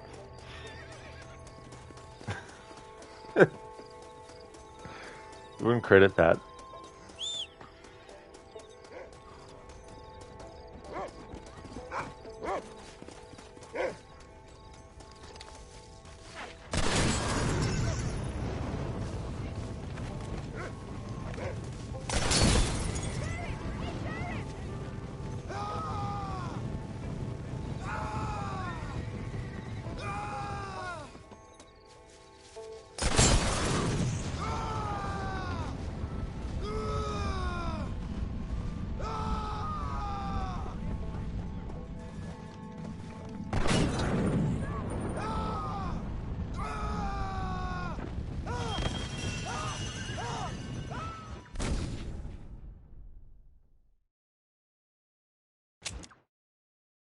There we go, Inmita. I finally got it to happen. Thank you for redeeming the rest in peace, Marston.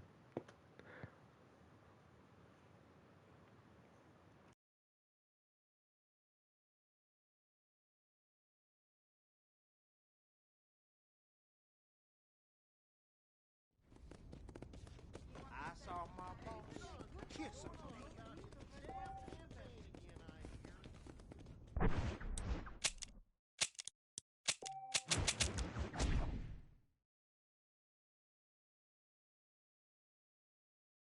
Yeah, Inmita. Perfect.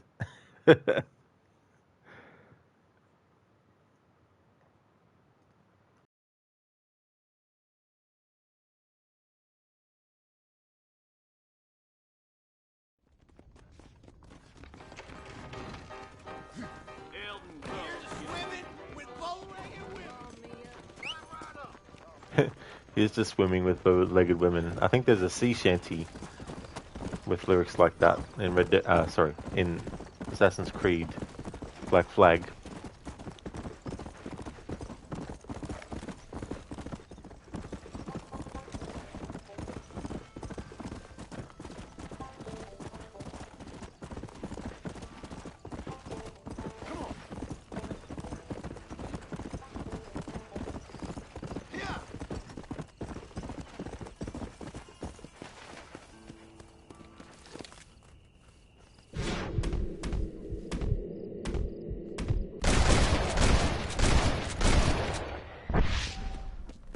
There we go. Got it. Nice. In our Master's Sharpshooter, you'll find more ammo at your home and at your camp. Cool. Come on. Let's get this over with. Legend of the West menu entry added. It will increase your maximum Deadeye.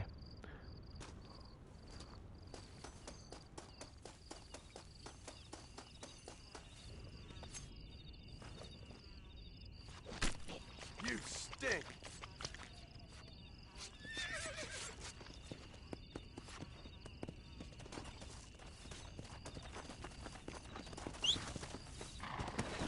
Come on.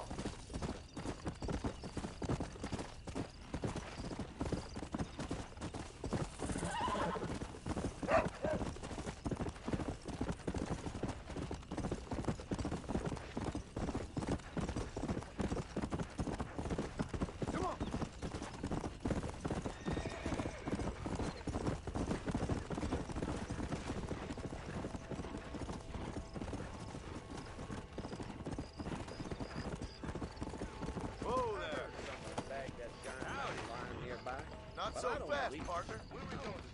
Howdy, mister. Hello. I was spamming the button that says hello, which is also the button to actually get a alcohol. Get it.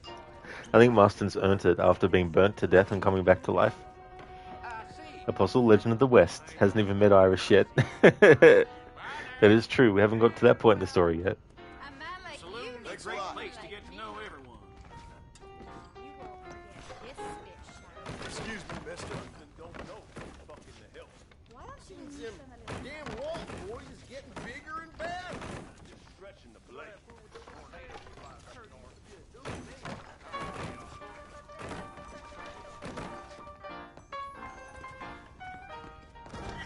Sorry, miss.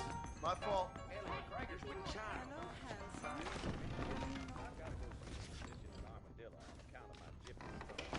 you know I don't listen to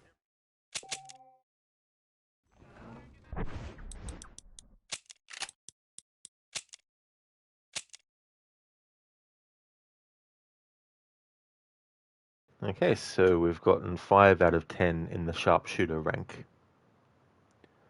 Okay, so I won't be able to do this one yet, so we need to put the sharpshooter rank challenges on hold. We need to shoot the hats off of 2 different people's heads. I mean, maybe you could do it, but I'd rather wait till we actually get the Deadeye improved. It'll make it much easier when I can actually paint the targets myself without it being automatically done.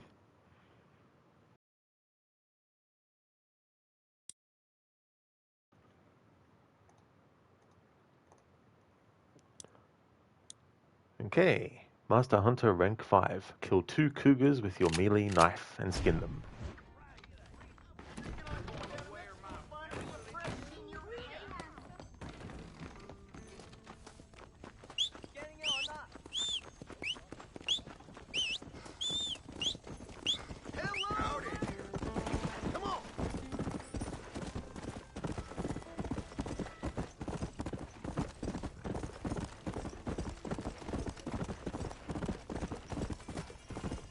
Go.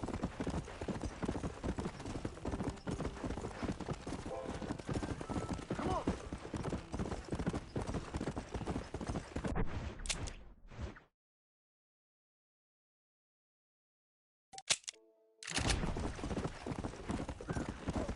Let's go.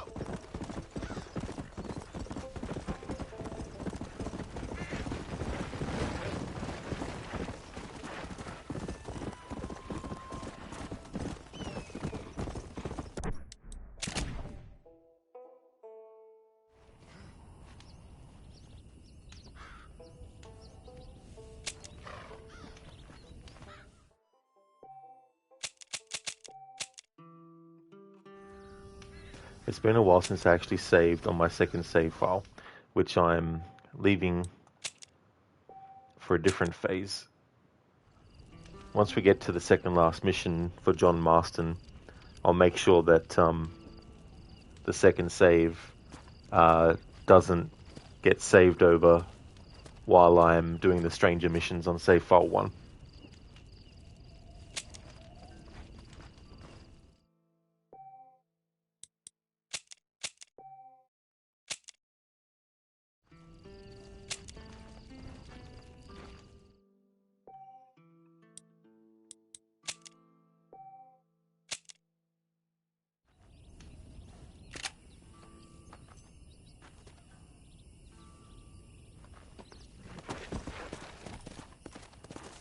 Thank you, Zereth, for redeeming that.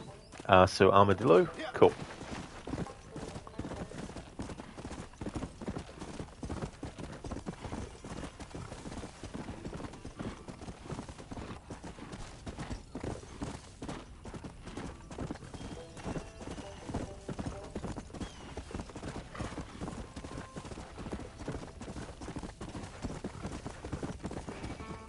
Let's go.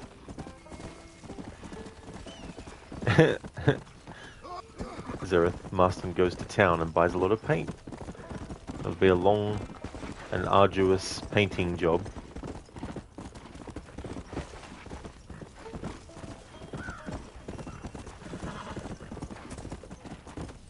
Yeah.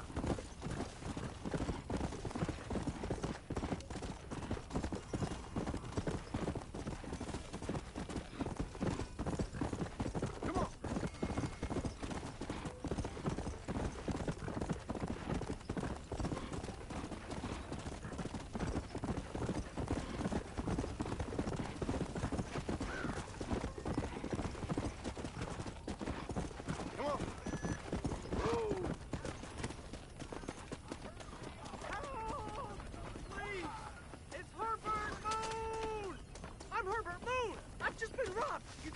Grab him!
There we go, Zareth. Thank you for redeeming the paint the town red. Marston gets to town and buys a lot of paint, and halfway through realizes he's actually colorblind.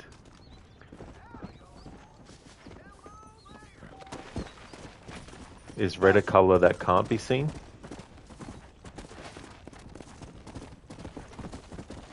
Because I don't know which colors, if you're colorblind, can be seen and which ones can't be, or what color they might look like instead of what they are, etc.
Thanks for clipping that moment, Sarah.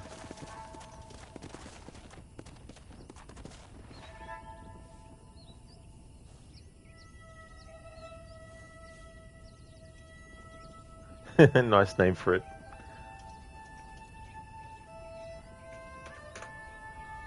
I'll just lie here dramatically.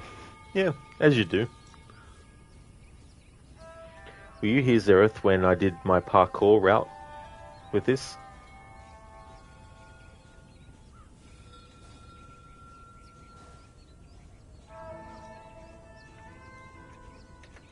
After like 20 attempts or more, I finally got it the way I wanted it to be. Come on.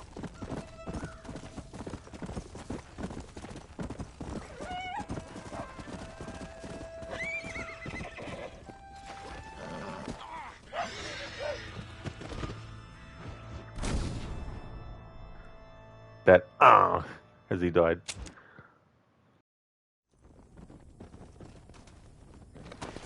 Let's go.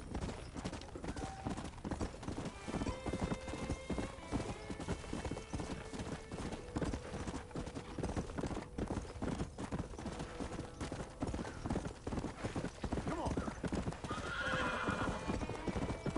Yeah.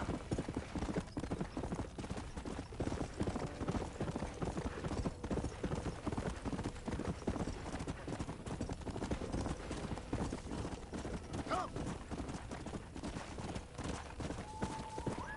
Wish I could say that I did it on the first attempt, but definitely didn't. It took quite a while. For a game where that kind of jumping and running and climbing in a certain succession isn't necessarily what they were thinking when they programmed the game.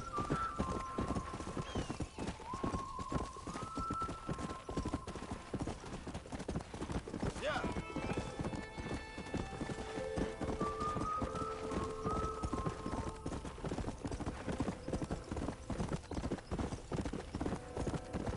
Come on.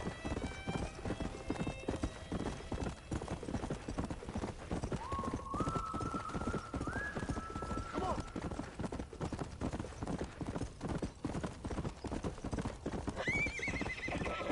Thanks for clipping another moment.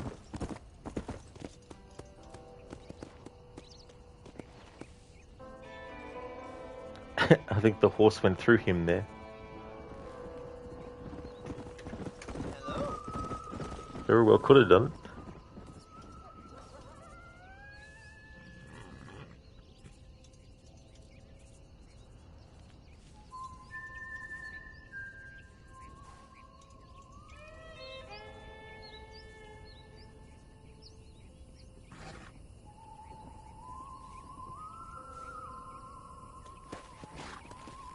Come on.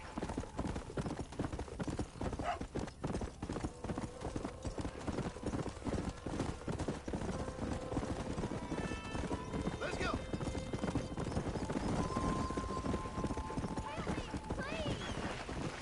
Slow down. Whoa.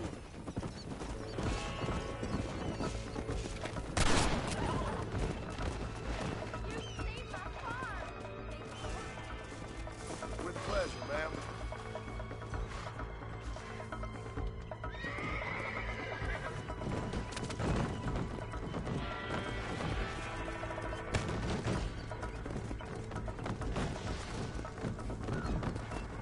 What? Why'd I lose honor for that?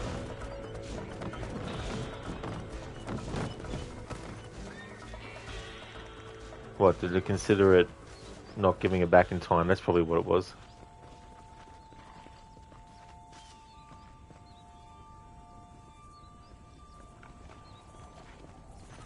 What have we got? Okay, whatever game. I don't know why that happened.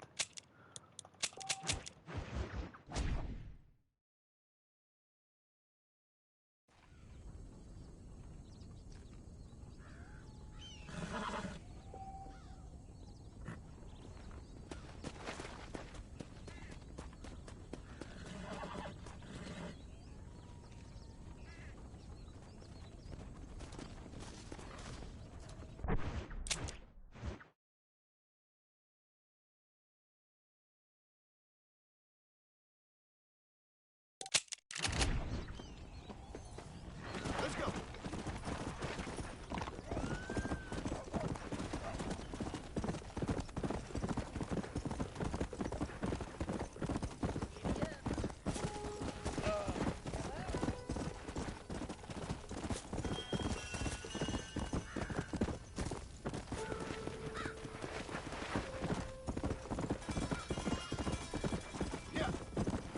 Thanks for clipping another moment, Zereth.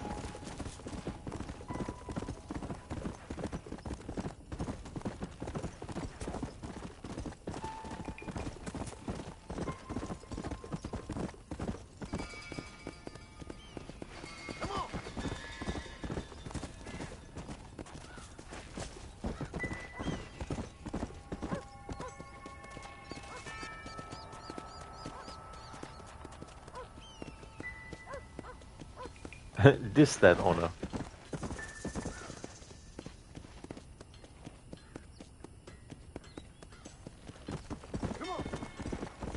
Yeah, it's like, how dare I run over the person who stole the wagon while returning the wagon?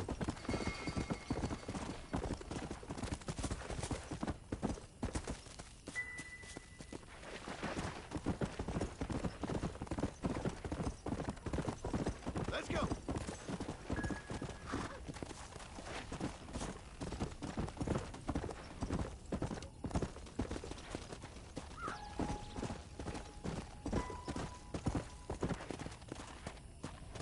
Come on.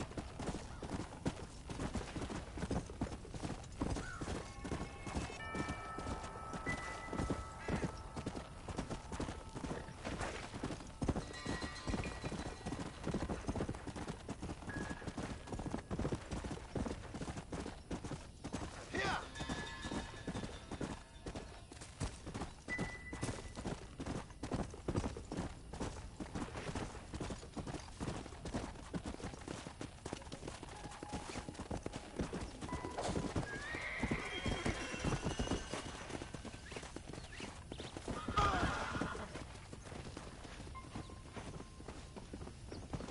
Come.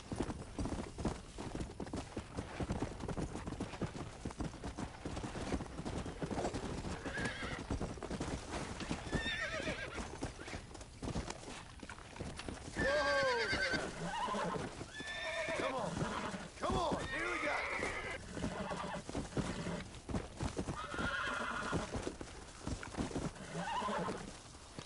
Easy there.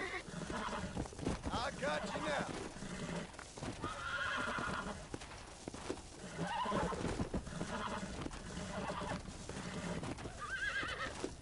Relax now. Nearly there. Calm it down. You're wild. Go.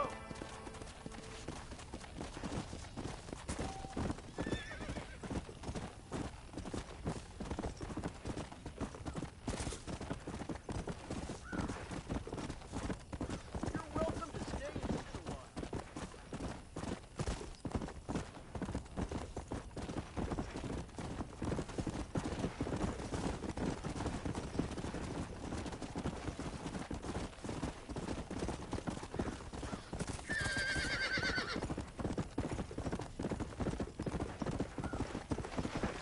Hey. Yeah.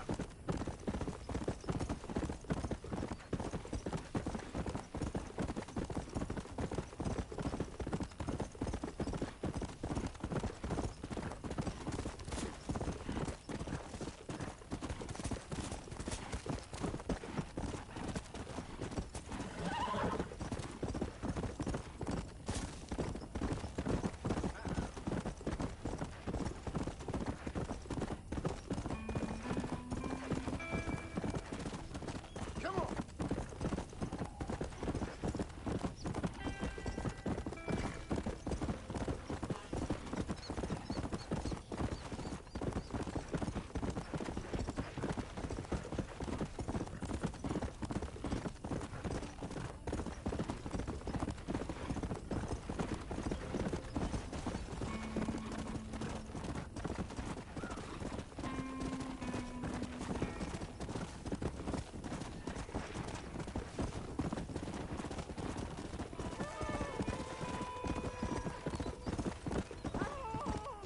Please! It's Herbert! Move! I'd steer clear of Pleasant's house if I were you. Bad taps live up that I'm way. Herbert! Move! I just been robbed! You gotta stop him! This weather is a peach! A good morning! I heard. Can I help you with something? I heard some damn cannibals.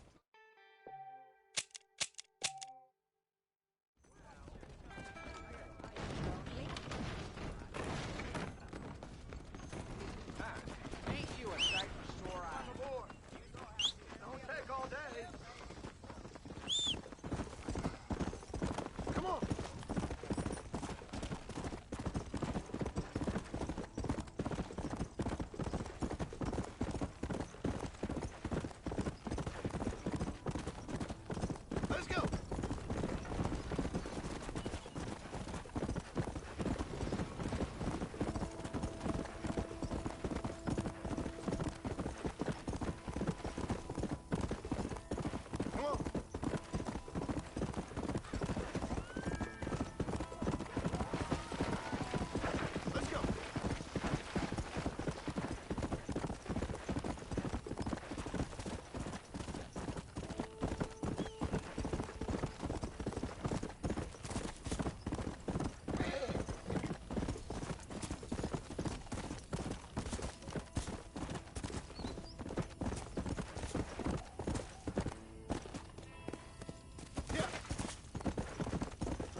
Marston using a knife to swat flies with.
Let's go.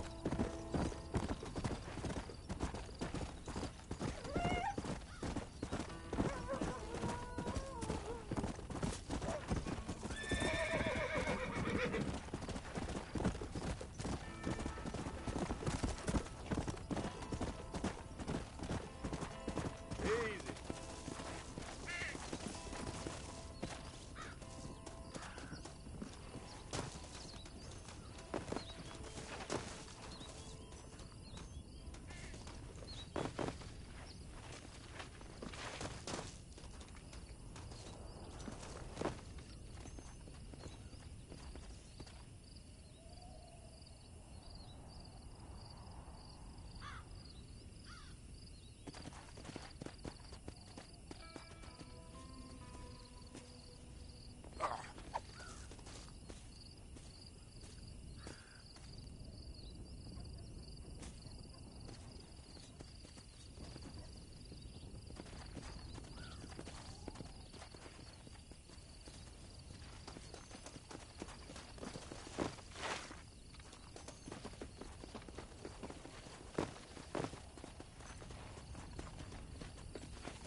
Hey, excellent, great, welcome.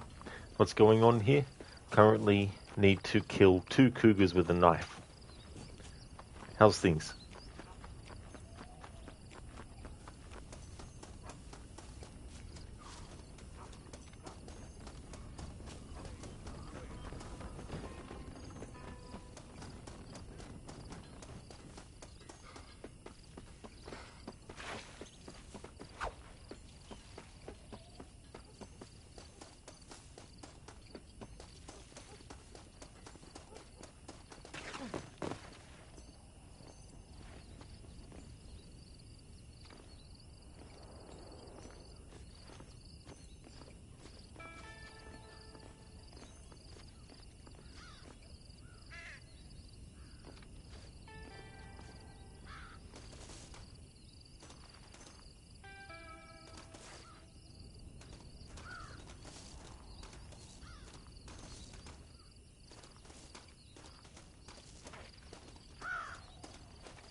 Oh, nice, excellent, great. Glad to hear that you're going well.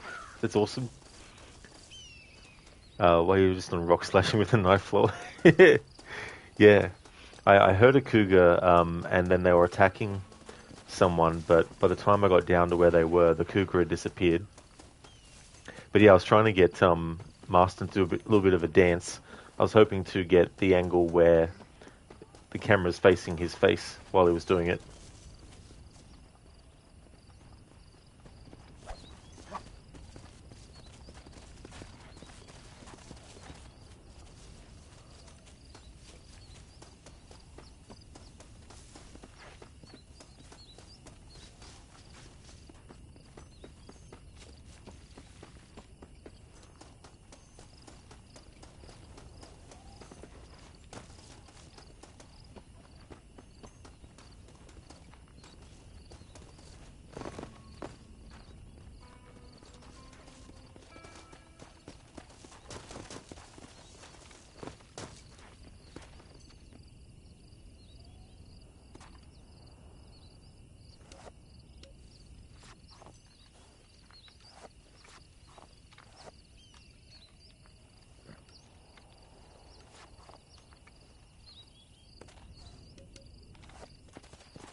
Red Dead Redemption roll only challenge.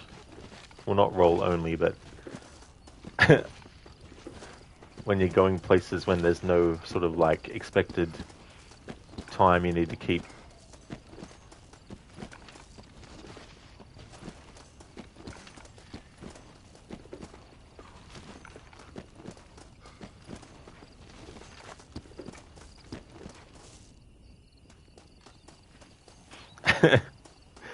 I could just imagine like a little bit of a skit where Marston's doing all this stuff, and there's like a cougar watching, and another cougar turns up and asks what the other cougar is looking at, and the cougar's like, "Oh, just this strange idiot doing all these rolls on the ground, pulling out his knife and slashing at thin air."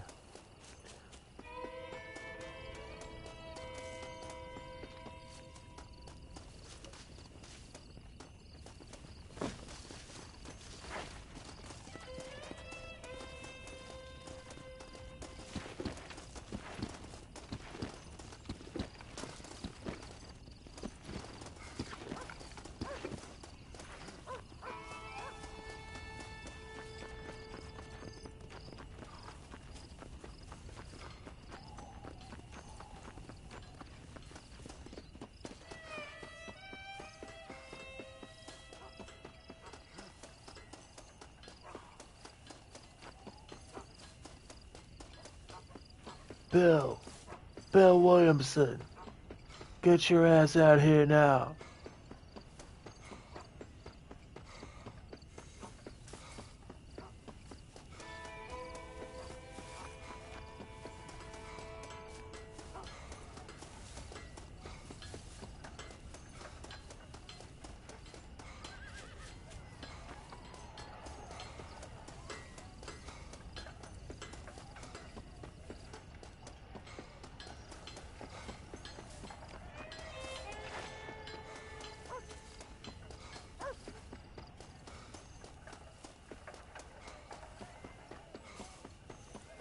in Red Dead Redemption 2, when you're playing as John in the epilogue, you can actually visit this location.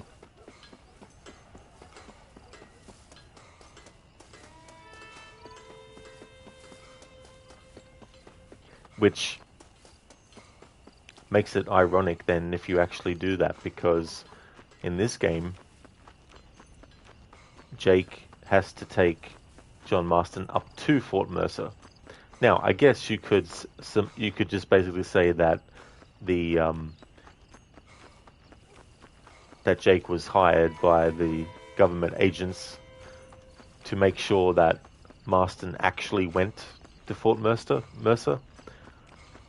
And if he hadn't, then Jake could say, yeah, he never showed up. Something like that, maybe. So you could probably explain why John Marston doesn't say anything or comment about coming to Fort Mercer in Red Dead 1 when the story doesn't take you there, of course. It's only if you go explore yourself in Red Dead 2.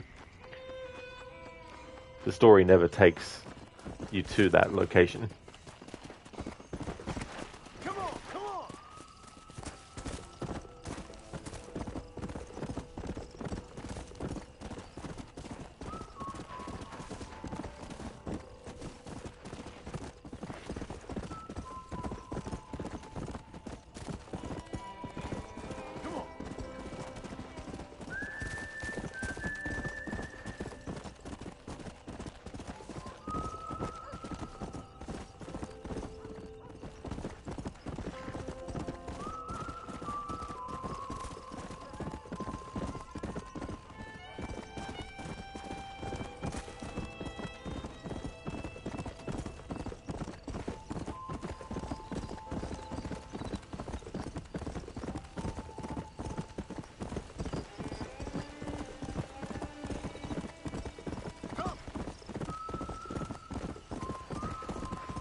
It's so funny, you know, the amount of times in games like this where... I was just about to say. When you're actually trying to actively have something to happen, it won't. Oh.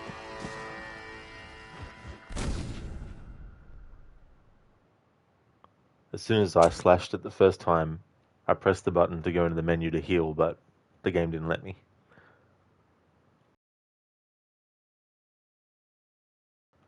Wasn't enough time between slashing and the cooldown. Well, not the cooldown, but wanting to go into the inventory to heal. Couldn't do it quick enough.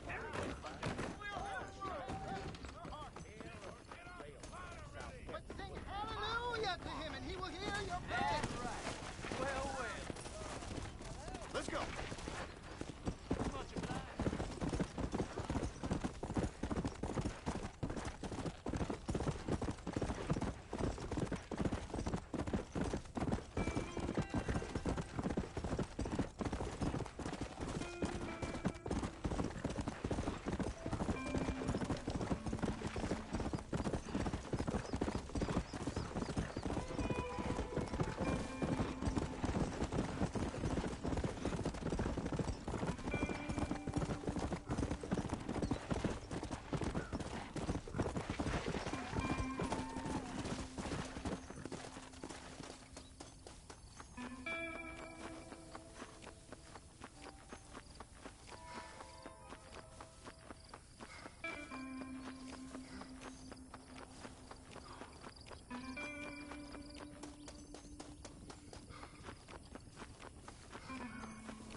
Damn it.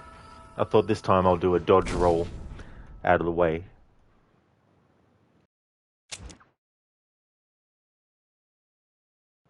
It's that second hit that kills you.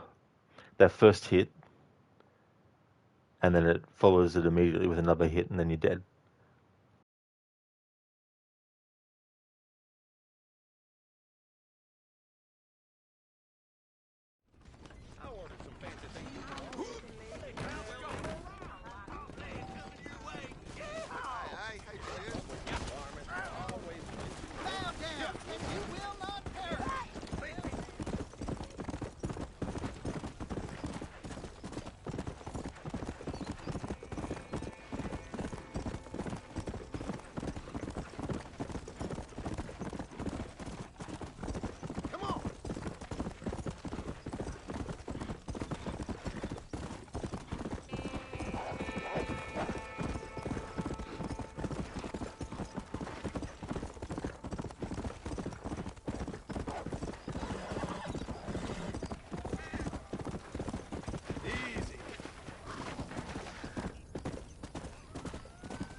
Hey there, Lucas. How's things? Currently need to kill 2 cougars with a knife.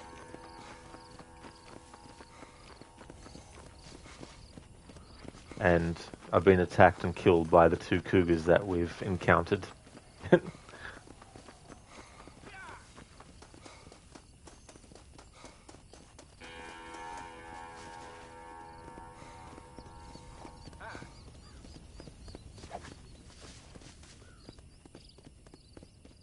Things are fine, Lucas. That's good to hear.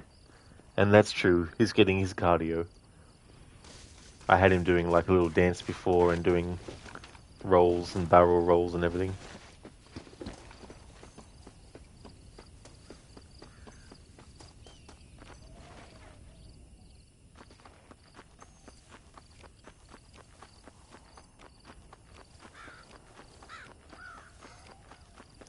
In this game, there's no stamina for the player.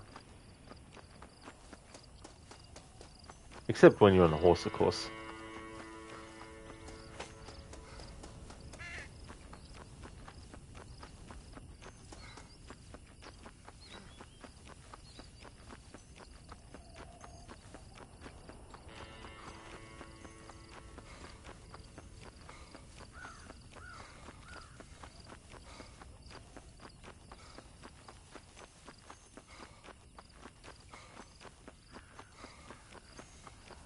Hey Lucinda, good morning. Welcome to you. It's going well. I'm currently working on a challenge internal to the game where you have to kill 2 cougars using a knife. The first 2 attempts didn't end well. We got killed. And I got past the 20% completion mark.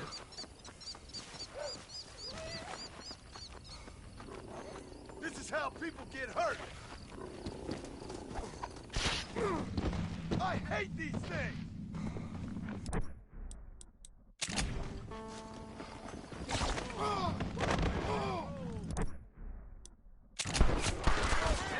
Oh, those fucking pricks. You motherfuckers. Come on, let's get this over with.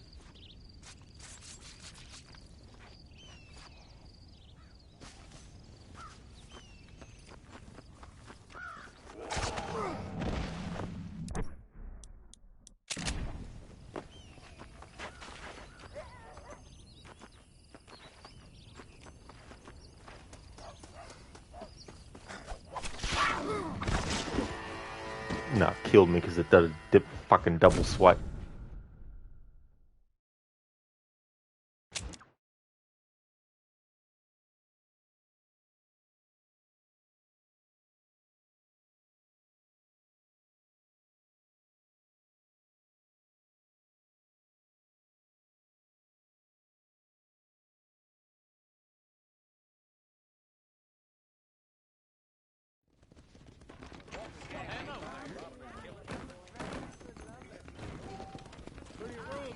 Be righteous, bathe in his blood for repentance.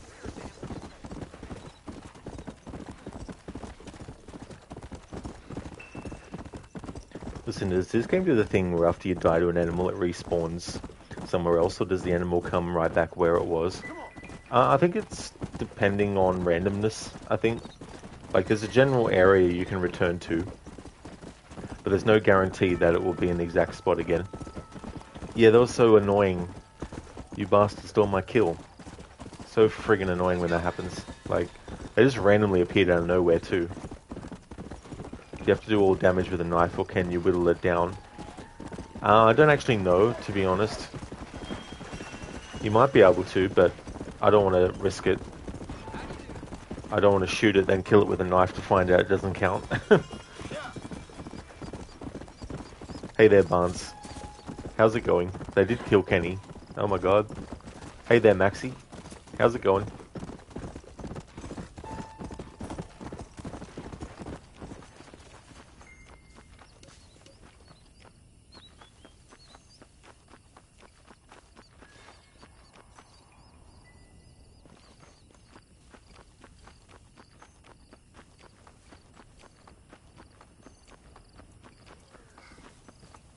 Yeah, listen, so it might count, but the time it takes to find it and then find out if it does or not.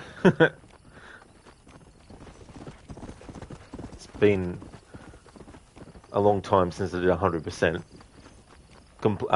checklist, that is. I was trying to think the other day when it was, and it was probably like 2016, 2017, something like that.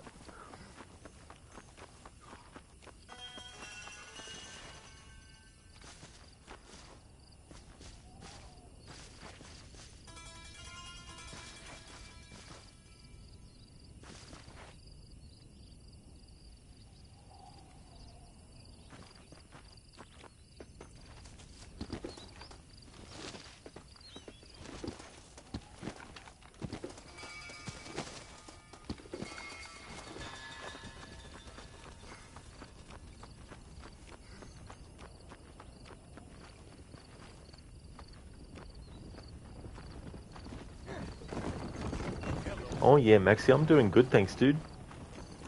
Been still working on side stuff with this, but I'm at the point almost where the things I've been working on can't be done any further until we get further into the story. I'm only 11 missions in out of 57.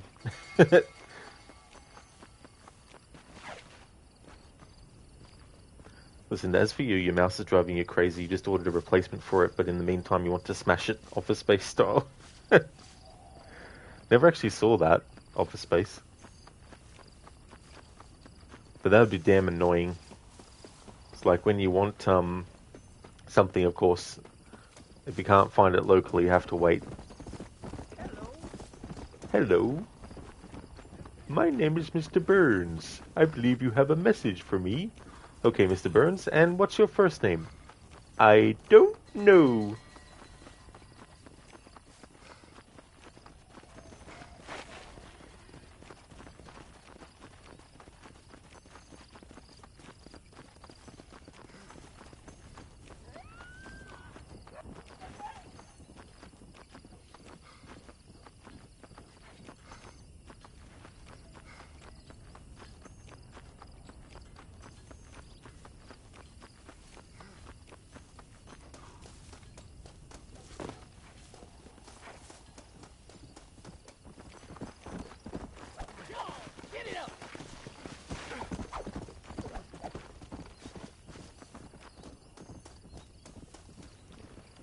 Maxi, that's cool, dude. GG's, and also can give you a GG's from yours truly, Arthur Morgan.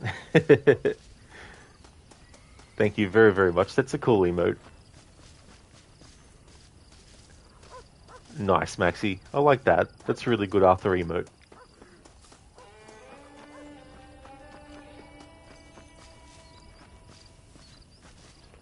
Lucinda, are you familiar with the scene at least where they smash the printer? It's like the main scene the movie is known by.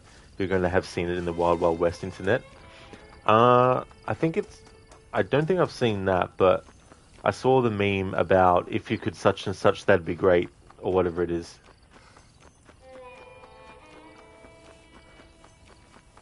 Biko bursts out into laughter, hidden in the background, but not so hidden. Now Rod has made a brilliant Mr. Burns impression.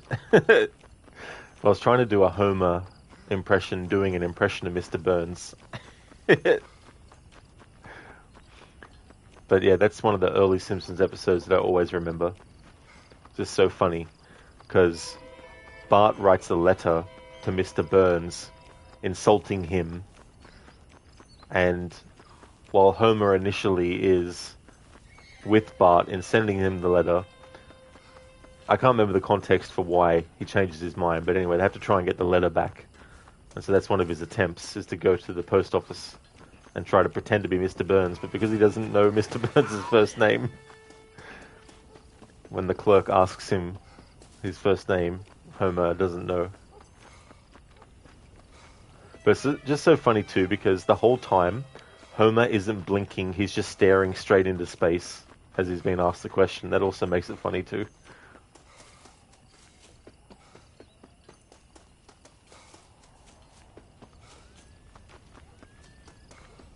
Listen to, oh yeah, the Lumberg meme. Yeah. It was funny though, because the actor who was in that, the one I think standing up and holding the coffee mug or whatever it is.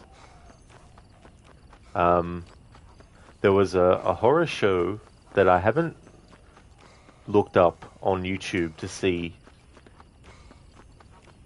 if it's any good, because when I saw it first, I was younger, and it's a horror series directed by, or at least produced by Sam Raimi, who did the Evil Dead movies and stuff. But yeah, he played one of the main characters in that. It was called American Gothic, was the name of the show. I think he was a villain in it, or something. Maxi, that's the video. Such a funny scene. Thanks for linking that, Maxi. Yeah, there we go.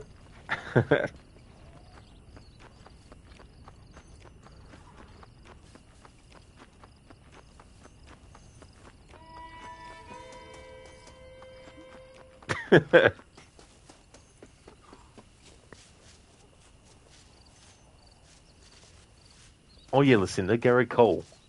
Had to look it up. They're just wolves.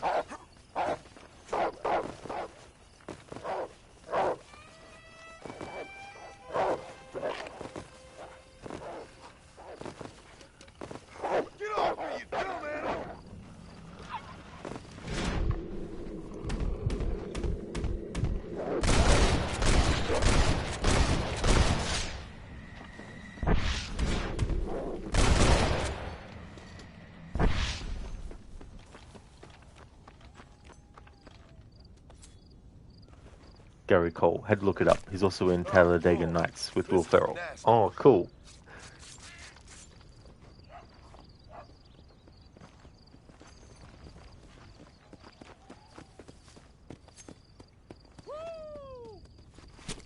Tough one, ain't you?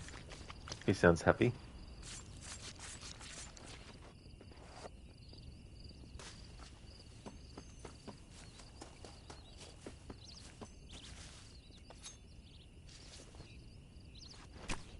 This is dirty.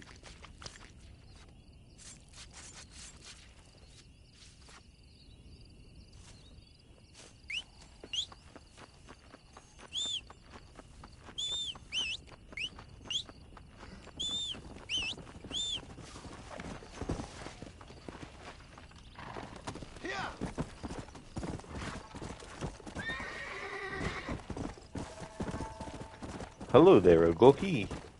How's things?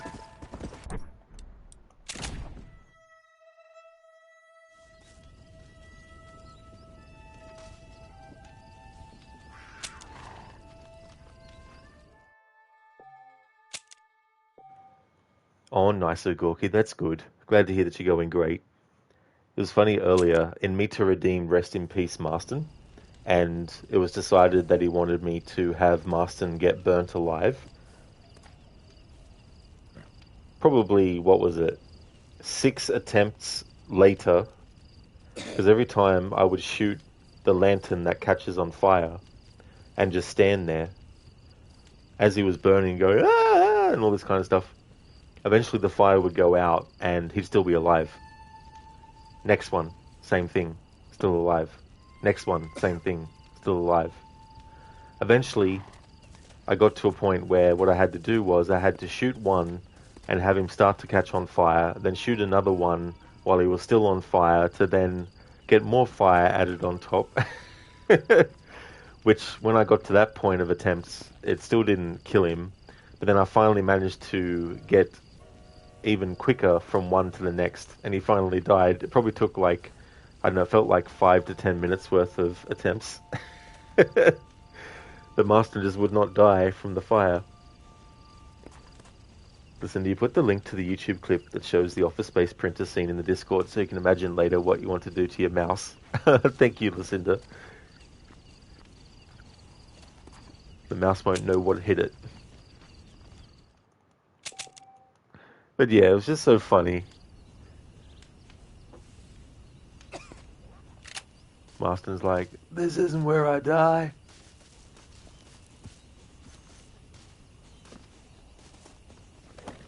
Let's go.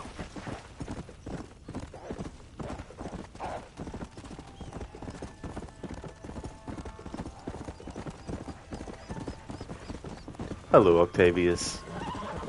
How's your day going?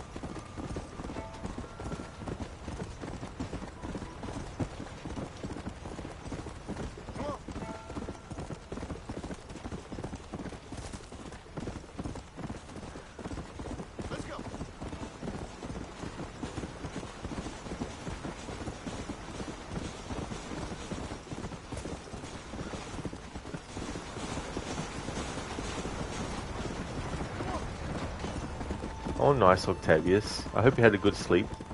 And you streamed for quite some time. That's true, yeah, almost 6 hours. And it's only 9 PM. But yeah, I'm going good, Octavius. I've been working on more side stuff to go towards the 100% checklist. Really early in the story still. Only did 11 missions.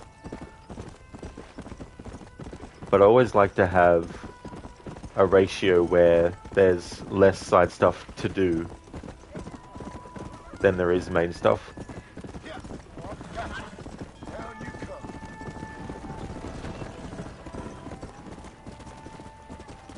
But there's certain points at which you can only do so much until you have to progress the story. Listen, you ordered the mouse last night. It said estimated delivery was Friday. You woke up and it said it'd be here today. Apparently it's just happened to be shipping from somewhere that is less than an hour away from where you live. Well, that's pretty good then, if it's that close. Like, but then again, if it doesn't turn up, it's like, what the hell are they doing?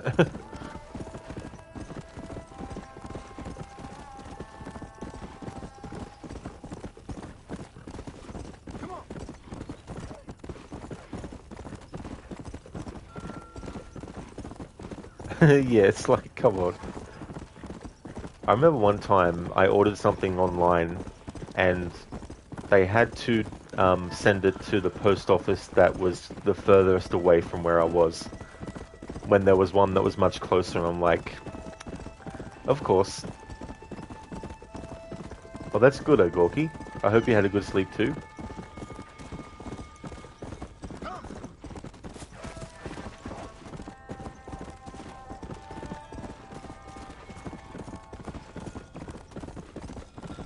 Getting closer to October.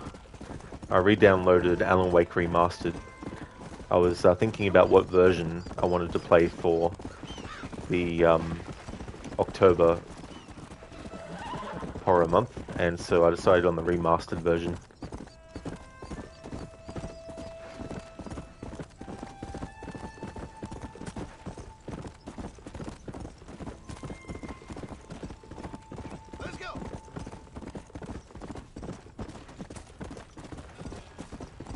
And then when we get closer to October, I'll have to re-download Alan Wake 2. Only got so much space on the internal on the PlayStation 5.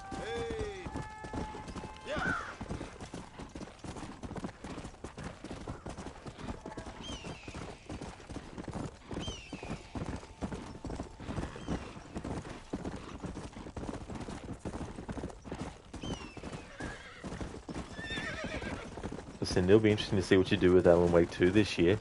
Yeah, that's actually going to be a big playthrough because I'm playing through from scratch, and as I go through, whenever there's a DLC that pops up, I'll go and do that.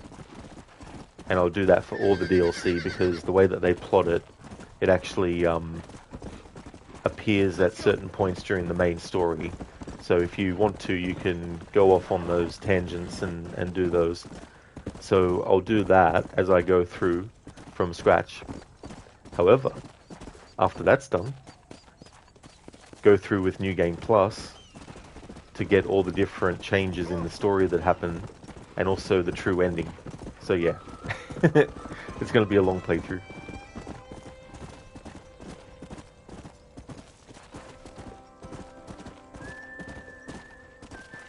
Ogorki, you can't wait for October 31st. You just love that date. I don't blame you, Ogorki. Yeah, 31st. And that won't take long to come around, actually. Yeah, Lucinda, so it could be like a 60-hour playthrough, maybe. Gee, I love doing those, it seems, this year, towards the end of the year. Like... like Valhalla taking 90 hours, pretty much. 89 hours, it's close enough. Isn't it nice? Hopefully they've improved the combat. That game sounds fascinating to you, but watching the combat in it makes you cringe a bit. Yeah, and... like... you can definitely tell that they wanted to follow in the footsteps of the Resident Evil remakes. And then you've got like, and this isn't a spoiler, you've got when you have healing items, you've got the basic painkillers which are very quick for the character to just use. However, the other healing items that give you more health, the more health they heal you with, the longer the animation is for actually healing. And you have to wait till the animation's finished before you can actually, you know, aim and shoot. And then you gotta watch out, because by the time you aim and shoot, the enemy could be close enough that the character doesn't actually shoot, but they hit them with their weapon. Which of course doesn't always help when you have another enemy. Lucinda, and let me guess, the healing animation can be interrupted? From memory, I think so, yeah. Like, it definitely can be interrupted.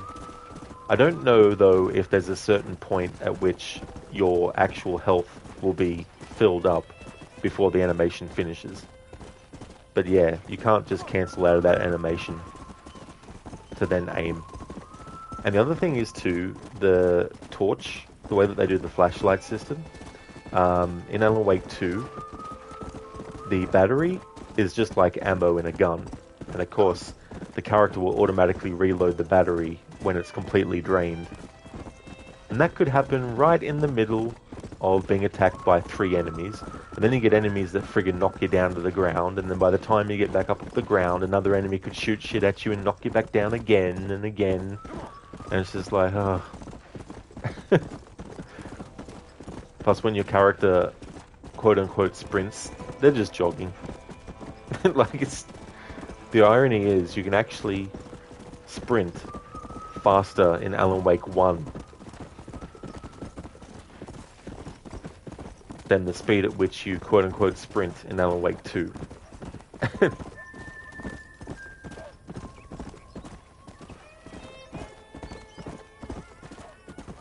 Octavia, so far 207 hours on AC Shadows, 68% of achievements, over 500 in-game photos. Damn, that's a lot, Octavius. That's really good though. You closing in on the 70% of the achievements. So is that including the DLC as well? So that sounds frustrating. Is there any cover in the game? You can kind of like there's no like cover system, but if you get in front of a tree when you're having stuff thrown at you, you'll be fine. And you can dodge as well when they throw shit at you. But yeah, there's no cover system, unfortunately. Oh yeah, modern games seem to love making your character light jog. They really, really do. I just don't understand why, because it doesn't necessarily give you a major advantage. It's not like you're going to be able to run so fast that enemies will never, ever, ever be able to hit you. But make the character run a bit faster, you know. If I was a modder of games and I had the ability to do it and the know-how, I would definitely be changing that the first chance I get with even the Resident Evil remakes. I'd be like, look, let's double this speed, huh? When we're actually, you know, running. Octavius, well, you haven't started the Claws of Awaji DLC yet because you must complete the main story first. You're busy completing all the side quests. Oh, that's definitely understandable. That way, too, at least it's all in one box, so to speak. So when you've done that, you can then move on to the DLC as well.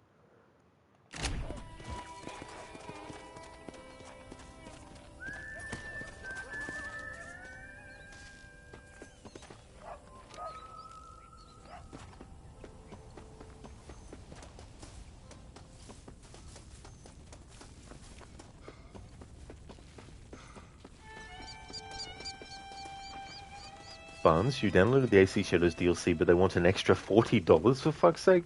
Bloody hell, like, Jesus Christ, what the... $40.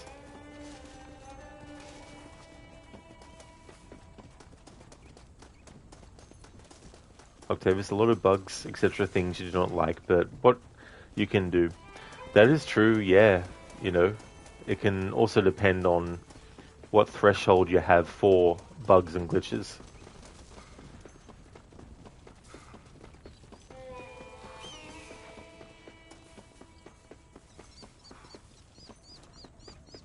What gets me though is you still have glitches that you think would have been fixed by now. Like characters' clothing clipping through their body, you know, things like that. I mean, it might be just one of those things where as tech gets more advanced, what you need to do to reach that same level with stuff requires more than what older games would have required.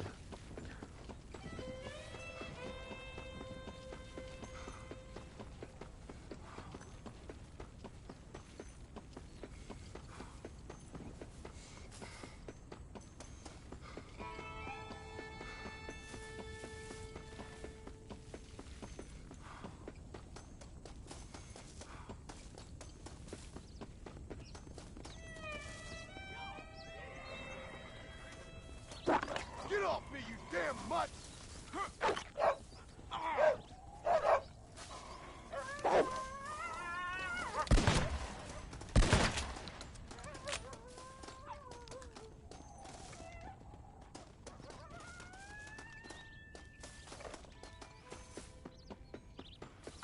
Octavius, which do I like more, Red Dead Redemption 1 or Red Dead Redemption 2? Now that is a good question. And even though they're in the same franchise, their scopes are just so different and all that kind of stuff that it's really, really tricky for me to choose which one over the two as well, because it goes beyond just graphics. Undoubtedly, this game doesn't have as good graphics as Red Dead 2, but there's so much other stuff in this game that is still just chef's kiss that it does. There's still like a certain feel and atmosphere that is in this game that isn't in Red Dead Redemption 2. But that doesn't make Red Dead Redemption 2 a worse game or anything by comparison to Red Dead Redemption 1.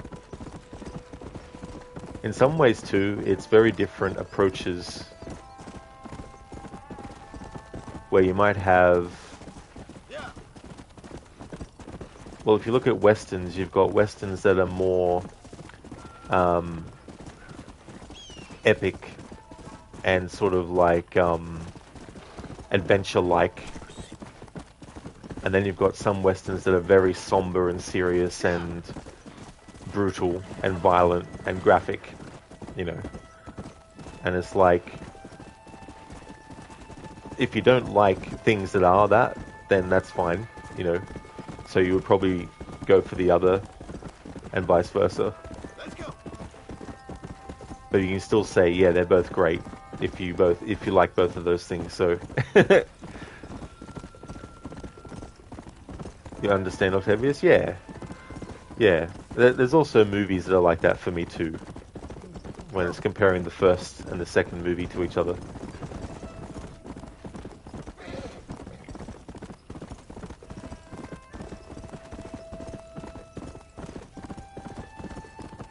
Not doing any stranger missions until we reach the second last John Marston mission. There's another phase I'm doing for this anniversary that will be related to stranger missions. But in this playthrough I need to do the stranger missions. So holding off until we get to that point in the main narrative will help me with the other phase, which will be on a different save file.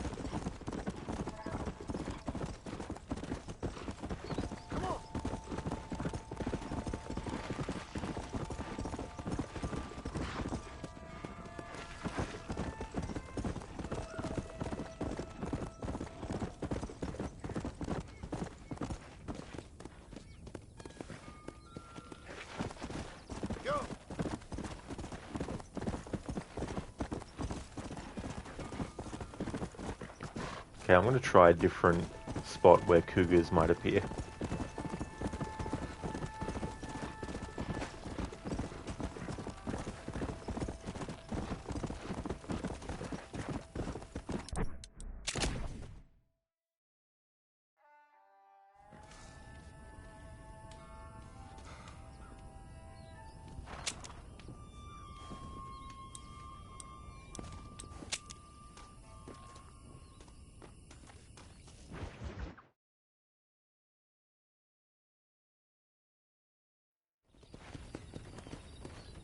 Come on.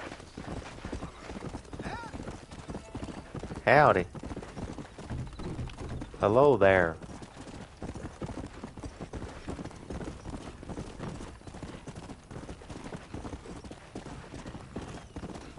Yeah. Hey, Taco. Thank you for redeeming Paint the Town Red. So a random selection? Awesome.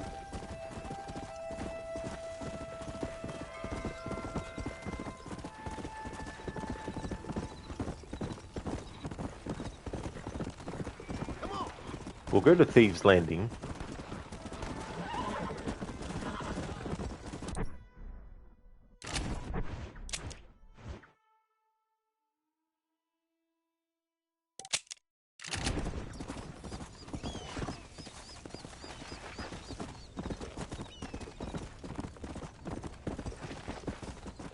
Come on.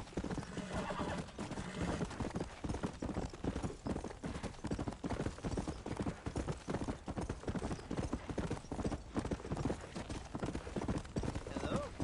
Hello. Goodbye. Come. Octavius, last time you won something was a free copy of Battlefield 5, and you gave it away as a giveaway to increase your Twitter followers. Oh, you did? Oh, yeah, that's fair enough. Come on. Thank you, Gorky, for doing a clip.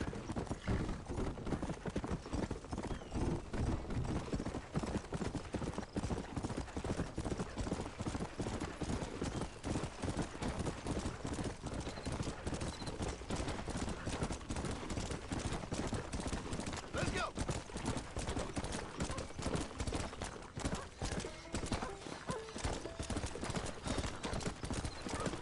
Howdy, howdy. Hello, man. Easy, partner.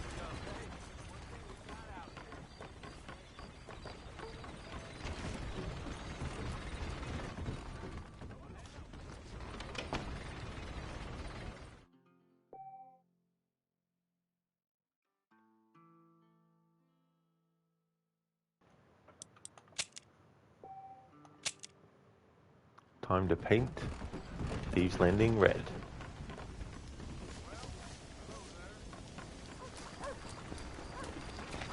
Hey, you say here's a pistol.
Just great.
Yeah, me too. I saw the trailer for that OD Knock Knock game. That looked really, really freaky. And I noticed that one of the people from the It movies that they did is actually the main character in that. It's interesting seeing a lot of well-known actors be put into video games. Not that it's only in the last couple of years they've done it.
There we go, Taco. Thank you very much for redeeming the Paint the Town red. Taco Rod's a pretty damn good shot. Sometimes.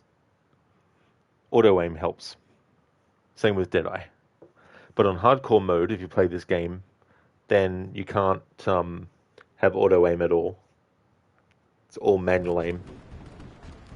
You can still do Deadeye, but I think Deadeye only refills half or something. Like, there's heaps of other things related to hardcore mode, just can't remember them all though. But things are more expensive as well. MAT, yeah, quite creepy. It seems like it'll be in the same style as Until Dawn and Dark Pictures. Well, that's cool. Because, yeah, I wasn't sure, because I think I saw a teaser for it a while back, and then they've got this trailer. Did they do any behind the scenes? Like, reveal any of that? Because, I never saw any of that stuff. Keone, aim resist. Yeah.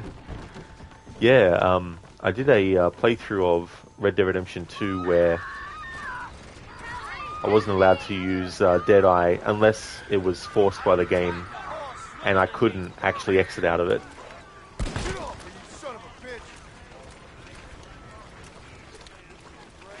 He was awful rough to me. Why can't all What have we got here?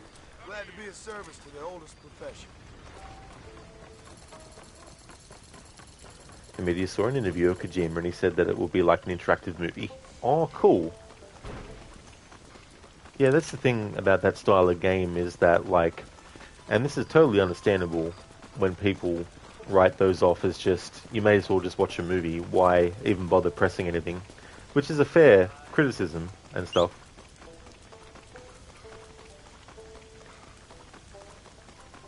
But something that I really like about those games is that it is like a movie, but also I really like being able to make choices, and also the challenge of pressing QTEs and all that kind of stuff. It can be frustrating sometimes, especially if you really, really want a certain outcome. But I really do like that style of game as well. But it doesn't mean that I'm going to love every single one in that style, of course, but...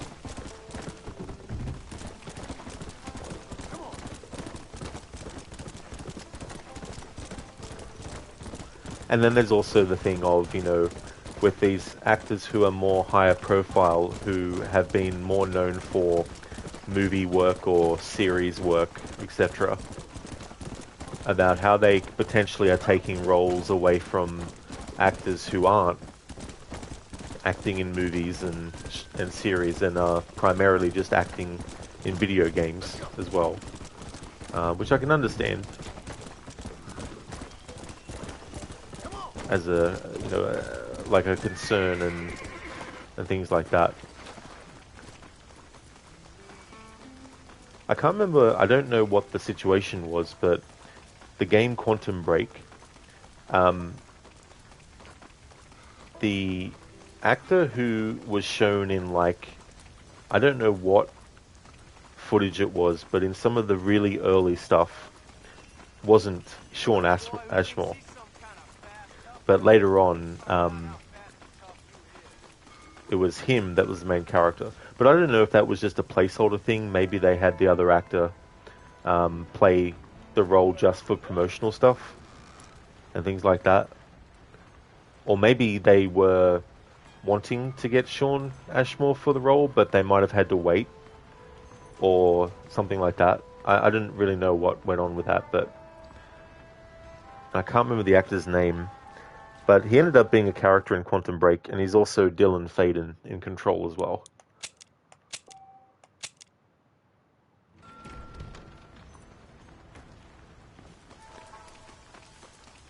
But those situations could arise too, where you've got an actor who gets cast in a role, and they might primarily just do video games, and then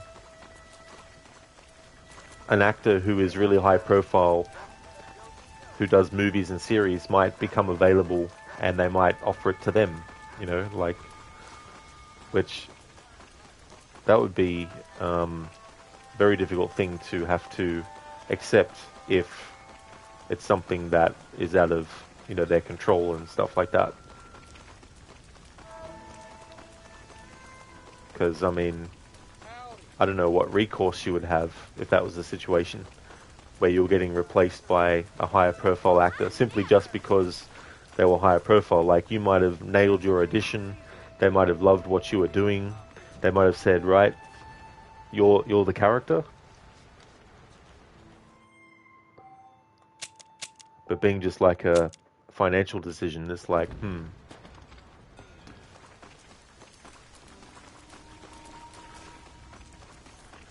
Kearney, GTA 5, no aim assist while driving. Oh, fucking hell. I think about, like, no HUD playthroughs of Red Dead Redemption 1 and 2 and not having, like, even a reticule, to be able to aim. Yeah, and me too, you know, so...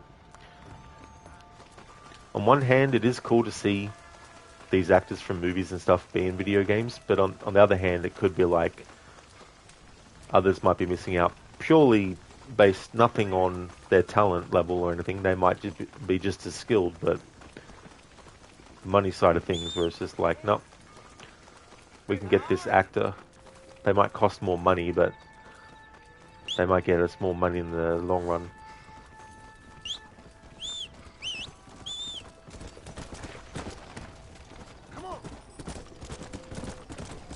Okay, so I want it to be daytime.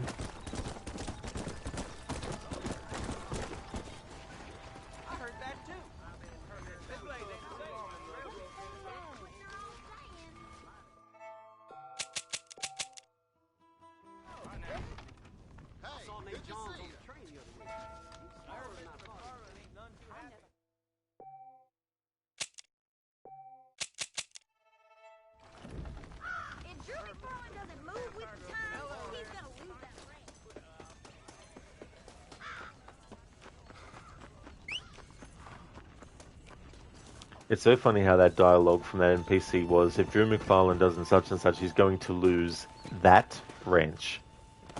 When it's an NPC who's actually in the ranch.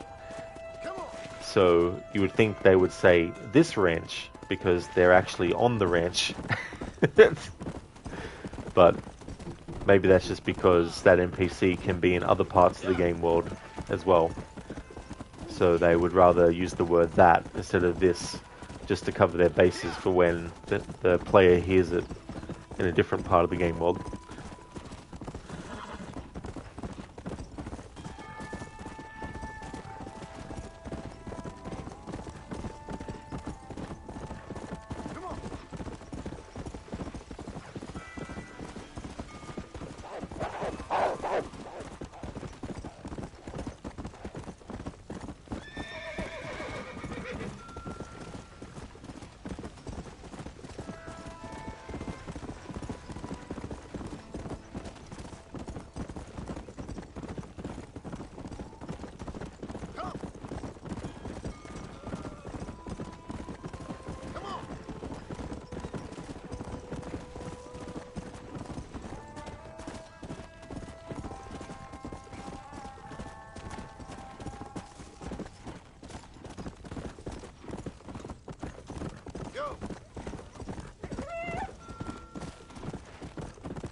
Thanks for redeeming that, Ogorki.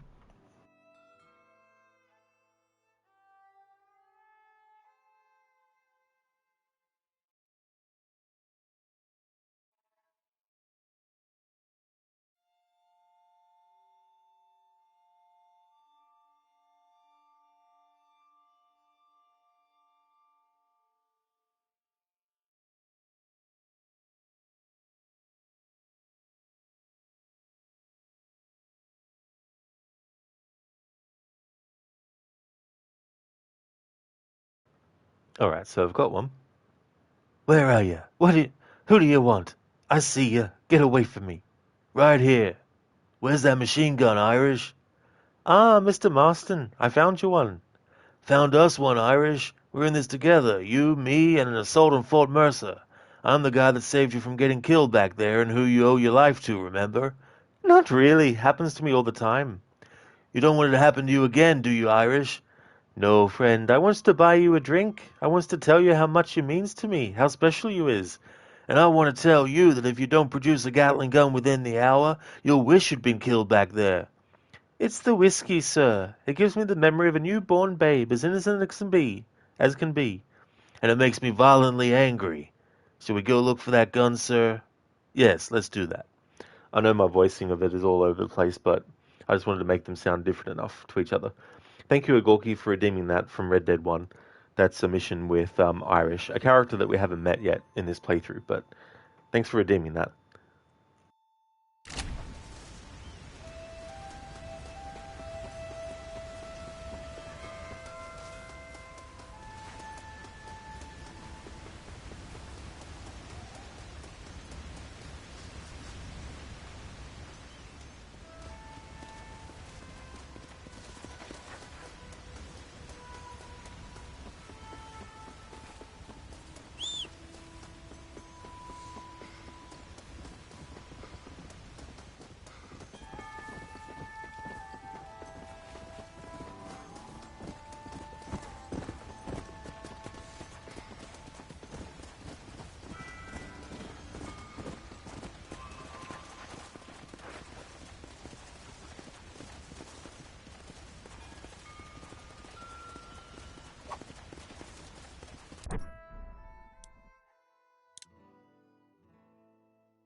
Hey Gorky, you can't wait till Saturday. There's a movie coming to Netflix you want to see.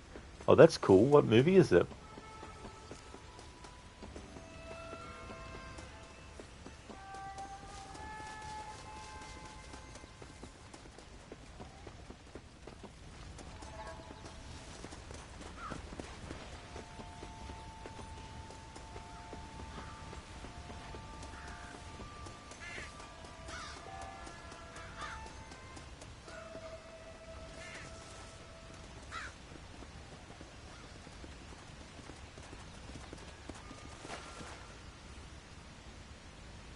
saw X. Oh, is that the 10th one? I only ever saw the first two.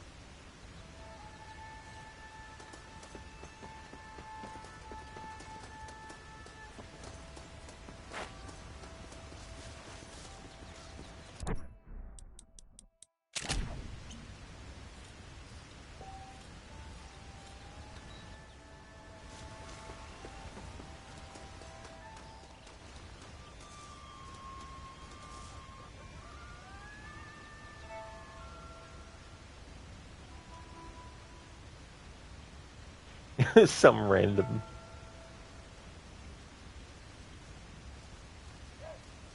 Do you mind here, NPC? Trying to actually do something here?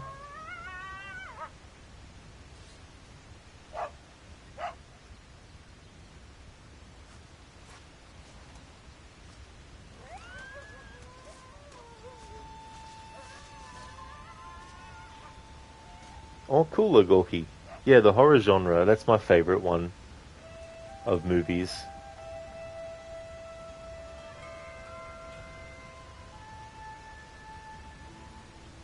Don't actually know it's my... probably just movies, yeah. Like, not that I don't like horror games, but I've never really thought about whether I would include horror games as my favorite genre of games.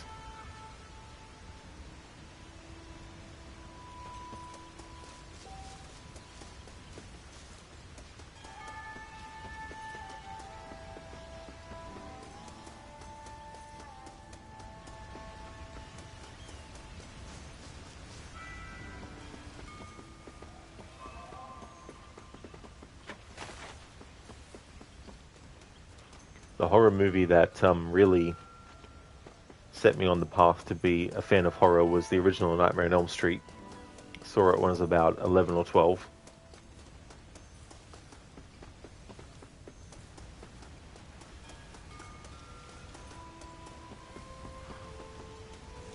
Watched the first two back to back late at night, and then watched the third one the next morning at my friend's.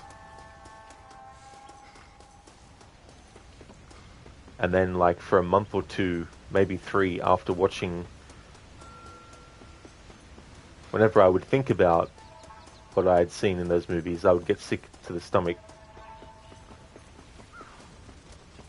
And then eventually that went away. And I've never been scared by a horror movie ever since.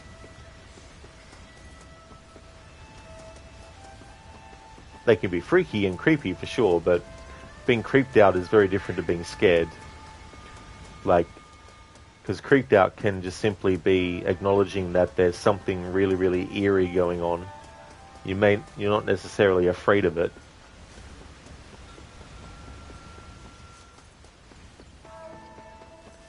But being scared in a horror movie is all throughout the movie you're anxious and you're frightened and you're worried and you sort of like get really immersed in what you're watching and become very jumpy, things like that. Whereas jump scares are just basically like, ugh, and that's it. You could do it in a comedy if you wanted to. Like, you'd have a scene where someone is just walking along and all of a sudden, boom, they get hit by a motorbike and then they go flying in the air at such a great height that it looks really ridiculous because you notice that there's a mannequin that's flying through the air. Like, literally. I'll kill you, you butt!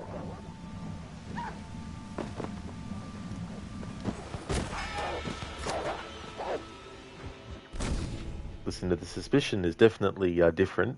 Something you'll say about the Beast, it has some creepier moments. You've been jump scared once or twice. Oh yeah, so it's happened. Yeah. I mean, like, there's some jump scare, and this is the thing about a lot of them. It's just a natural reaction. It'd be the same if you were walking into your home and then all of a sudden someone jumped out in front of you and went, boo! Like, you'd jump.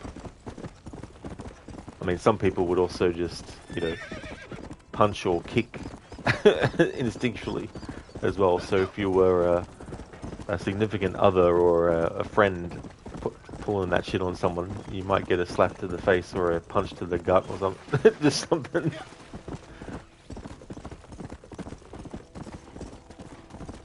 Rocky horror movies don't scare you. You think they're cool. Yeah, you know, and I think, like, and this is even for people who are scared of movies. Obviously, you know, you're watching a movie, you're not watching something that is like a documentary, and you're not watching live footage of something that's actually happening. So there's that level of, you know, that you're comfortable and you're safe in your own home watching the horror movie.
This music is just chef's kiss.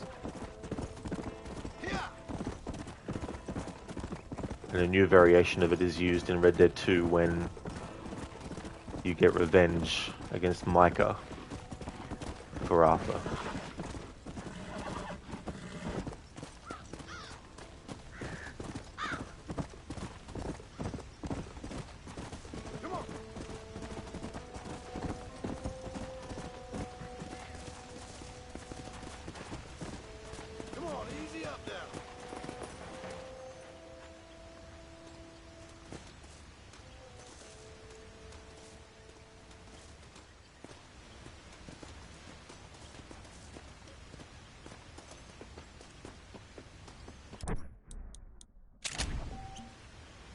Gorky, you wonder sometimes how people come up with these movies.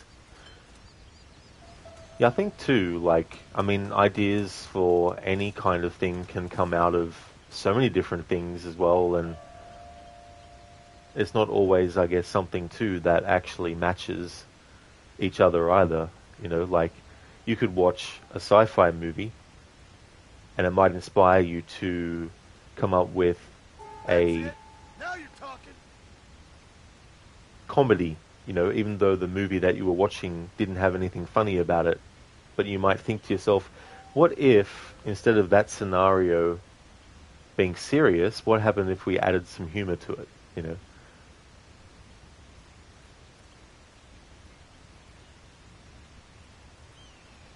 It's funny, the deer that is running around in circles.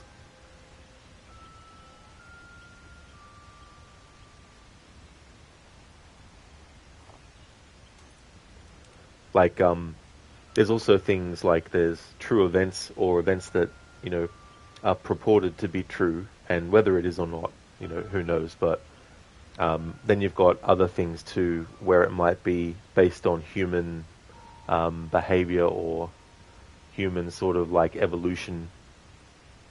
For example, Wes Craven, who directed and wrote A Nightmare on Elm Street, the original, there were actually newspaper clippings that he found about people who had actually died in their sleep, and they weren't related to each other, but they had died in their sleep, but before then they had been telling their loved ones that they felt like there was something in their dream that was after them, or that they were really terrified to go to sleep, you know. So that's one element. Then you have, when he was a kid, he was looking down out the window of the building that he lived in, and this old man with a trench coat and a wide-brimmed hat was just staring at the window, staring at him. And he hid for a bit and waited, and he thought that maybe the guy would be gone.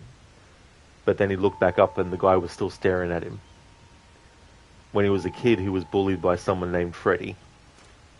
And then you have the human fear of, that goes back to like when beasts like, tigers and all that with claws were sort of like, hunted by humans, and they hunted humans and stuff, like prehistoric sort of stuff.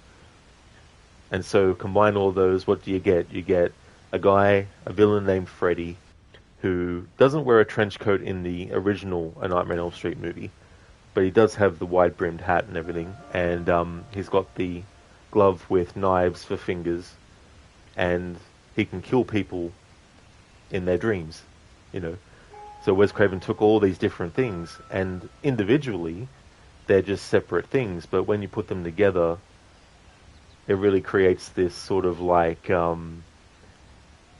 very creative way to put them together, you know what I mean?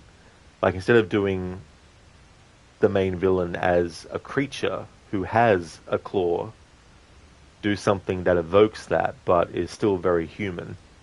And the fear of dying in your sleep, or the idea that going to sleep where you are supposed to feel safe becomes a place where you can't be, So A Nightmare on Elm Street dealing with people having dreams and the lengths that they'll go to try and actually stay awake so that they don't get killed by Freddy Krueger.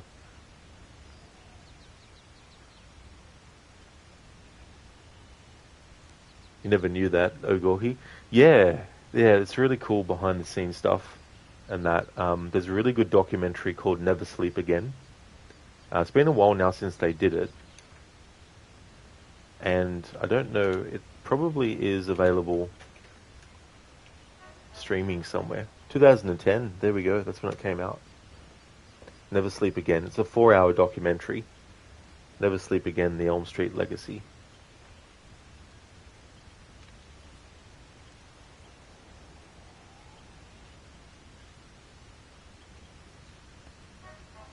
It's pretty comprehensive too. It even covers the Nightmare on Elm Street live action series that they did too, as well.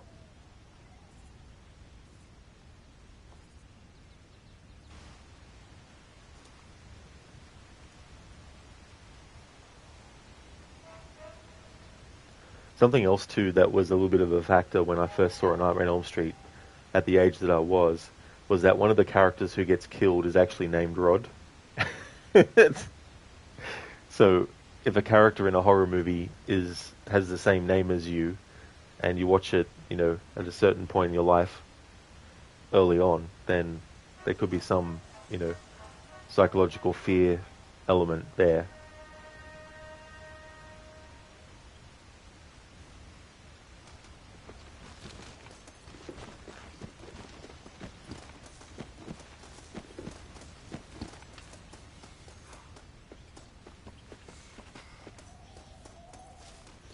Yeah, Gorky, definitely recommend watching it if you're a fan of Nightmare on Elm Street.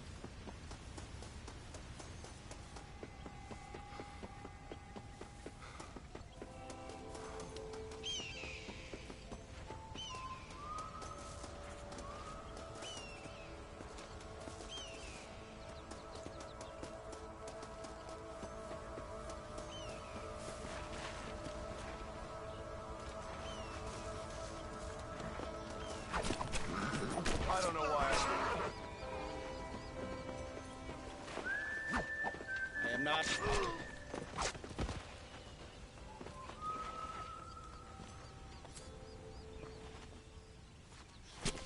Come on, let's get this over with.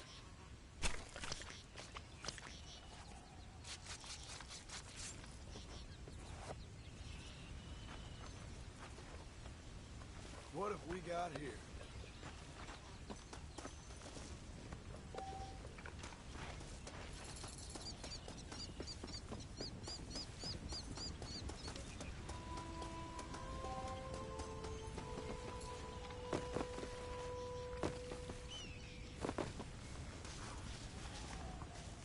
Oh, sure, Gorky. Yeah, I can do that.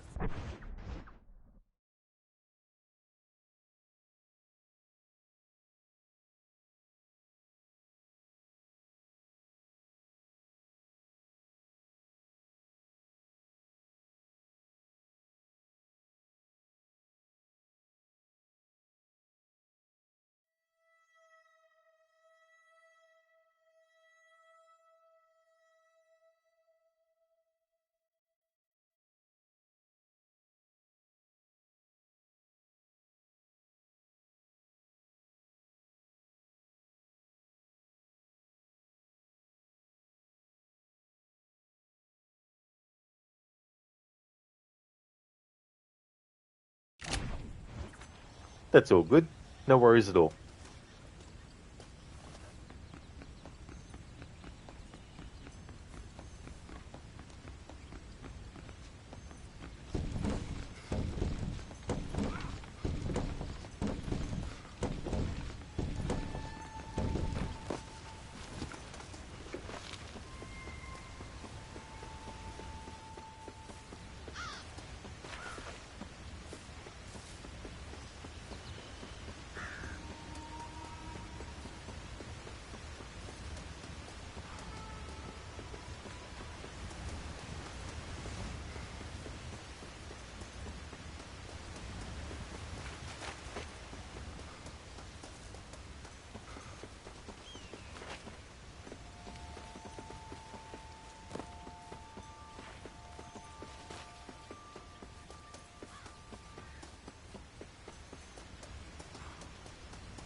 Just wait here for a little bit. On the off chance, sorry, that a cougar will appear. But I can't be too relaxed, otherwise, if I'm having a drink of something or biting into something to eat, the cougar might be like, surprise! Then won't be able to react in time.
I've actually had a cougar appear before in this part, or around this area.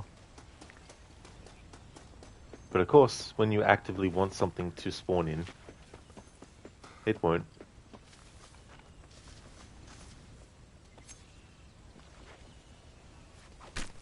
Tough one, ain't you?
Faster!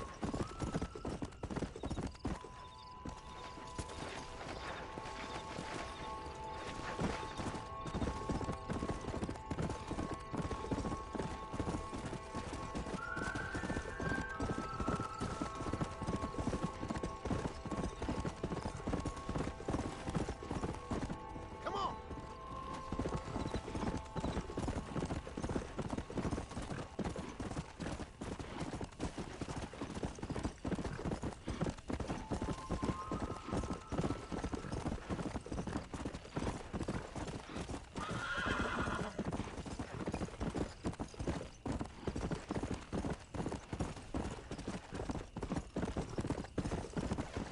Go!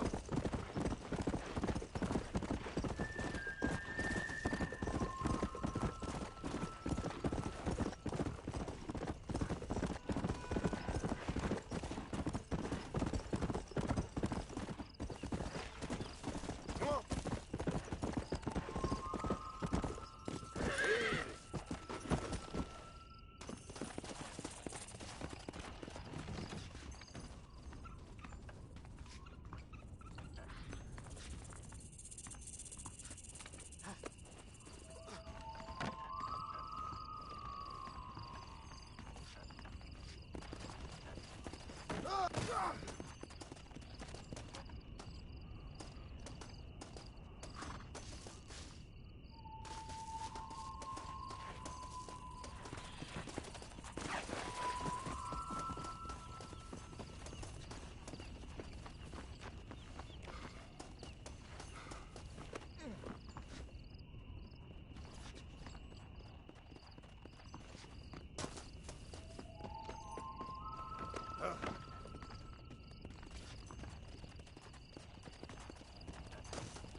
someone around.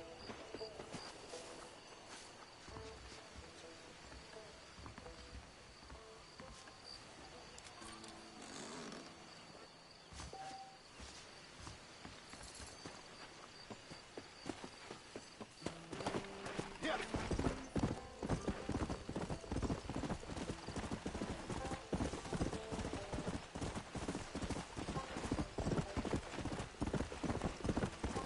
Hello, stranger. You got a campfire that should warm you up?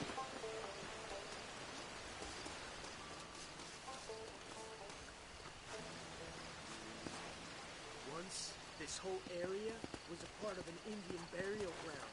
Went on for miles, they say. Who knows how many generations of graves we're sitting on right at this very moment. People come out here sometimes. Sometimes they don't come back alive. But that's actually because the mayor takes his enemies out here and shoots them. Nothing to do with ghosts. Don't that beat all? There really are more things in heaven and earth and whatever else.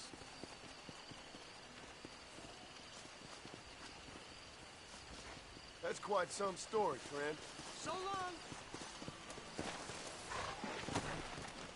Let's go.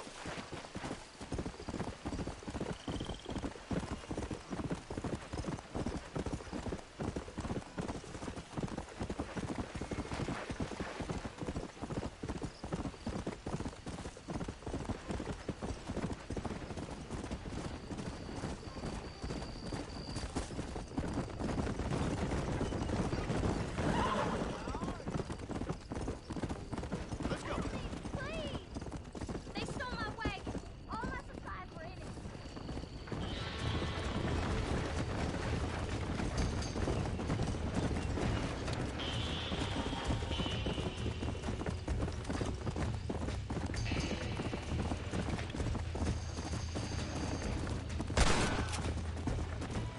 Come on.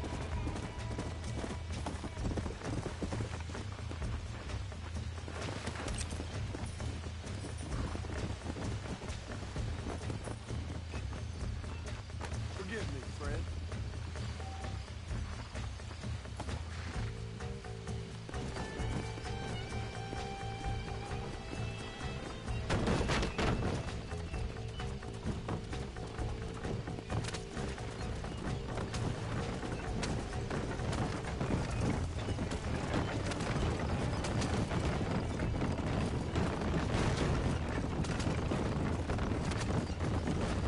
He's trying to give the wagon back, miss.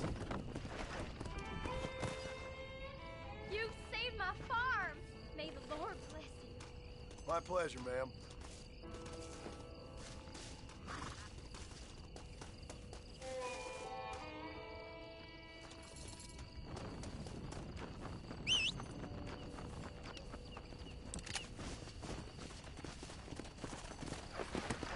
Come on.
hear that they include in those. Excuse me, madam. Hey, handsome. Are you missing? That's right.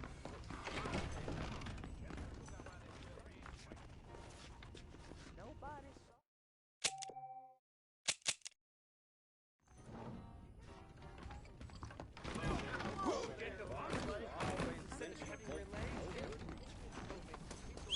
Hurry up and get in.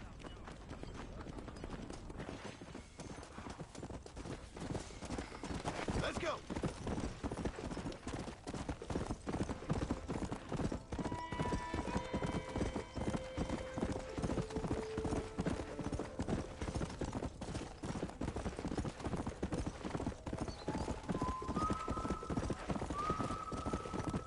Let's go.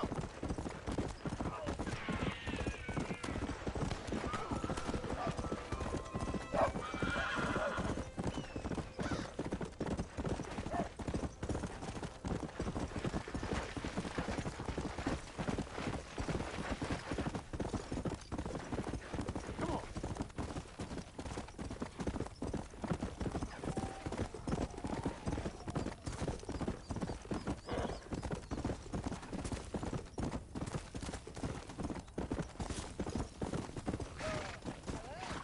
Come on.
Leave widows at home, Bob. Hey, you fellas, shoot straight. Don't think you'll be needing this. We thank you for it. Can't let the criminals win now, can we?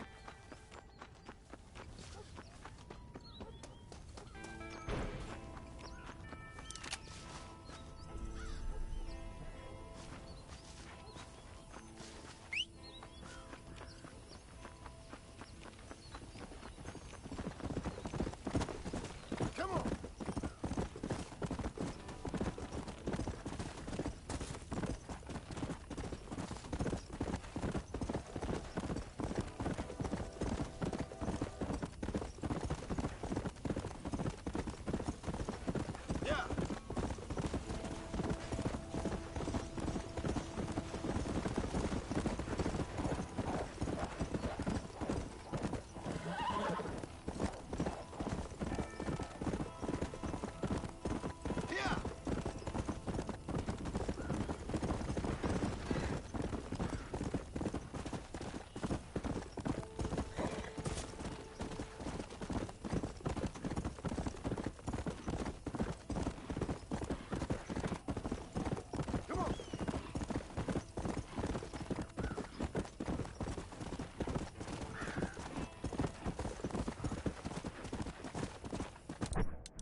Damn it. Timing of pressing the fucking thing, I thought I didn't get it, but I did. But in a split second, before I realized I had, I pressed it again, thinking I had to spam it.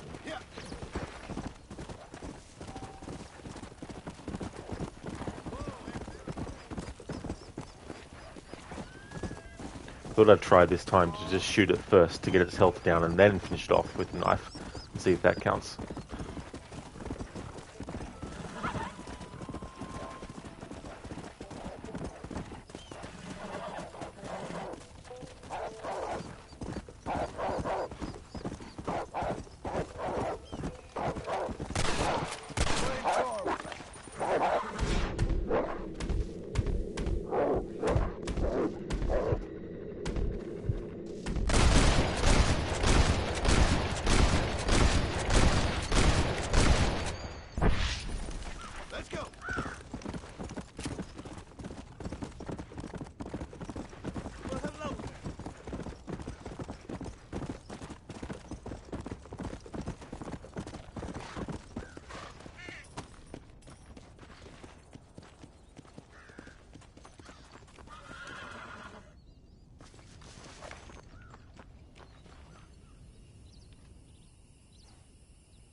Listen, I hate when that happens. You overcompensate, and your overcompensation is what causes the problem, not the original problem you thought you had, referring to parkour in this case.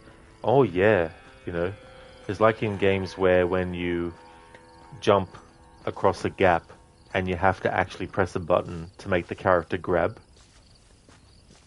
And you press the button to grab, but then there's some kind of like animation that tricks you into thinking you're not going to make it, so you press the button again, but by the time you've pressed the button, the character's already grabbed the damn thing, and then the button that you press makes them drop.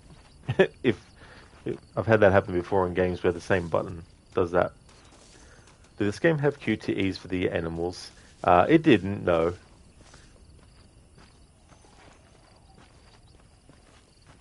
Assassin's Creed 3 did, though. Exactly, the Cinder. It's like, bloody hell, of course that would happen. But that's as fast as you can make it appear and disappear, but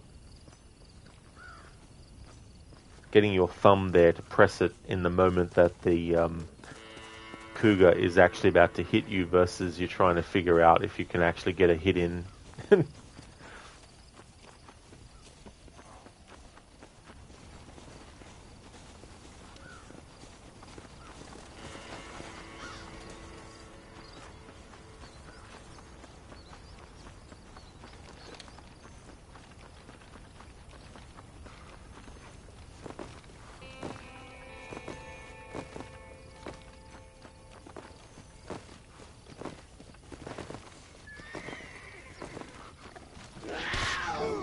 Oh, I got two cougars at once.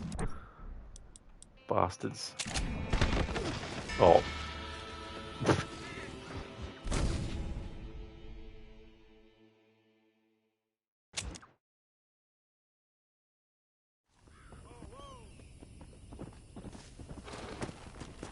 Let's go.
heard the damn thing.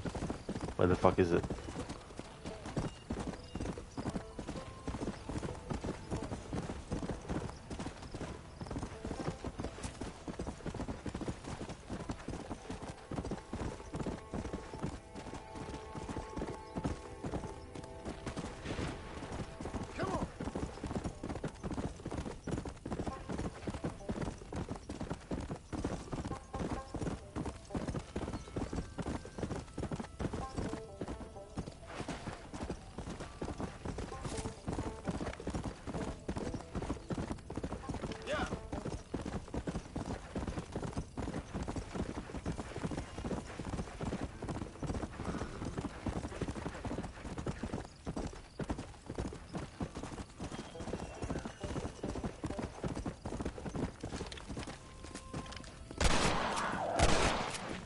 Alright, so 2 shots kills it.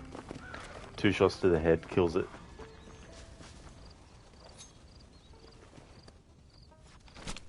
Come on, let's get this over with.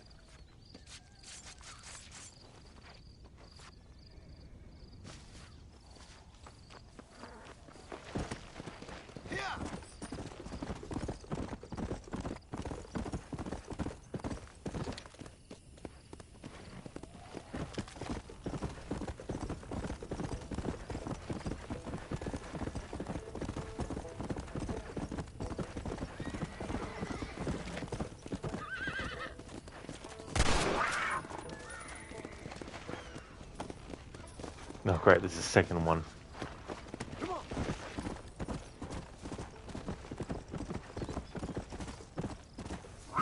Friggin' 2 of them. Oh, that was just...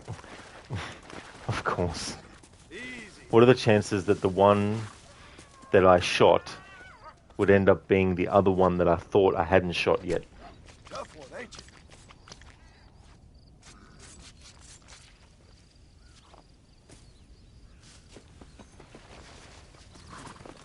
Yes, Lucinda, it's like a comedy of errors with this whole thing. A comedy of cougars.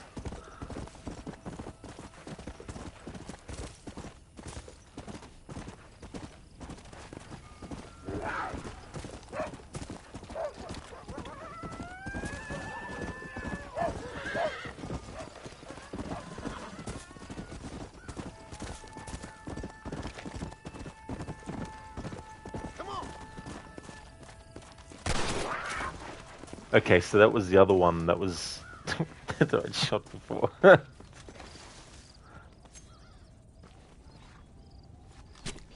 Last still. Alright, there's another one.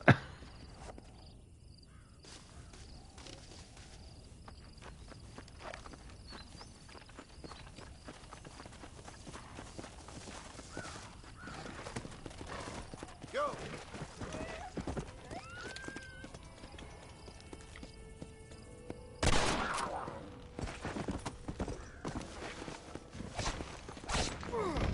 Get the hell off!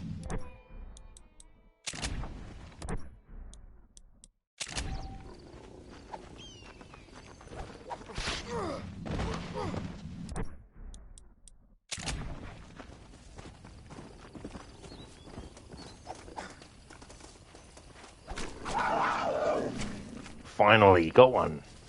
With a knife. Fuck! You piece of fucking shit. Get your gun out and I'll sacrifice this one. I don't care if I didn't kill that one with the knife. I'll skin this thing. I'll check soon if it actually counts. Nasty.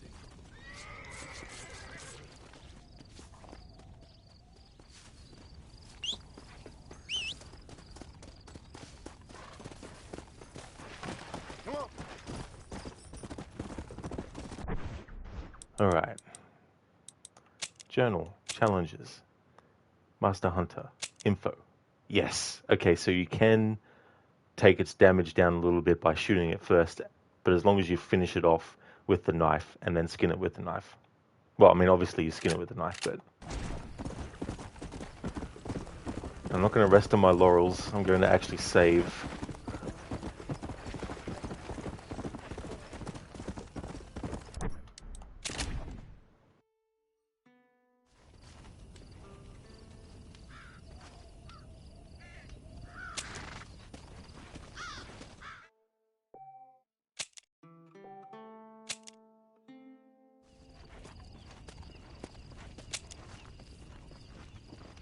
Yeah, very nice, Lucinda. That was cool. Finally got at least one of the two required.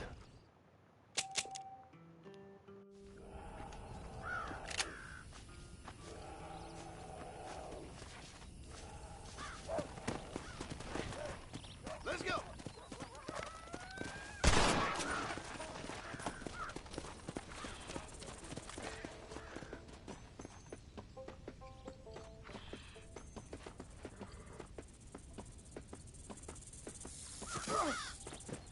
Fucking snake. Jesus Christ. The whole animal kingdom's just after me at the moment.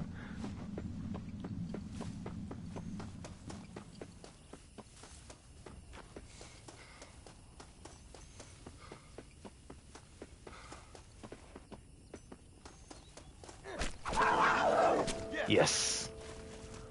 Alright, don't even need to skin that one. Still counted as done.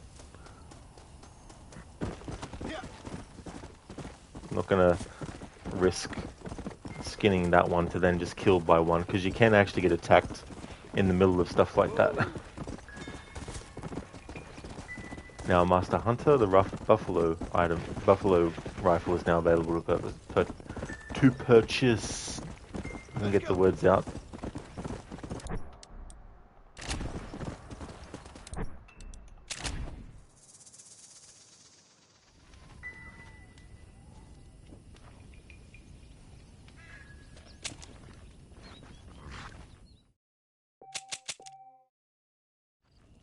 Alright, Master Hunter category, that's 5 out of 10 now done.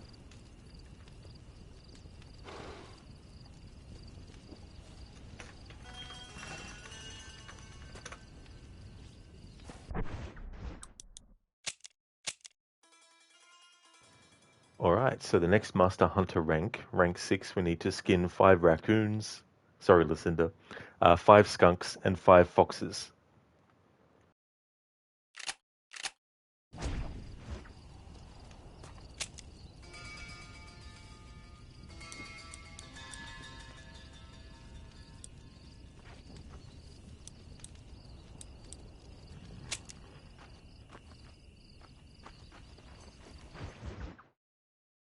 Yeah, Lucinda is like, Rockstar, what do you got against raccoons, huh?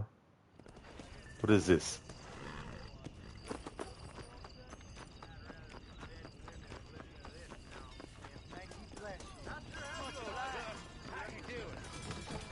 I do beg your pardon. Right, over that trail.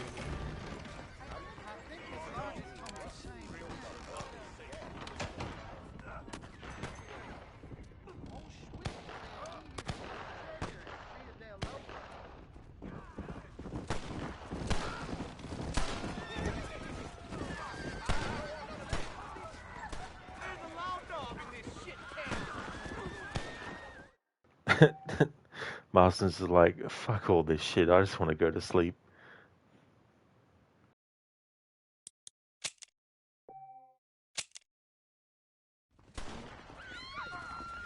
Don't know how you could get to sleep with people shooting guns everywhere, but... I do beg your pardon. Wait.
to walk, mister.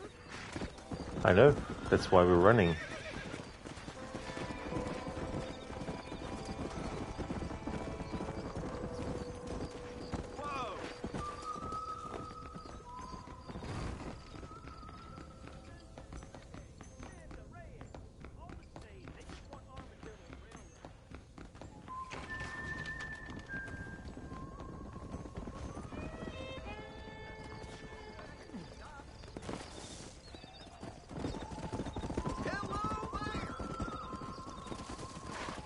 Let's go.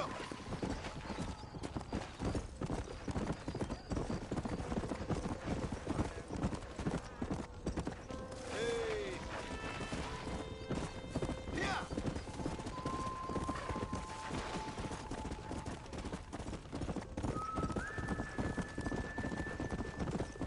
Come.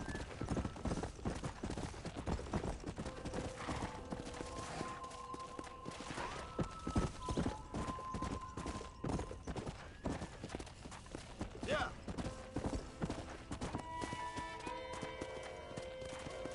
Come on.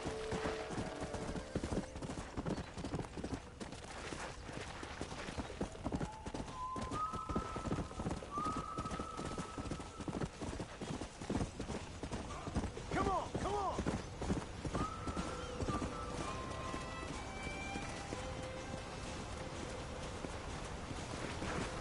Come on.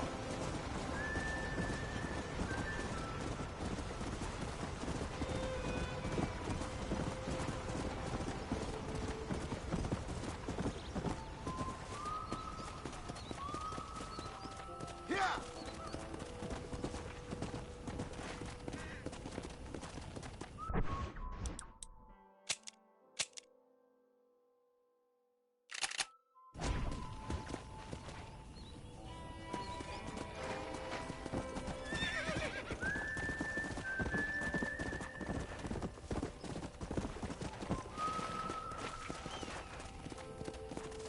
Come on.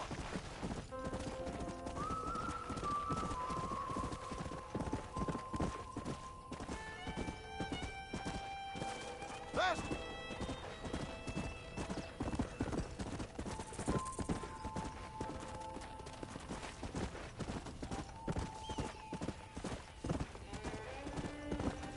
Yeah.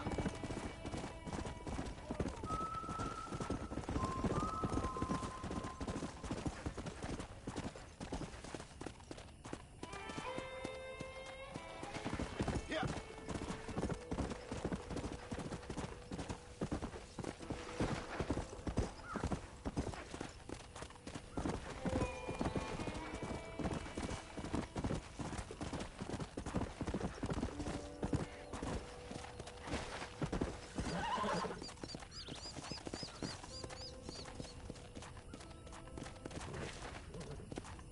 Slow it up now. Let's go.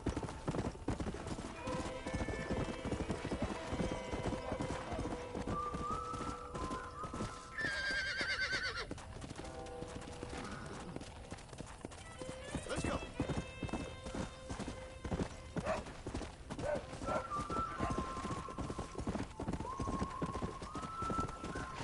Slow up.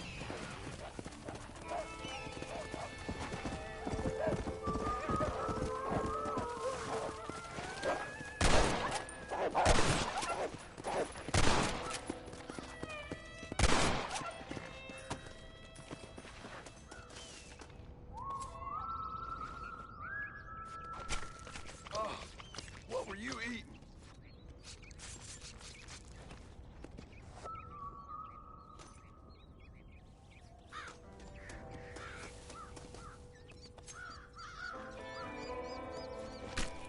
Lie still.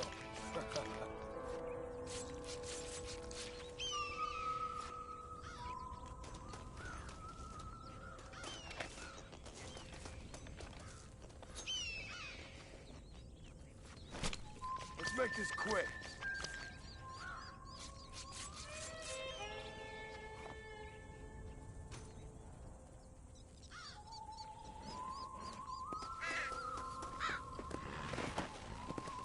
Come on.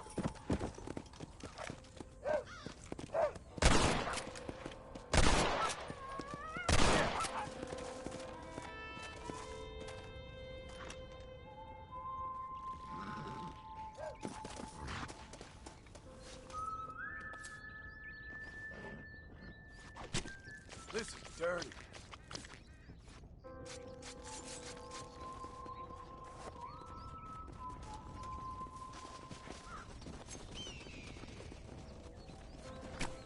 You stink.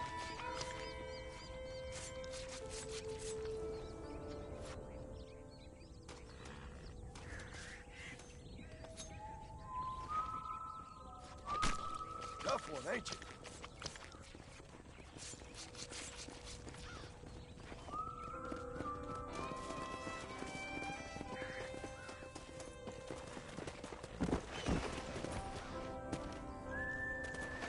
Come on.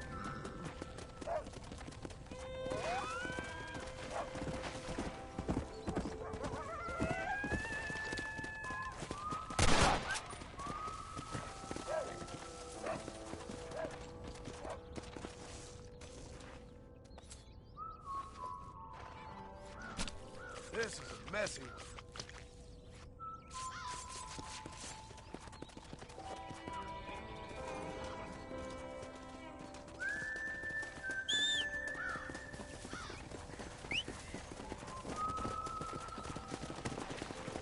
Come on.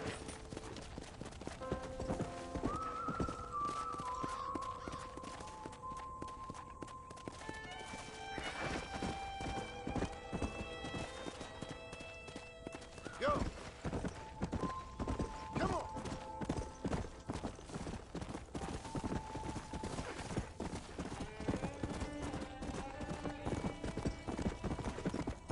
Come on.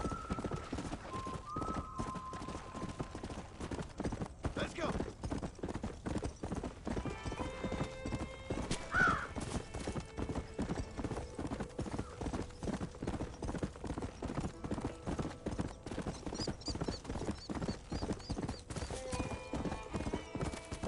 Easy.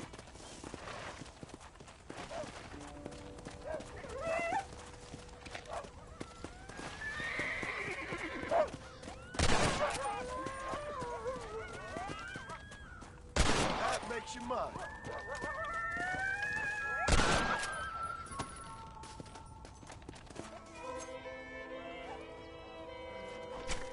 This'll fetch a good price.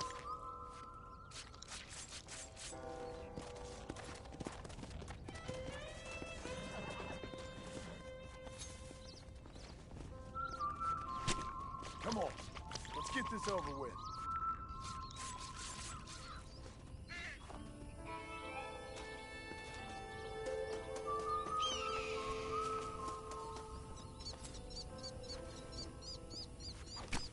Oh, Lord, this is nasty.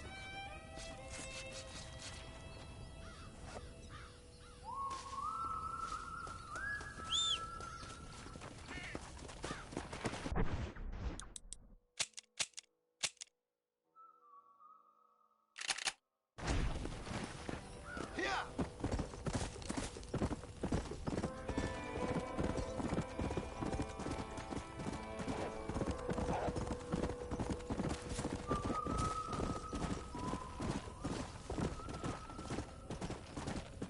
Come.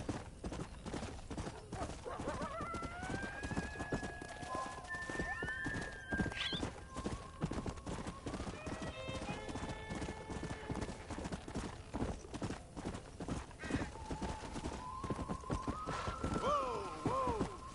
Slow down.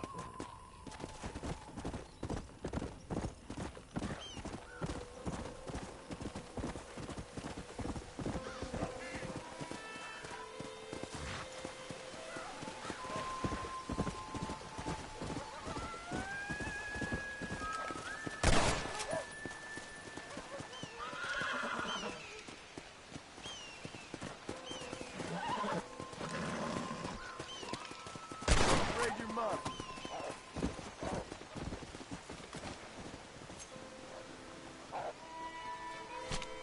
Oh, what were you eating?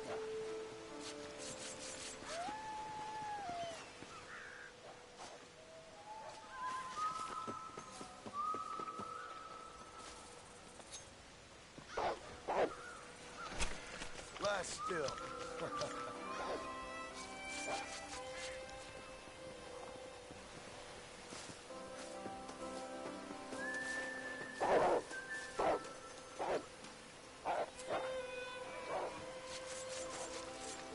make this quick.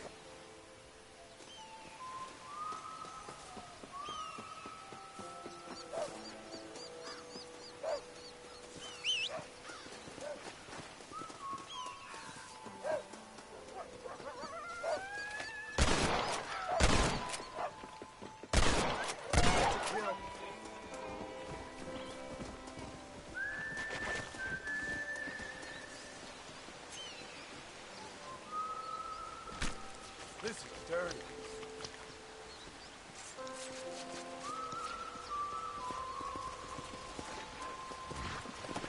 Okay, so that's the 5 foxes for this challenge. 5 raccoons and 5 skunks.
Lucinda, I can't watch. Just kidding. You're signing in for work. You'll be looking in and out. That is no trouble at all, Lucinda. I hope that work goes well for you. Highly recommend people check out Lucinda's channel, doing a first-time playthrough of Dying Light the Beast. A big fan of the Dying Light series. Also a big fan of the Dishonored series, as well as Bioshock. Also Resident Evil. Also has some really great raccoon-themed emotes as well. Definitely recommend checking out Lucinda's channel. And that's all good for the shout-out, Lucinda. No problem at all. Thank you for leaving the lurk too, as well. Especially when you're at work as well.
Great. Got the Animal Kingdom after me again.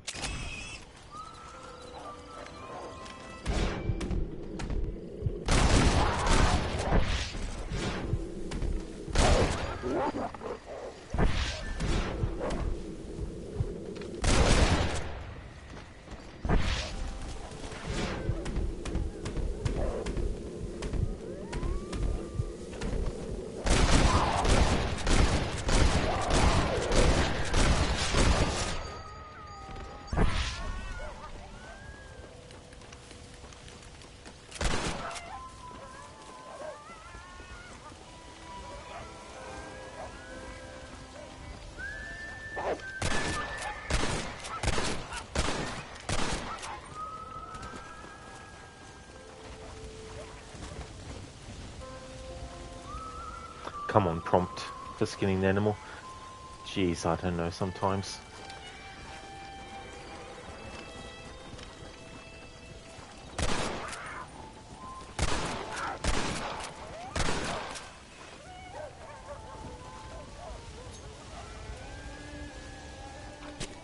You stink.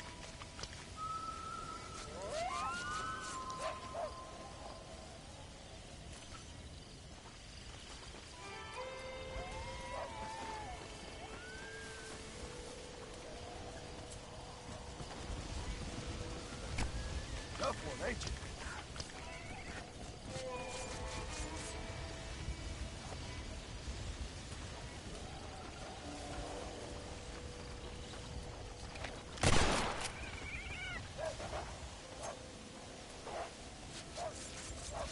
This is a messy one.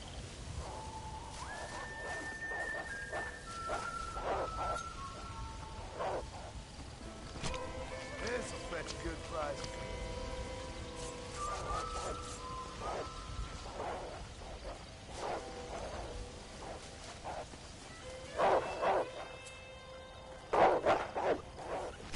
Come on, let's get this over with.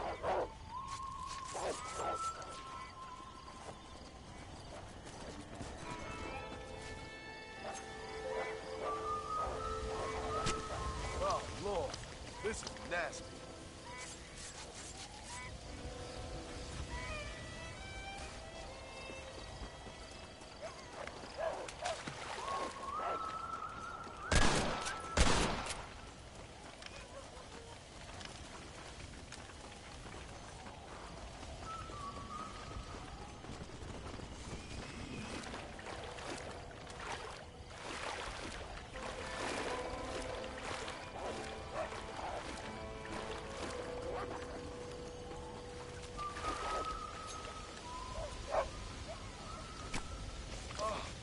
What were you eating?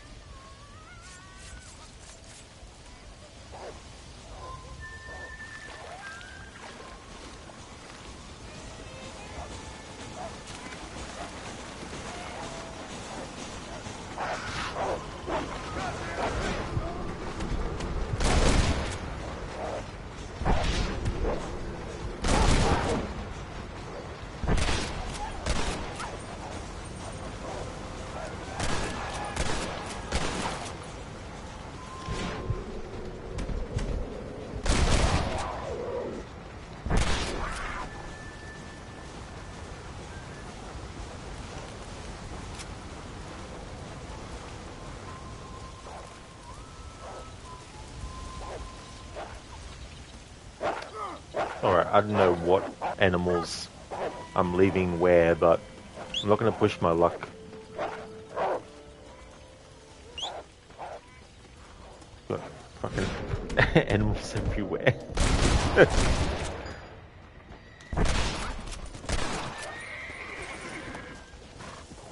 Alright. Plus, it'll be good to come back to this spot during the day as well.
Yeah, out of that pandemonium, just one raccoon and one skunk.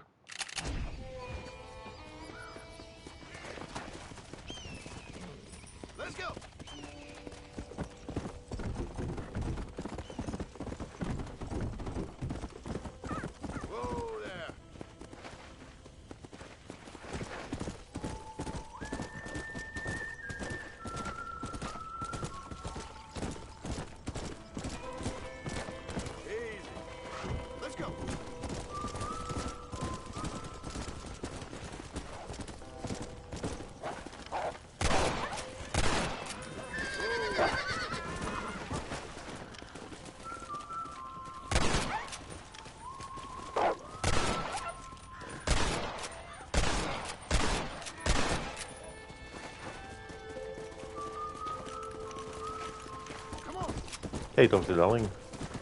You back home early? Oh, that's cool. Whoa there. At the moment, it's just John Marston versus the entire animal kingdom of New Austin. Hey there, Cody. Welcome on in. How's things? Come on.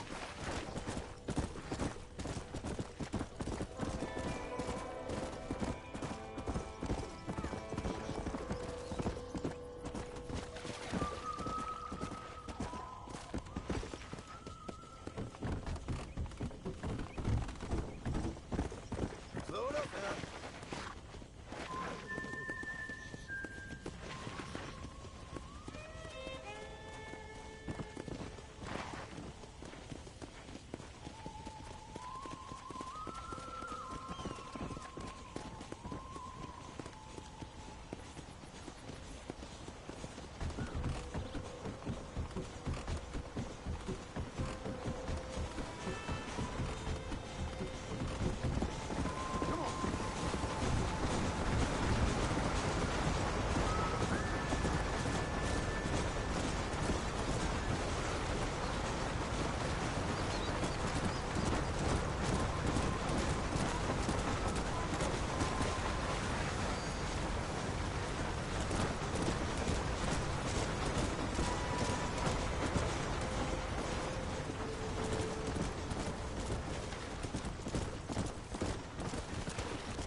Dr. Darling, poor animals. Even Connor didn't hunt that many. That is true, yeah. That's a big difference between those two games. I'm doing this for the Master Hunter ranks. Cody, going great, thank you. Killing time before the night shift. Your only night shift. Oh, is it? Your only one? Well, I hope it all goes well. Glad to hear that you're going great, Cody. That's good. Just a couple more days away from the weekend. I'm doing well. Making some good progress with the side stuff. I'm doing as much side stuff up to the point before I need to do more story. And just playing it like that. Because I'd rather have a balance where I've got less side stuff to do towards the end.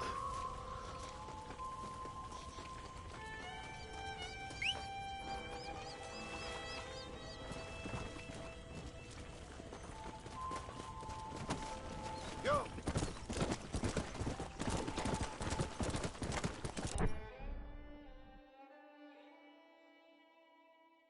My name is Jordan Belfort. I'm a former member of the middle class raised by two accountants in a tiny apartment in Bayside, Queens. The year I turned 26, as the head of my own brokerage firm, I made $49 million, which really pissed me off because it was 3 shy of $1 million a week. Thank you for redeeming that as a Bane impression, Dr. Darling. Is that from a movie or something?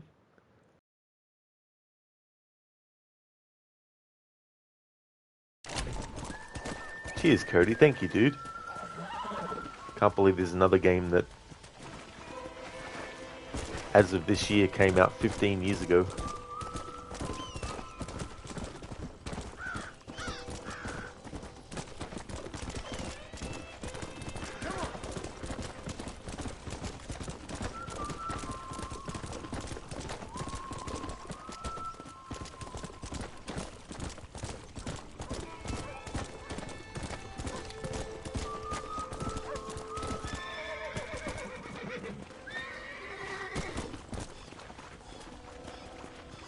Okay, those darlings, so that's from the Wolf of Wall Street.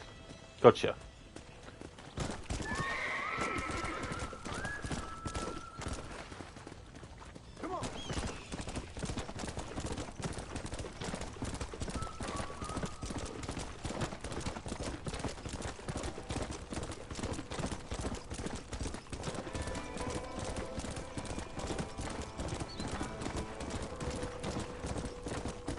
Let's go.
Thank you, Agorki, for lurking.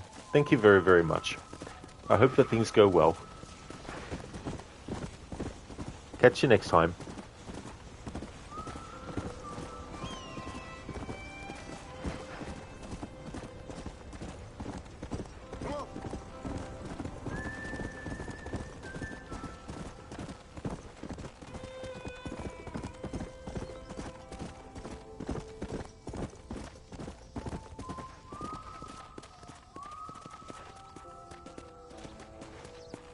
Slow up.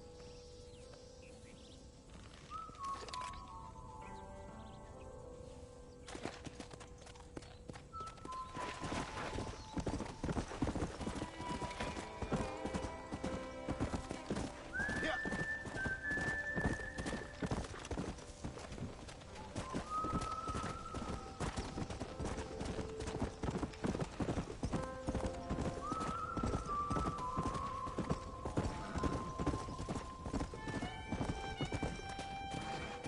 Let's go. Easy.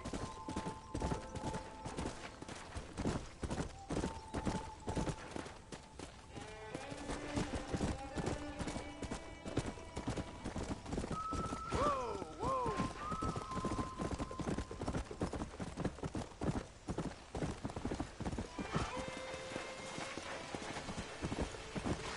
Something don't feel right here.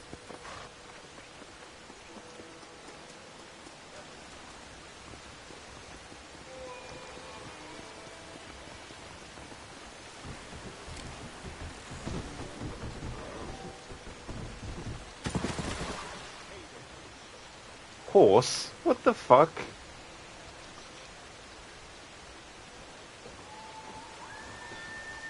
The horse is drunk.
That's right, Dr. Darling.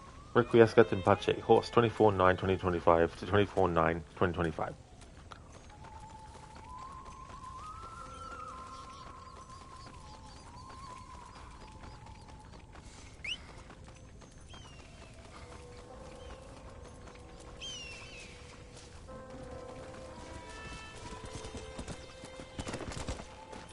Let's go.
This NPC has been stuck here.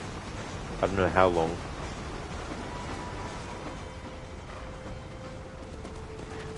Let's go.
Phil telling perhaps he found traces of Gavin. He heard the legend about Gavin, and he wants to solve it.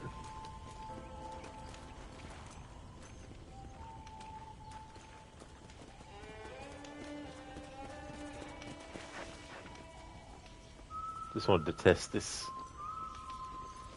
No, can't catch a light on that.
This'll fetch a good price.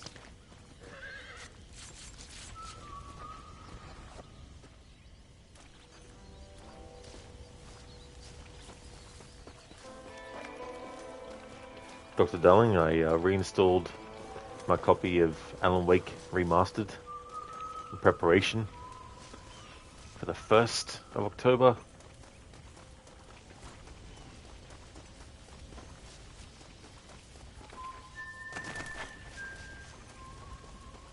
Even though it's not specifically going to be a phase of the game's 15th anniversary, I still want to actually include some extra content for the October playthrough.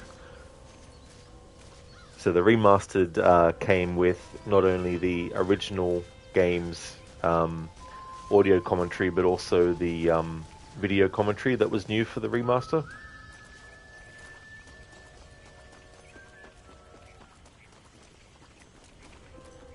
I won't be incorporating both of those bits of content in the one playthrough though, but I will use that for another thing as well.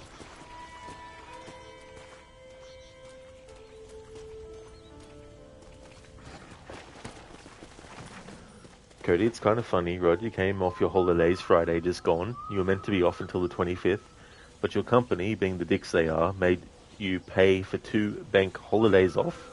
This meant you had to cancel tonight? Oh, really?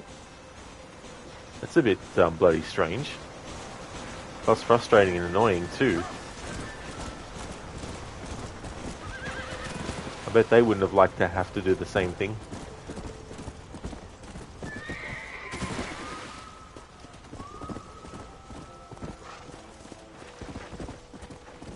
Come on, easy up now.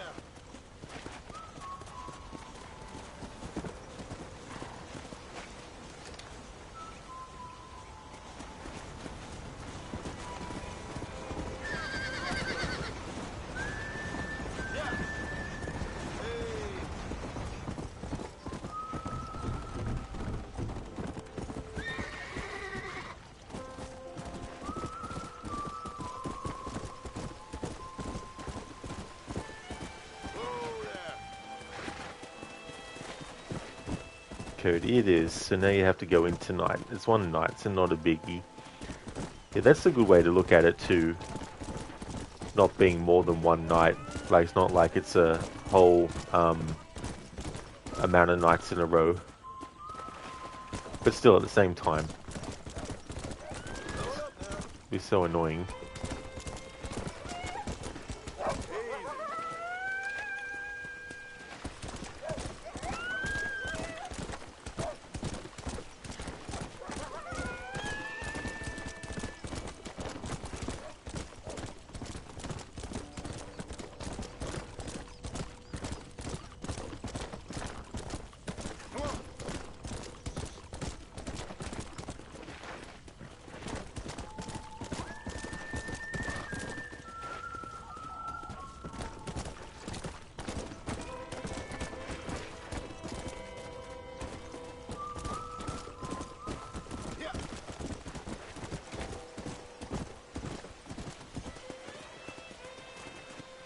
Cody, you agree, it's a principle. Exactly.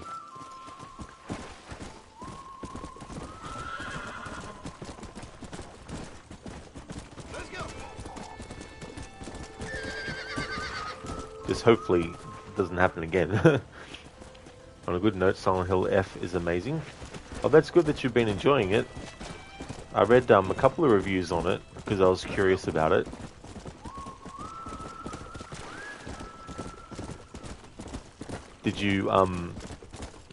Did you finish it?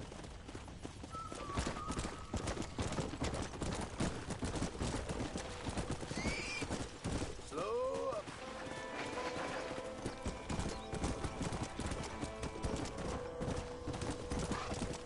Whoa there.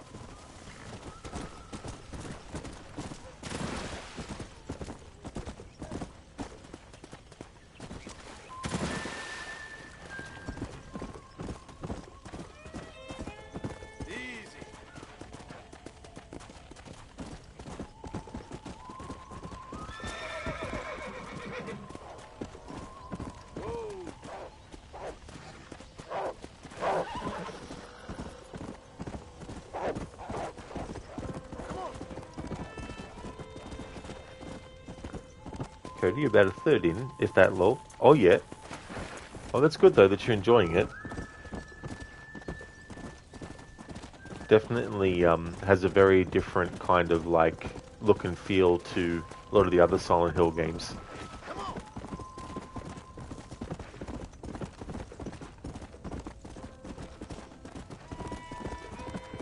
Cody, you can't stop playing Dying Light the Beast, though. It's also amazing. All good.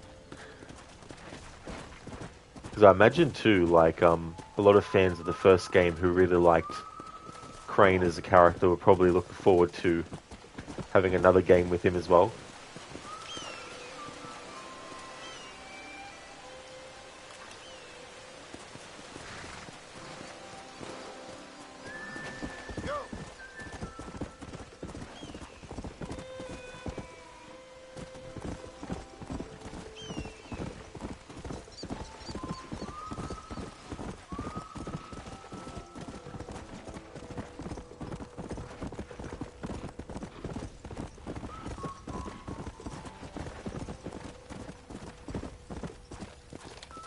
Your move, my friend. Oh shit, it's a person.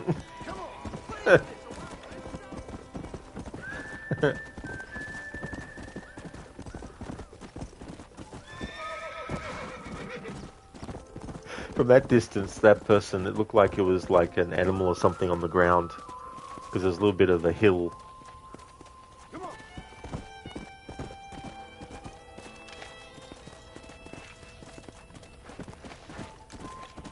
Cody, the first game is set in stone, the second is good, but doesn't beat the first. Yeah, that can be tough too, to follow up a first entry and stuff. You get some that surpass the original, but then you get some that didn't learn what made the original great.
this NPC.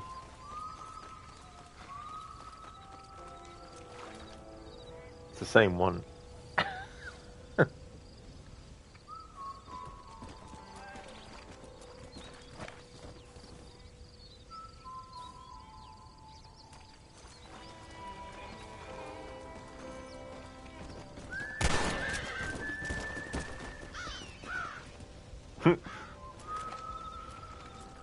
I swear, there's a lot of glitches that didn't happen in the original Xbox 360 version.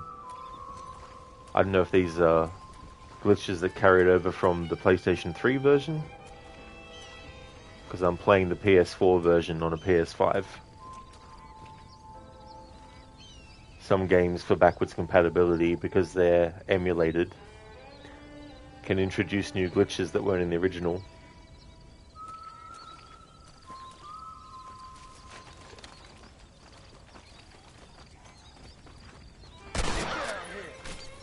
Ah, it's another bird. Listen, this NPC is following you, trying to learn your hunting techniques clearly. That's a good call, Lucinda. He's secretly wanting to become a hunter like John Marston. Like, teach me the ways.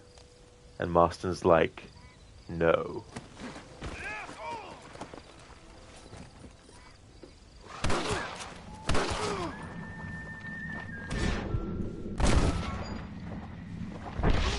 Behave.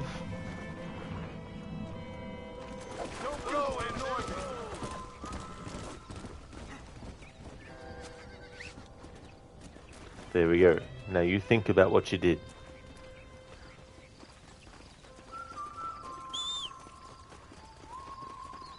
Even though we did the thing first.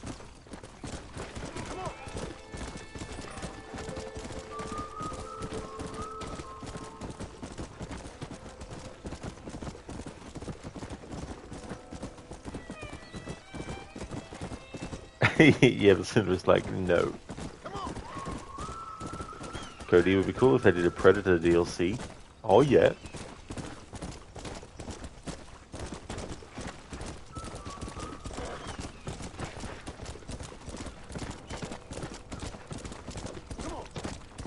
It's a great movie, that one.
The same NPC again.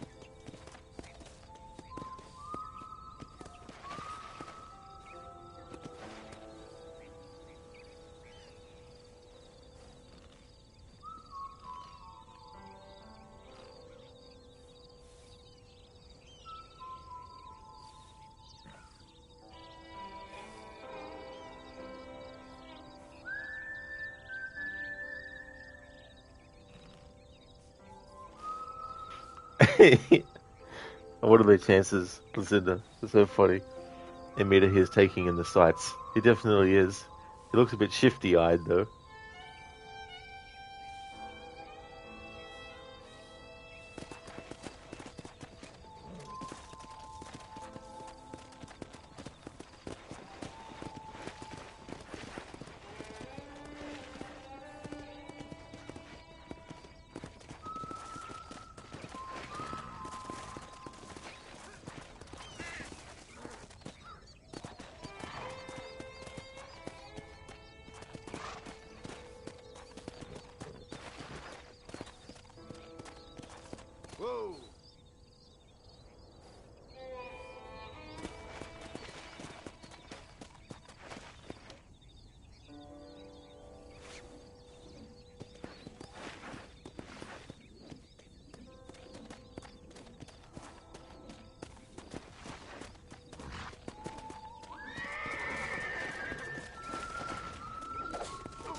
Take it easy, I'm just needling you.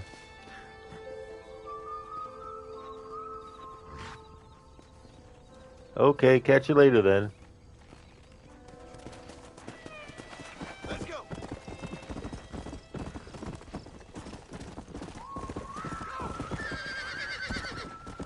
Slow down.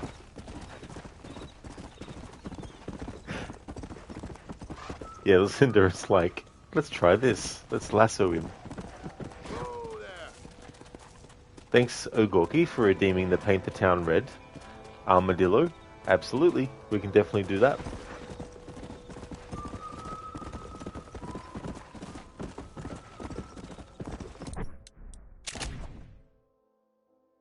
Gavin, is that you? Arthur has been looking for you.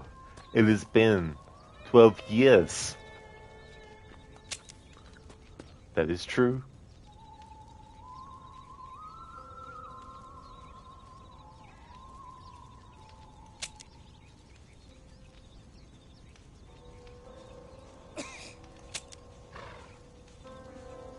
Okay, game, why is it glitched?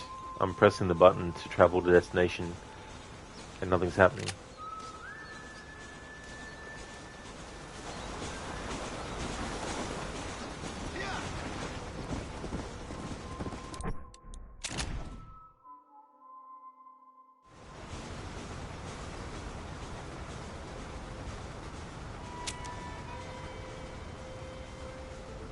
Come now, what's this fucking glitch?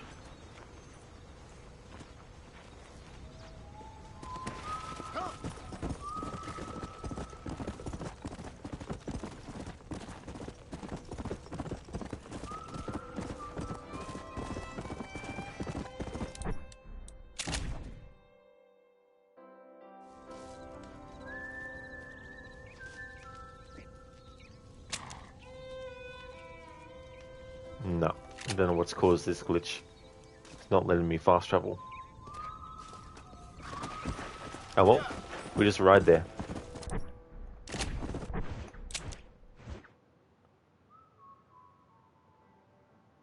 Now the map's bugged? What the fuck? This never happened when I played through it in May.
No, this is weird. Alright, let's load game, see if it still happens after that.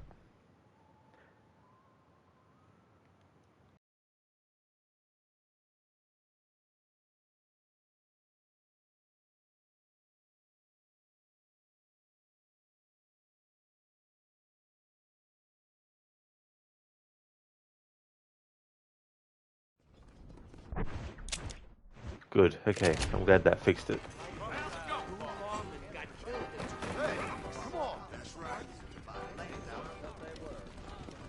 Alright, it's time to paint the town red. No sudden movement.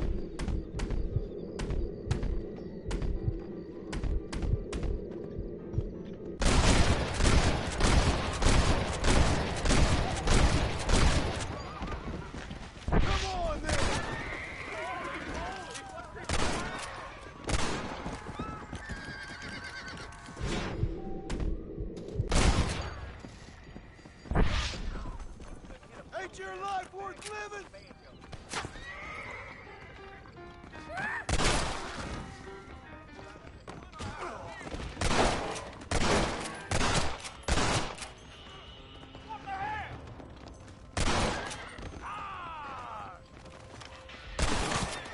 If you don't stop that, you ain't gonna live.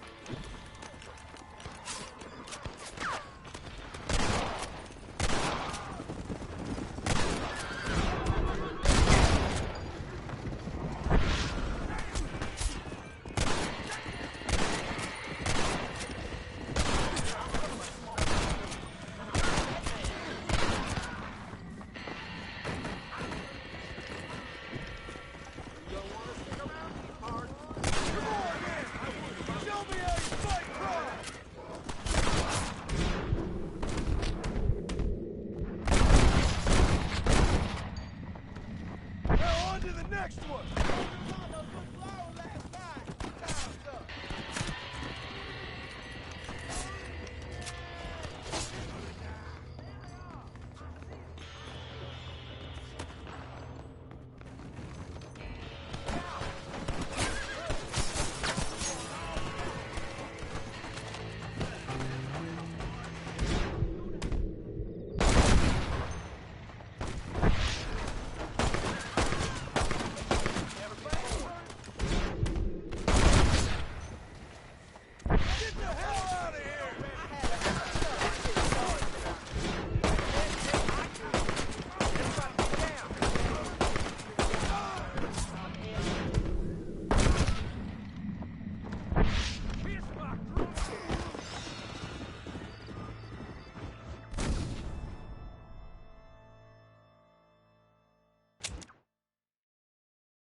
Since that wasn't too long of a one, I'm going to do more until dying again.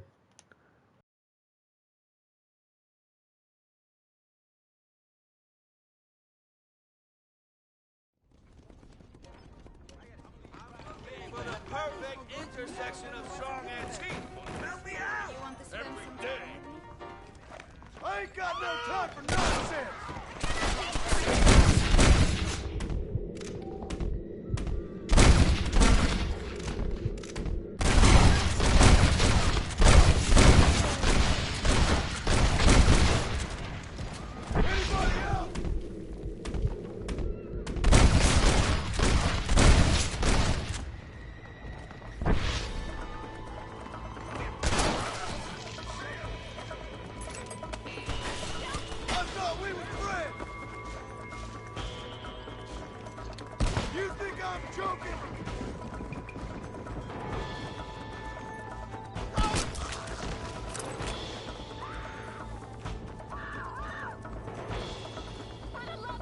Hey, Lee Johnson. Well,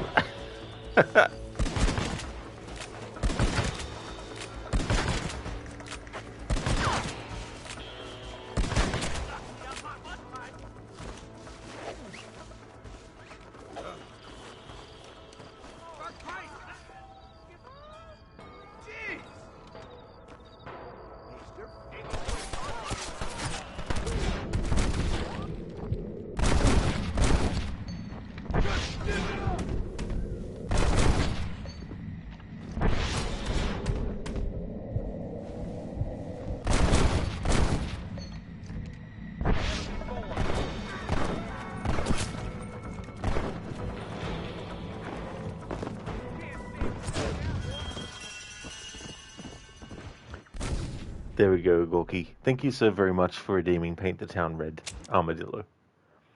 Lord Red Death Wish Redemption. Shoot the sheriff. The game wouldn't let me. Reticule went grey. If I had, like, dynamite, could do it, but I've never actually seen that happen before.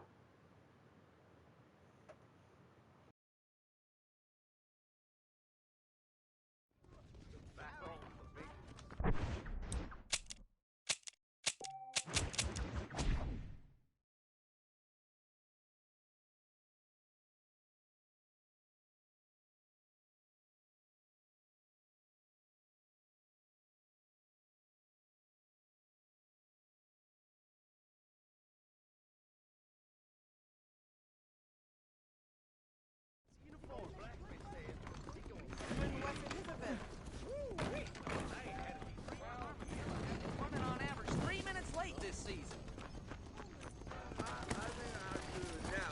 Let's go.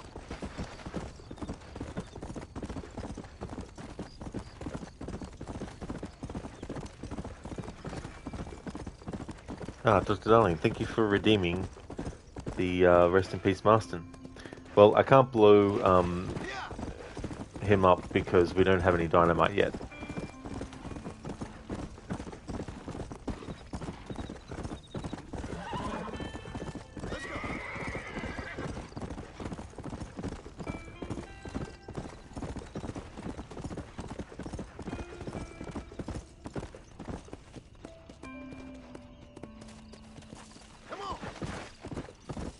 He can have a leap of faith then.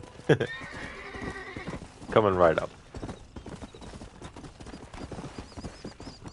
Lord, playing Metal Gear Solid Ground Zeroes and you're stuck on the first mission is fun, but it's hard. Never actually played that one. Is that related to Metal Gear Solid 5? Let's go.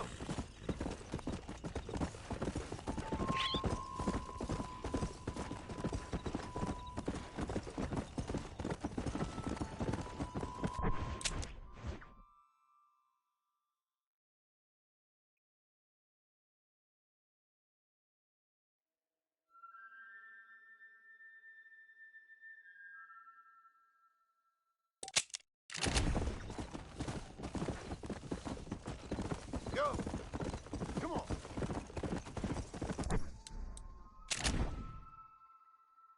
Oh, okay, so prelude slash prequel to it. I gotcha.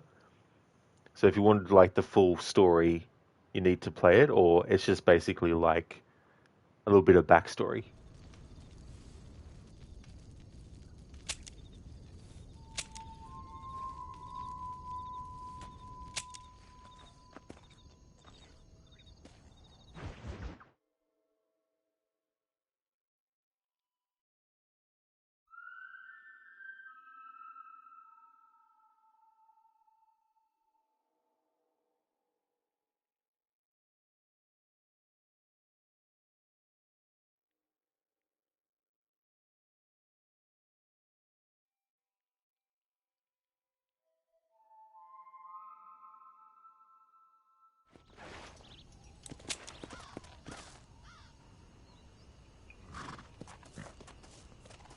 What the fuck are these glitches, man?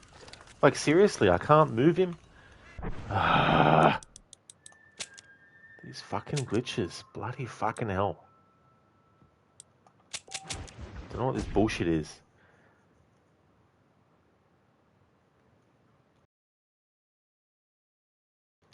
Well, this one still has Skullface as the main bastard, but it opens up with you having to infiltrate Guantanamo Bay. Rockstar famous for its glitches.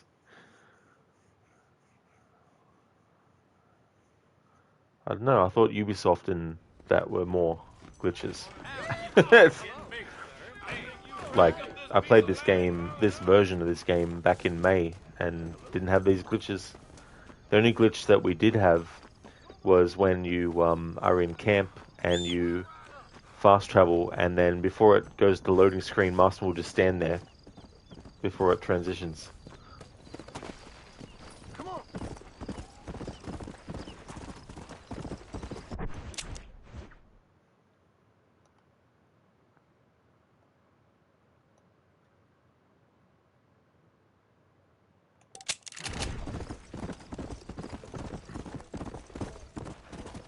There's actually a mission in Splinter Cell Blacklist where Sam infiltrates Guantanamo Bay. Alright, let's try this again. Fucking hell. Ending the stream soon anyway.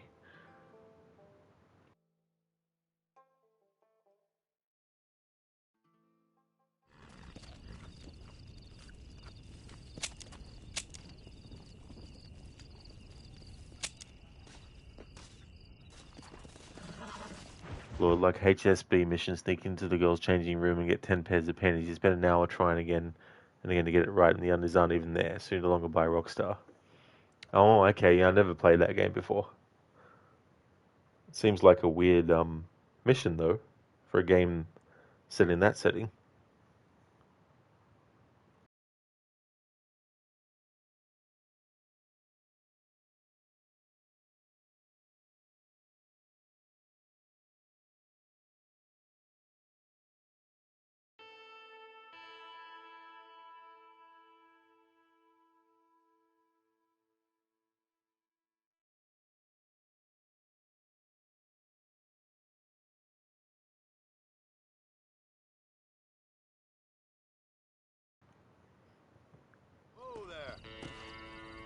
But I mean, it's made by the same people who made GTA. You have to accept it for what it is. Oh, what is going on with this game? What? Why is there a button prompt to travel at Armadillo on this? Like, what is this shit?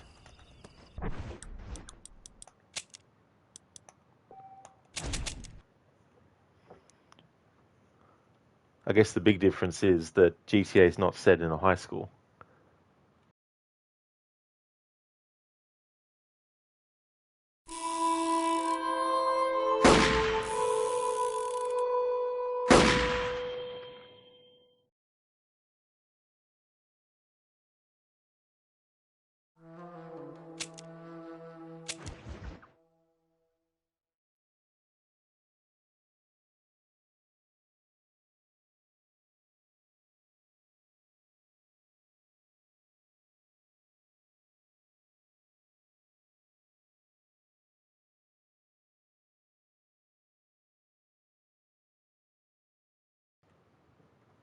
Ah, these bloody glitches.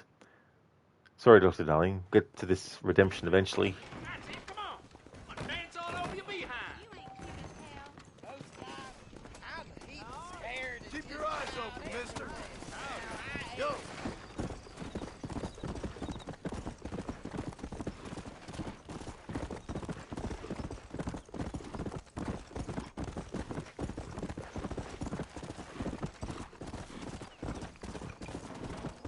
Come on.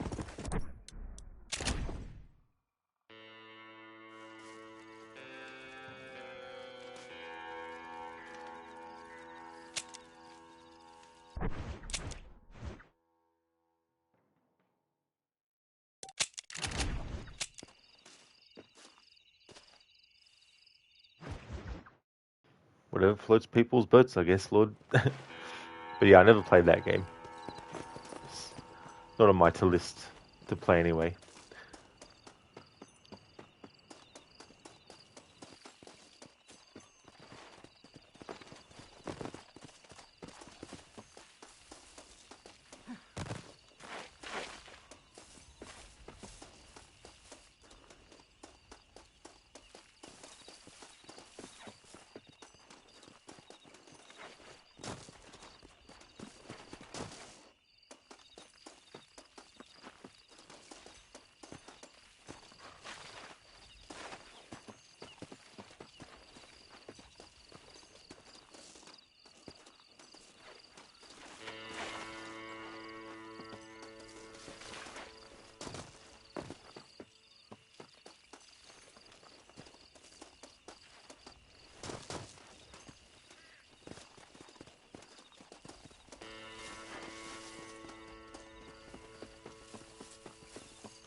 Alright, so here we go.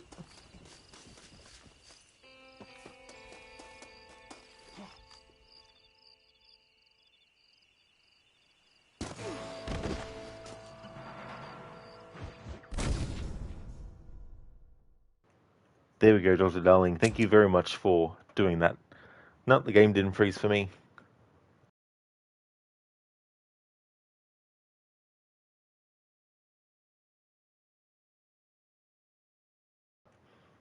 Lord, it's brilliant. You really should. It's actually quite fun. Creepy gym teacher aside. Gotcha. Whoa, I can see my house from here. Yeah. Alright, and that is the end of the stream. Going to go and raid out to Crocodiles, who's playing Assassin's Creed Black Flag. Next stream of this will be when it's Thursday for me. Hope that everyone has a great one. Thank you so much for watching. Before I raid out, I'd like to give some shout outs.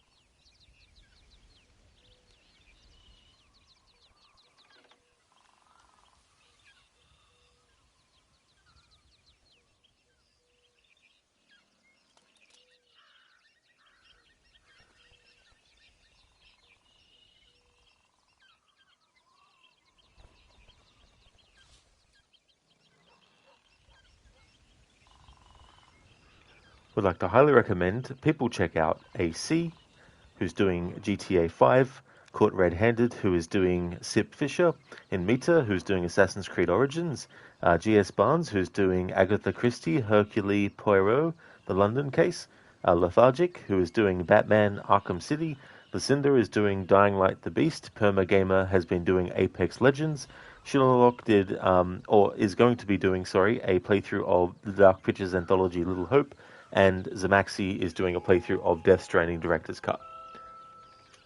Here's a general raid message that everyone can feel free to copy and paste, and I'll put one in chat for subscribers as well.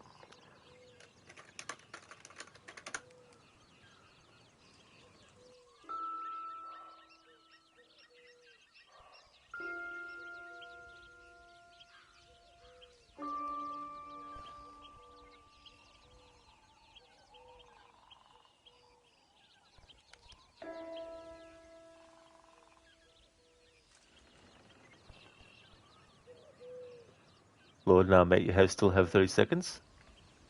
No, I decide when I end the stream. That's okay, Maxi, for the shout out. Absolutely no worries at all, dude. I hope that you have a good one.